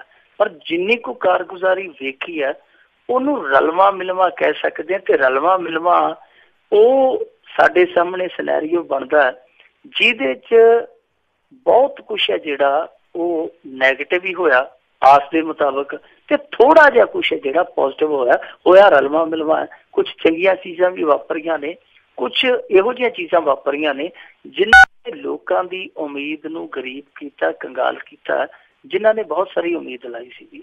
ਸੋ ਸਾਨੂੰ ਮੇਰੇ ਖਿਆਲ ਦੇ ਨਾਲ ਥੋੜਾ ਜਿਹਾ ਟਾਈਮ ਹਾਲੇ ਹੋਰ ਵੇਖਣਾ ਚਾਹੀਦਾ। ਜਿਹੜੀ ਆ ਤੁਸੀਂ ਧਾਰਨਾ ਬਣਾਈ ਆ ਦੋ ਚੀਜ਼ਾਂ ਦੀ ਉਦਾਹਰਨ ਦੇ ਕੇ, ਮੈਂ ਕਹੂੰਗਾ ਕਿ ਹਾਲੇ ਇਸ ਧਾਰਨਾ ਤੇ ਤੁਸੀਂ ਅੜੇ ਨਾ ਰਹੋ, ਪੱਕੇ ਨਾ ਰਹੋ। ਹੌਲੇ ਥੋੜਾ ਜਿਹਾ ਦੇਖੋ ਸਮਾਂ, ਤੇਲ ਦੇਖੋ, ਤੇਲ ਦੀ ਧਾਰ ਦੇਖੋ, ਫਿਰ ਧਾਰਨਾਵਾਂ ਜਿਹੜੀਆਂ ਉਹ ਪਰਪੱਕ ਕਰ ਲਈਆਂ ਜਾਣ। ਜੀ ਜੀ ਅਗਲੇ ਕਾਲਰ ਜਿਹੜੇ ਨੇ ਬਲਵਿੰਦਰ ਸਿੱਧੂ ਜੀ, ਸਵਾਗਤ ਹੈ। ਸਤਿ ਸ਼੍ਰੀ ਅਕਾਲ ਜੀ। ਸਤਿ ਸ਼੍ਰੀ ਅਕਾਲ ਜੀ। ਸਤਿ ਸ਼੍ਰੀ ਅਕਾਲ। ਮੇਰਾ ਸਵਾਲ ਜੀ ਕਰਜ਼ਾ ਮਾਫੀ ਤੇ ਹੈ। ਇੱਕ ਆਪਾਂ ਕਹਿੰਦੇ ਹੁੰਦੇ ਵੀ ਸਪੋਜ਼ ਕਰ ਲਓ ਆਪਾਂ ਇਹ ਸਰਕਾਰ ਕੋਈ ਅਲਾਦੀਨ ਦਾ ਚਿਰਾਗ ਲਿਆ ਕੇ ਕਰਜ਼ਾ ਮਾਫੀ ਤੇ ਲਕੀਰ ਫੇਰ ਦਿੰਦੀ ਆ ਟੋਟਲ ਤੇ। ਪਰ ਉਹਦੇ ਵਿੱਚ ਇਹਨਾਂ ਨੇ ਨਾ ਤਾਂ ਕਿਸਾਨਾਂ ਨੇ ਇਹ ਗੱਲ ਕਿਤੇ ਕਹੀ ਹੈ ਵੀ ਐਤਕੀ ਸਾਡਾ ਸਾਰਾ ਕਰਜ਼ਾ ਮਾਫ ਕਰ ਦਿਓ, ਅਸੀਂ ਗਾਹਾਂ ਤੋਂ ਲੈਂਦੇ ਹੀ ਨਹੀਂ, ਜਾਂ ਜੇ ਲਵਾਂਗੇ ਤਾਂ ਅਸੀਂ ਮੋੜਾਂਗੇ। ਨਾ ਹੀ ਸਰਕਾਰ ਨੇ ਇਹ ਗੱਲ ਕਰੀ ਹੈ ਵੀ ਅਸੀਂ ਐਤਕੀ ਤੁਹਾਡਾ ਕਰਜ਼ਾ ਮਾਫ ਕਰ ਦਿੰਦੇ ਹਾਂ, ਗਾਹਾਂ ਨੂੰ ਅਸੀਂ ਕਰਨਾ ਨਹੀਂ, ਜਾਂ ਤੁਸੀਂ ਲਿਓ ਨਾ, ਅਸੀਂ ਤੁਹਾਨੂੰ ਦੇਣਾ ਨਹੀਂ। ਕੀ ਇਹ ਸਟੰਟ ਨਹੀਂ ਸੀ ਵੀ ਵੋਟਾਂ ਲੈ ਲਓ, ਮੁੜ ਕੇ ਕਿਹਨੇ ਮਾਫ ਕਰਨਾ, ਕਿਹਨੇ ਲੈਣਾ, ਕਿਹਨੇ ਦੇਣਾ, ਜੋ ਕੁਝ ਮਰਜ਼ੀ ਹੋਵੇ। ਇਹਦੇ ਬਾਰੇ ਤੁਸੀਂ ਦੱਸੋ ਕੀ ਵਿਚਾਰ? ਜੀ ਥੈਂਕ ਯੂ ਬਲਵਿੰਦਰ ਜੀ। ਦੇਖੋ ਮੈਂ ਤੇ ਅੱਗੇ ਕਿਹਾ ਨਾ ਕਿ ਕਰਜ਼ਾ ਅਸਥਾਈ ਹੱਲ ਆ, ਸਥਾਈ ਹੱਲ ਨਹੀਂ। ਸਥਾਈ ਹੱਲ ਜੇ ਕਰਨਾ, ਇੱਕ ਤੇ ਇਹ ਆ ਕਿ ਤੁਸੀਂ ਢਾਂਚਾ ਬਦਲੋ ਖੇਤੀ ਦਾ, ਔਰ ਢਾਂਚਾਗਤ ਬਦਲਾਅ ਜਦੋਂ ਆਏਗਾ ਬਹੁਤ ਸਾਰਾ ਠੁਮਣਾ ਮਿਲੇਗਾ। ਦੂਸਰਾ ਇਹ ਆ ਕਿ ਜਿਹੜਾ ਲਾਗਤ ਤੇ ਮੁਨਾਫਾ, ਇਹ ਜਿਹੜਾ ਇੱਕ ਖੱਪਾ ਪੜਾ, ਉਸ ਨੂੰ ਮੇਟ ਕੇ ਖੇਤੀ ਨੂੰ ਲਾਹੇਵੰਦਾ ਧੰਦਾ ਕਰੋ। ਤੀਜਾ ਇਹ ਆ ਕਿ ਸੋਸ਼ਲ ਸਿਕਿਉਰਿਟੀ, ਕਿਸਾਨ ਦੀ ਜਿਹੜੀ ਸਮਾਜਿਕ ਸੁਰੱਖਿਆ, ਭਾਵ ਜਿੱਦਾਂ ਸਿਹਤ ਆ, ਤਾਲੀਮ ਆ, ਜਿੱਦਾਂ ਹੋਰ ਚੀਜ਼ਾਂ, ਬੁਨਿਆਦੀ ਚੀਜ਼ਾਂ ਆ ਜਾਂਦੀਆਂ ਨੇ ਕਿ ਬੱਚਿਆਂ ਦੀ ਉਚੇਰੀ ਸਿੱਖਿਆ ਜਿੱਥੋਂ ਤੱਕ ਜਾਣਾ, ਹੋਰ ਕਿਸਾਨ ਦੀਆਂ ਕਿ ਜਦੋਂ ਕਿਸਾਨ ਬੁਢੇਪੇ ਦਾ ਸ਼ਿਕਾਰ ਹੋ ਜਾਂਦਾ, ਬਜ਼ੁਰਗੀ ਦੀ ਅਵਸਥਾ 'ਚ ਜਾਂਦਾ, ਉਹਦੇ ਲਈ ਵੀ, ਯਾਨੀ ਇਹਦੇ ਲਈ ਇੱਕ ਕੌਮੀ ਖੇਤੀ ਨੀਤੀ ਹੋਂਦ 'ਚ ਲਿਆਉਣੀ ਜ਼ਰੂਰੀ ਆ। ਇਕੱਲੀ ਕਿਸਾਨ ਦੀ ਕਰਜ਼ੇ ਮਾਫੀ ਨਾਲ ਜੁੜੀ ਹੋਈ ਸਮੱਸਿਆ ਨਹੀਂ ਹੈ। ਮੈਂ ਵੀ ਇਸ ਚੀਜ਼ ਨਾਲ ਬਿਲਕੁਲ ਇਤਫਾਕ ਰੱਖਦਾ ਕਿ ਇਸ ਗੱਲ ਦੀ ਕੋਈ ਗਰੰਟੀ ਨਹੀਂ ਇੱਕ ਵਾਰੀ ਜੇ ਕਰਜ਼ੇ ਤੇ ਝਰੀਟ ਮਾਰ ਦਿੱਤੀ ਜਾਏਗੀ। ਮੈਂ ਤਾਂ ਸਗੋਂ ਕਹਿਣਾ ਜਿੰਨਾ ਕੋ ਪੰਜਾਬੀ ਕਿਸਾਨੀ ਦੇ ਵਿੱਚ ਕਰਜ਼ਾ ਕਲਚਰ ਵੜਿਆ ਹੋਇਆ, ਇਹ ਤੇ ਸਗੋਂ ਦੁੱਗਣਾ ਚੱਕਣਗੇ। ਹੋ ਸਕਦਾ ਦੂਜੀ ਸਰਕਾਰ, ਕਿਉਂਕਿ ਇੱਕ ਸਰਕਾਰ ਨੇ ਕੀਤਾ, ਦੂਜੀ ਸਰਕਾਰ ਨੇ ਵੀ ਆ ਕੇ ਵਾਅਦਾ ਕਰ ਦੇਣਾ ਕਿ ਅਸੀਂ ਤੁਹਾਡਾ ਹੁਣ ਕਰ ਦਿਆਂਗੇ। ਸੋ ਇਹਦੇ 'ਚ ਮੇਰੇ ਖਿਆਲ ਦੇ ਨਾਲ ਨੁਕਸਾਨ ਹੈ। ਹਾਂ, ਕਰਜ਼ਾ ਮਾਫ ਹੋਣਾ ਚਾਹੀਦਾ, ਬਿਲਕੁਲ ਹੋਣਾ ਚਾਹੀਦਾ। ਲੋੜਵੰਦ ਕਿਸਾਨਾਂ ਦਾ ਜਿਹੜੇ ਕਿਸੇ ਕ੍ਰਾਈਟੇਰੀਆ ਦੇ ਵਿੱਚ ਆਉਣ, ਕੋਈ ਇਸ ਤਰ੍ਹਾਂ ਦਾ ਪੈਮਾਨਾ ਬਣਾਇਆ ਜਾਵੇ। ਜਿਹੜੇ ਛੋਟੇ ਕਿਸਾਨ ਆ, ਜਿਹੜੇ ਬਿਲਕੁਲ ਹੀ ਤਬਾਹ ਹੋ ਚੁੱਕੇ ਆ, ਜਿਨ੍ਹਾਂ ਦੀ ਨਿਰਭਰਤਾ ਬਿਲਕੁਲ ਹੀ ਖੇਤੀ ਤੇ ਆ, ਔਰ ਉਹਨਾਂ ਦੇ ਕੋਲ ਕੋਈ ਜੀਣ ਦਾ ਸਾਧਨ ਨਹੀਂ ਹੈ, ਸੋ ਉਹਨਾਂ ਦਾ ਸੋਚ ਕੇ ਕਰਜ਼ਾ ਮਾਫ ਕਰ ਦੇਣਾ ਚਾਹੀਦਾ। ਔਰ ਅੱਗੇ ਤੋਂ ਜੇ ਸਥਾਈ ਹੱਲ ਲੱਭਣਾ ਹੈ ਤਾਂ ਸਥਾਈ ਹੱਲ ਲੱਭਣ ਲਈ ਇੱਕੋ ਇੱਕ ਬੁਨਿਆਦੀ ਚੀਜ਼ ਦੀ ਲੋੜ ਹੈ, ਉਹ ਹੈ ਢਾਂਚਾਗਤ ਬਦਲਾਅ। ਜਿੰਨਾ ਚਿਰ ਨਹੀਂ ਹੋਏਗਾ ਉਹਨਾਂ ਚਿਰ ਜੋ ਮਰਜ਼ੀ ਕਰ ਲੈਣ। ਵੈਸੇ ਤੁਹਾਡੀ ਜਾਣਕਾਰੀ ਲਈ ਮੈਂ ਦੱਸ ਦਿਆਂ, ਤੁਸੀਂ ਵੀ ਸਪੋਜ਼ ਕੀਤਾ ਕਿਹਾ, ਮੈਂ ਵੀ ਤੁਹਾਨੂੰ ਦੱਸ ਦਿੰਦਾ ਹਕੀਕਤ ਕਿ ਇਹ ਕਿਸਾਨ ਦਾ ਕਰਜ਼ਾ ਨਾ ਅੱਜ ਮਾਫ ਹੋਣਾ ਨਾ ਕੱਲ ਮਾਫ ਹੋਣਾ। ਜੇ ਮਾਫ ਕਰਨਗੇ, ਜਿੰਨਾ ਬਜਟ ਹੈ ਨਾ ਪੰਜਾਬ ਦਾ 87,000 ਕਰੋੜ ਦੇ ਕਰੀਬ ਹੈ ਮੇਰੇ ਖਿਆਲ ਦੇ ਨਾਲ ਬਜਟ, ਇਹਦੇ ਤੋਂ ਵੀ ਜ਼ਿਆਦਾ ਕਰਜ਼ਾ ਹੈ ਕਿਸਾਨਾਂ ਦਾ ਰਲਾ ਕੇ ਜੇ ਚੱਲੀਏ। ਸੋ ਇੰਨਾ ਕਰਜ਼ਾ ਮਾਫ ਕਰਨਾ ਇਹ ਵਿੱਤੋਂ ਹੀ ਬਾਹਰ ਆ, ਪਰ ਇਸ ਕਰਜ਼ੇ ਨੂੰ ਕਿਸੇ ਨਾ ਕਿਸੇ ਤਰੀਕੇ ਨਾਲ ਰਾਹਤ ਜ਼ਰੂਰ ਦਿੱਤੀ ਜਾ ਸਕਦੀ ਹੈ। ਜਿਸ ਤਰ੍ਹਾਂ ਮੈਂ ਕਿਹਾ ਕਿ ਛੋਟੇ ਕਿਸਾਨਾਂ ਨੂੰ ਖਾਸ ਤੌਰ ਤੇ ਉਹਨਾਂ ਦਾ ਜੇ ਦੇਖੀਏ ਤੇ ਫਸਲੀ ਕਰਜ਼ਾ 6-7 ਹਜ਼ਾਰ ਕਰੋੜ ਹੋਏਗਾ ਮਸਾਂ, ਜੇ ਛੋਟੇ ਕਿਸਾਨ ਦਾ ਦੇਖੀਏ। ਜੀ ਜੀ ਤੇ ਅਗਲੇ ਕਾਲਰ ਉਹਨਾਂ ਨਾਲ ਗੱਲ ਕਰਦੇ ਹਾਂ, ਪ੍ਰਗਟ ਬਲ ਜੀ, ਸਵਾਗਤ ਹੈ, ਸਤਿ ਸ਼੍ਰੀ ਅਕਾਲ ਜੀ। ਹਾਂਜੀ, ਰਾਜਕਰਨ ਜੀ ਤੇ ਮਿੰਟੂ ਸਰੀਆ ਜੀ ਤੇ ਸਾਰੇ ਪੰਜਾਬੀ ਰੇਡੀਓ ਸੁਣਨ ਵਾਲਿਆਂ ਨੂੰ ਦੇਸ਼ਾਂ ਵਿਦੇਸ਼ਾਂ ਪਿਆਰ ਭਰੀ ਸਤਿ ਸ਼੍ਰੀ ਅਕਾਲ ਜੀ। ਸਤਿ ਸ਼੍ਰੀ ਅਕਾਲ ਜੀ। ਪਹਿਲੀ ਵਾਰ ਦਾ ਇੱਕ ਸਵਾਲ ਅਧੂਰਾ ਰਹਿ ਗਿਆ ਹੈਗਾ, ਉਹ ਜਿਹੜੀ ਕੇਜਰੀਵਾਲ ਦੀ ਸੈਲਰੀ ਦੀ ਗੱਲ ਜੀ, ਉਹ 400 ਗੁਣਾ ਵਧਾ ਕੇ ਐਮਐਲਏ ਦੀ, ਤੇ ਉਹਨਾਂ ਆਪਣੀ ਮੁੱਖ ਮੰਤਰੀ ਦੀ ਸੈਲਰੀ ਜਿਹੜੀ ਹੈ ਪ੍ਰਧਾਨ ਮੰਤਰੀ ਤੇ ਰਾਸ਼ਟਰਪਤੀ ਤੋਂ ਵੀ ਜ਼ਿਆਦਾ ਹੈ ਜੀ।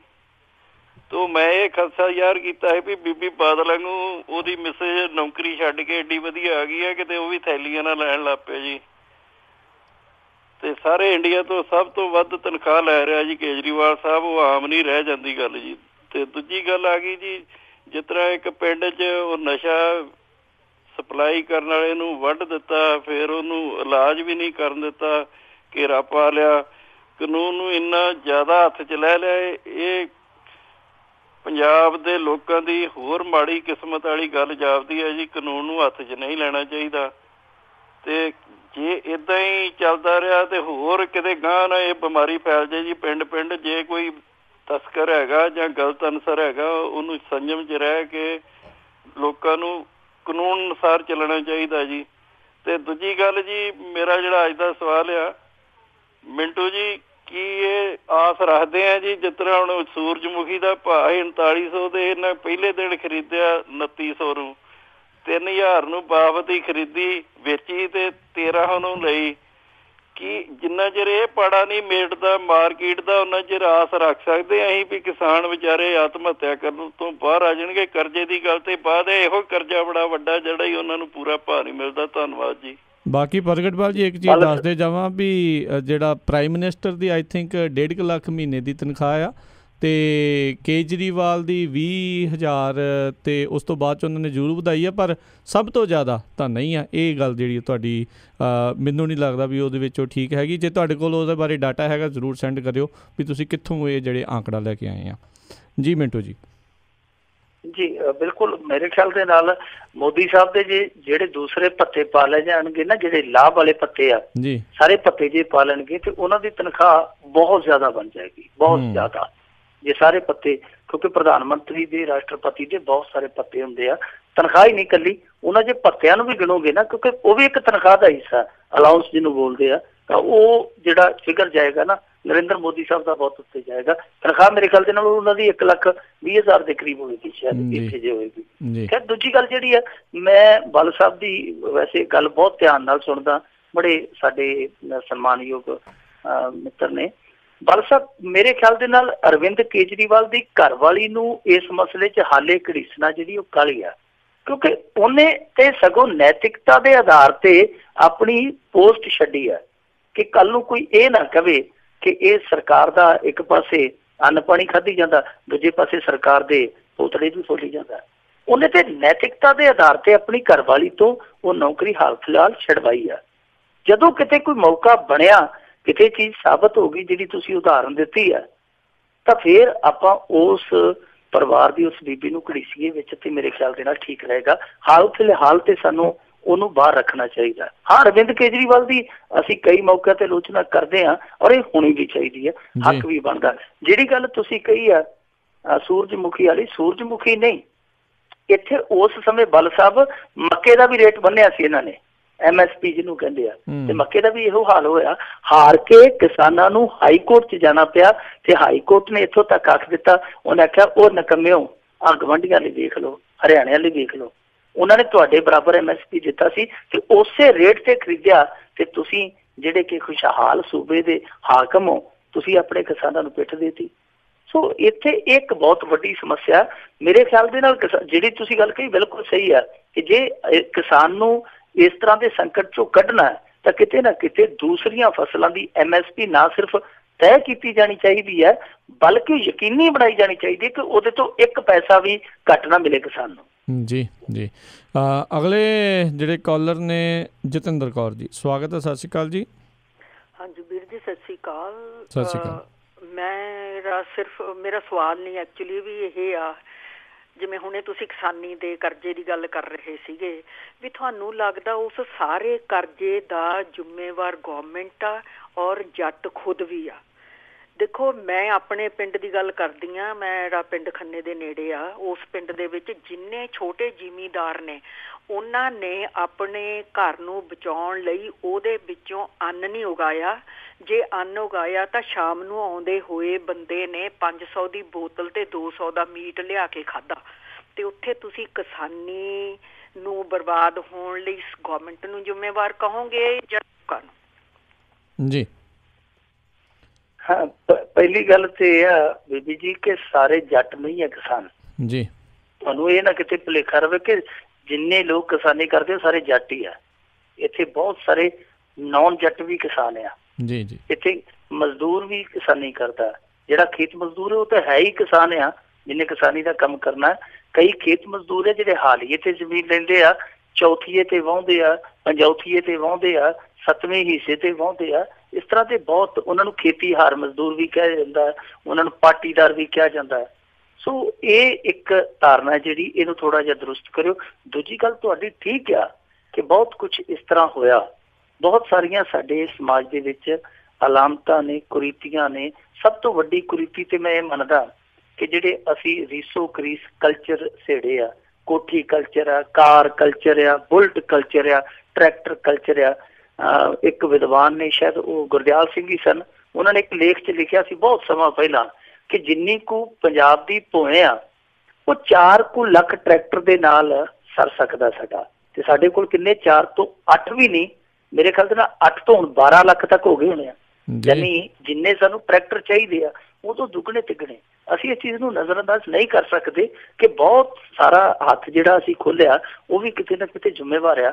ਪਰ ਅਸੀਂ ਇਹ ਵੀ ਨਹੀਂ ਕਹਿ ਸਕਦੇ ਬੀਬੀ ਜੀ ਕਿ ਸਾਰੇ ਹੀ ਕਿਸਾਨ ਰਾਤ ਨੂੰ ਗੱਟ ਪੱਟਦੇ ਆ, ਰਾਤ ਨੂੰ ਮੁਰਗੇ ਦਾ ਪੱਟ ਚੂਸਦੇ ਆ। ਬਹੁਤ ਸਾਰੇ ਲੋਕ ਇਹੋ ਜਿਹੇ ਆ ਜਿਹੜੇ ਰੋਟੀ ਸ਼ਾਮ ਨੂੰ ਪਕਾਉਂਦੇ ਆ, ਵੈਸੇ ਦੇਸ਼ ਨੂੰ ਧਿਆਨ ਦਿੰਦੇ ਆ, ਆਪ ਇੱਕ ਰੋਟੀ ਪਕਾਉਂਦੇ ਆ ਤੇ ਰੋਟੀ ਤੇ ਸਬਜ਼ੀ ਦੇ ਨਾਂ ਤੇ ਕਈ ਵਾਰ ਦੁੱਧ 'ਚ ਮਿਰਚਾਂ ਹੁੰਦੀਆਂ ਤੇ ਕਈ ਵਾਰੀ ਅੰਬ ਦੀ ਫਾੜੀ ਨੂੰ ਹੀ ਜਿਹੜਾ ਤੁਸੀਂ ਕਿਹਾ ਮੀਟ ਉਹ ਸਮਝ ਕੇ ਝੁਲਕਾ ਦਿੱਤਾ ਜਾਂਦਾ ਪੇਟ ਨੂੰ। ਸੋ ਸਾਰਿਆਂ ਨੂੰ ਇੱਕੇ ਰਸਤੇ ਨਹੀਂ ਬਣ ਸਕਦੇ। ਹਾਂ ਠੀਕ ਆ, ਬਹੁਤ ਹੱਦ ਤੱਕ ਕੁਛ ਬੰਦੇ ਨੇ ਆਪਣੀ ਬਰਬਾਦੀ ਆਪ ਸੇੜੀ ਹੈ, ਪਰ ਅਸੀਂ ਉਹਨਾਂ ਨਾਲ ਸਾਰਿਆਂ ਨੂੰ ਬੰਨ ਦਈਏ, ਇਹ ਇਨਸਾਫ ਨਹੀਂ ਹੋਏਗਾ। ਜੀ ਬਿਲਕੁਲ ਸਹੀ ਗੱਲ ਹੈ ਤੁਹਾਡੀ ਜੀ। ਤੇ ਅੱਜ ਦੇ ਅਖੀਰਲੇ ਕਾਲਰ ਸੁਰਿੰਦਰ ਸਿੰਘ ਗਿੱਲ, ਸਵਾਗਤ ਹੈ। ਸਤਿ ਸ਼੍ਰੀ ਅਕਾਲ ਜੀ। ਹਾਂਜੀ ਵੀਰ ਜੀ, ਸਤਿ ਸ਼੍ਰੀ ਅਕਾਲ ਜੀ। ਵੀਰ ਜੀ ਇਸ ਤਰ੍ਹਾਂ ਵੀ ਮੈਂ ਭਾਜੀ ਉਹਨਾਂ ਤੋਂ ਪੁੱਛਣਾ ਸੀ ਵੀ ਉਹ ਜਿਹੜਾ ਇੱਕ ਮੁੰਡਾ ਇੱਥੋਂ ਦਿੱਲੀ ਯੂਨੀਵਰਸਿਟੀ ਵਿੱਚੋਂ ਗਾਇਬ ਹੋਇਆ ਸੀ ਉਹਦੇ ਬਾਰੇ ਕੋਈ ਕੁਛ ਪਤਾ ਲੱਗਾ ਤੇ ਜਾਂ ਜਿਹੜਾ ਹੈ 21 ਦਾ ਨਜ਼ੀਬ ਹੈਲੋ ਹਾਂਜੀ ਨਜ਼ੀਬ ਸੀ ਉਹ ਮੁੰਡੇ ਦਾ ਨਾਮ ਨਜ਼ੀਬ। ਹਾਂਜੀ ਵੀ ਉਹ ਮਿਲ ਗਿਆ ਮੁੰਡਾ ਭਾਜੀ ਜਾਂ ਕੇ ਉਹ ਬਸ ਗਾਇਬ ਹੀ ਕਰਤਾ ਇਹਨਾਂ ਨੇ। ਤੇ ਦੂਸਰਾ ਇਹ ਸੀਗਾ ਵੀ ਆ ਜਿਹੜੇ 21 ਨੌਜਵਾਨਾਂ ਦੀ ਗੱਲ ਕਰ ਰਹੇ ਕੈਪਟਨ ਸਾਹਿਬ ਨੇ ਦਿੱਤੇ ਆ, ਕੀ ਉਹਨਾਂ ਦਾ ਕੁਛ ਬਣੂ ਜਾਂ ਏਦਾਂ ਹੀ ਆਮ ਬਤਾਊ ਹੋ ਜਾਊਗਾ?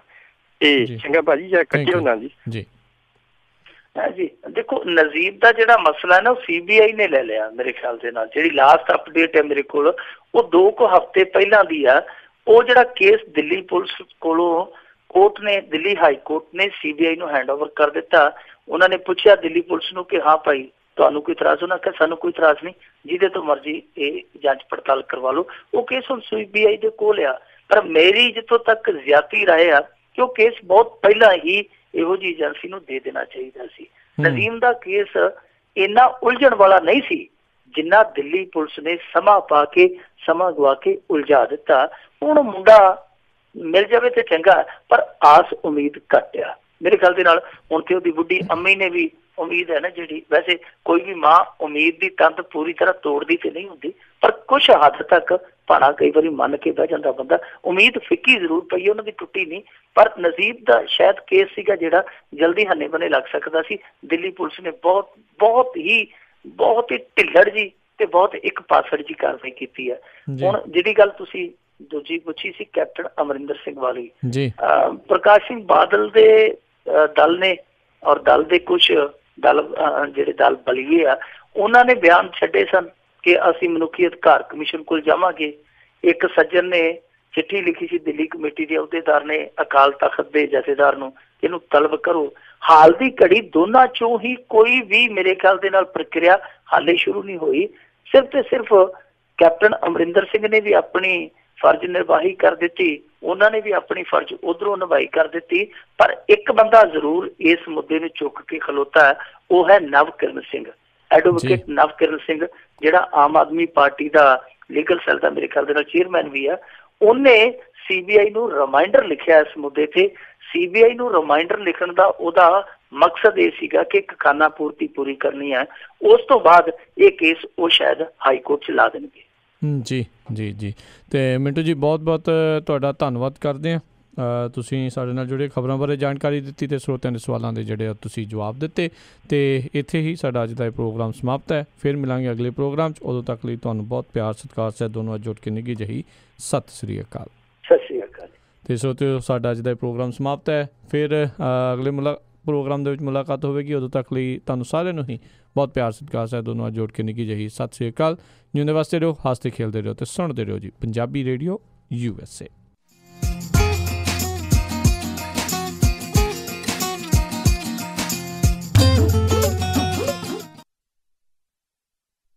ਤੁਸੀਂ ਸੁਣ ਰਹੇ ਹੋ Punjabi radio USA KOBO Yuba City 1450 AM, KIID Sacramento 1470 AM, KWRU Fresno 1300 AM।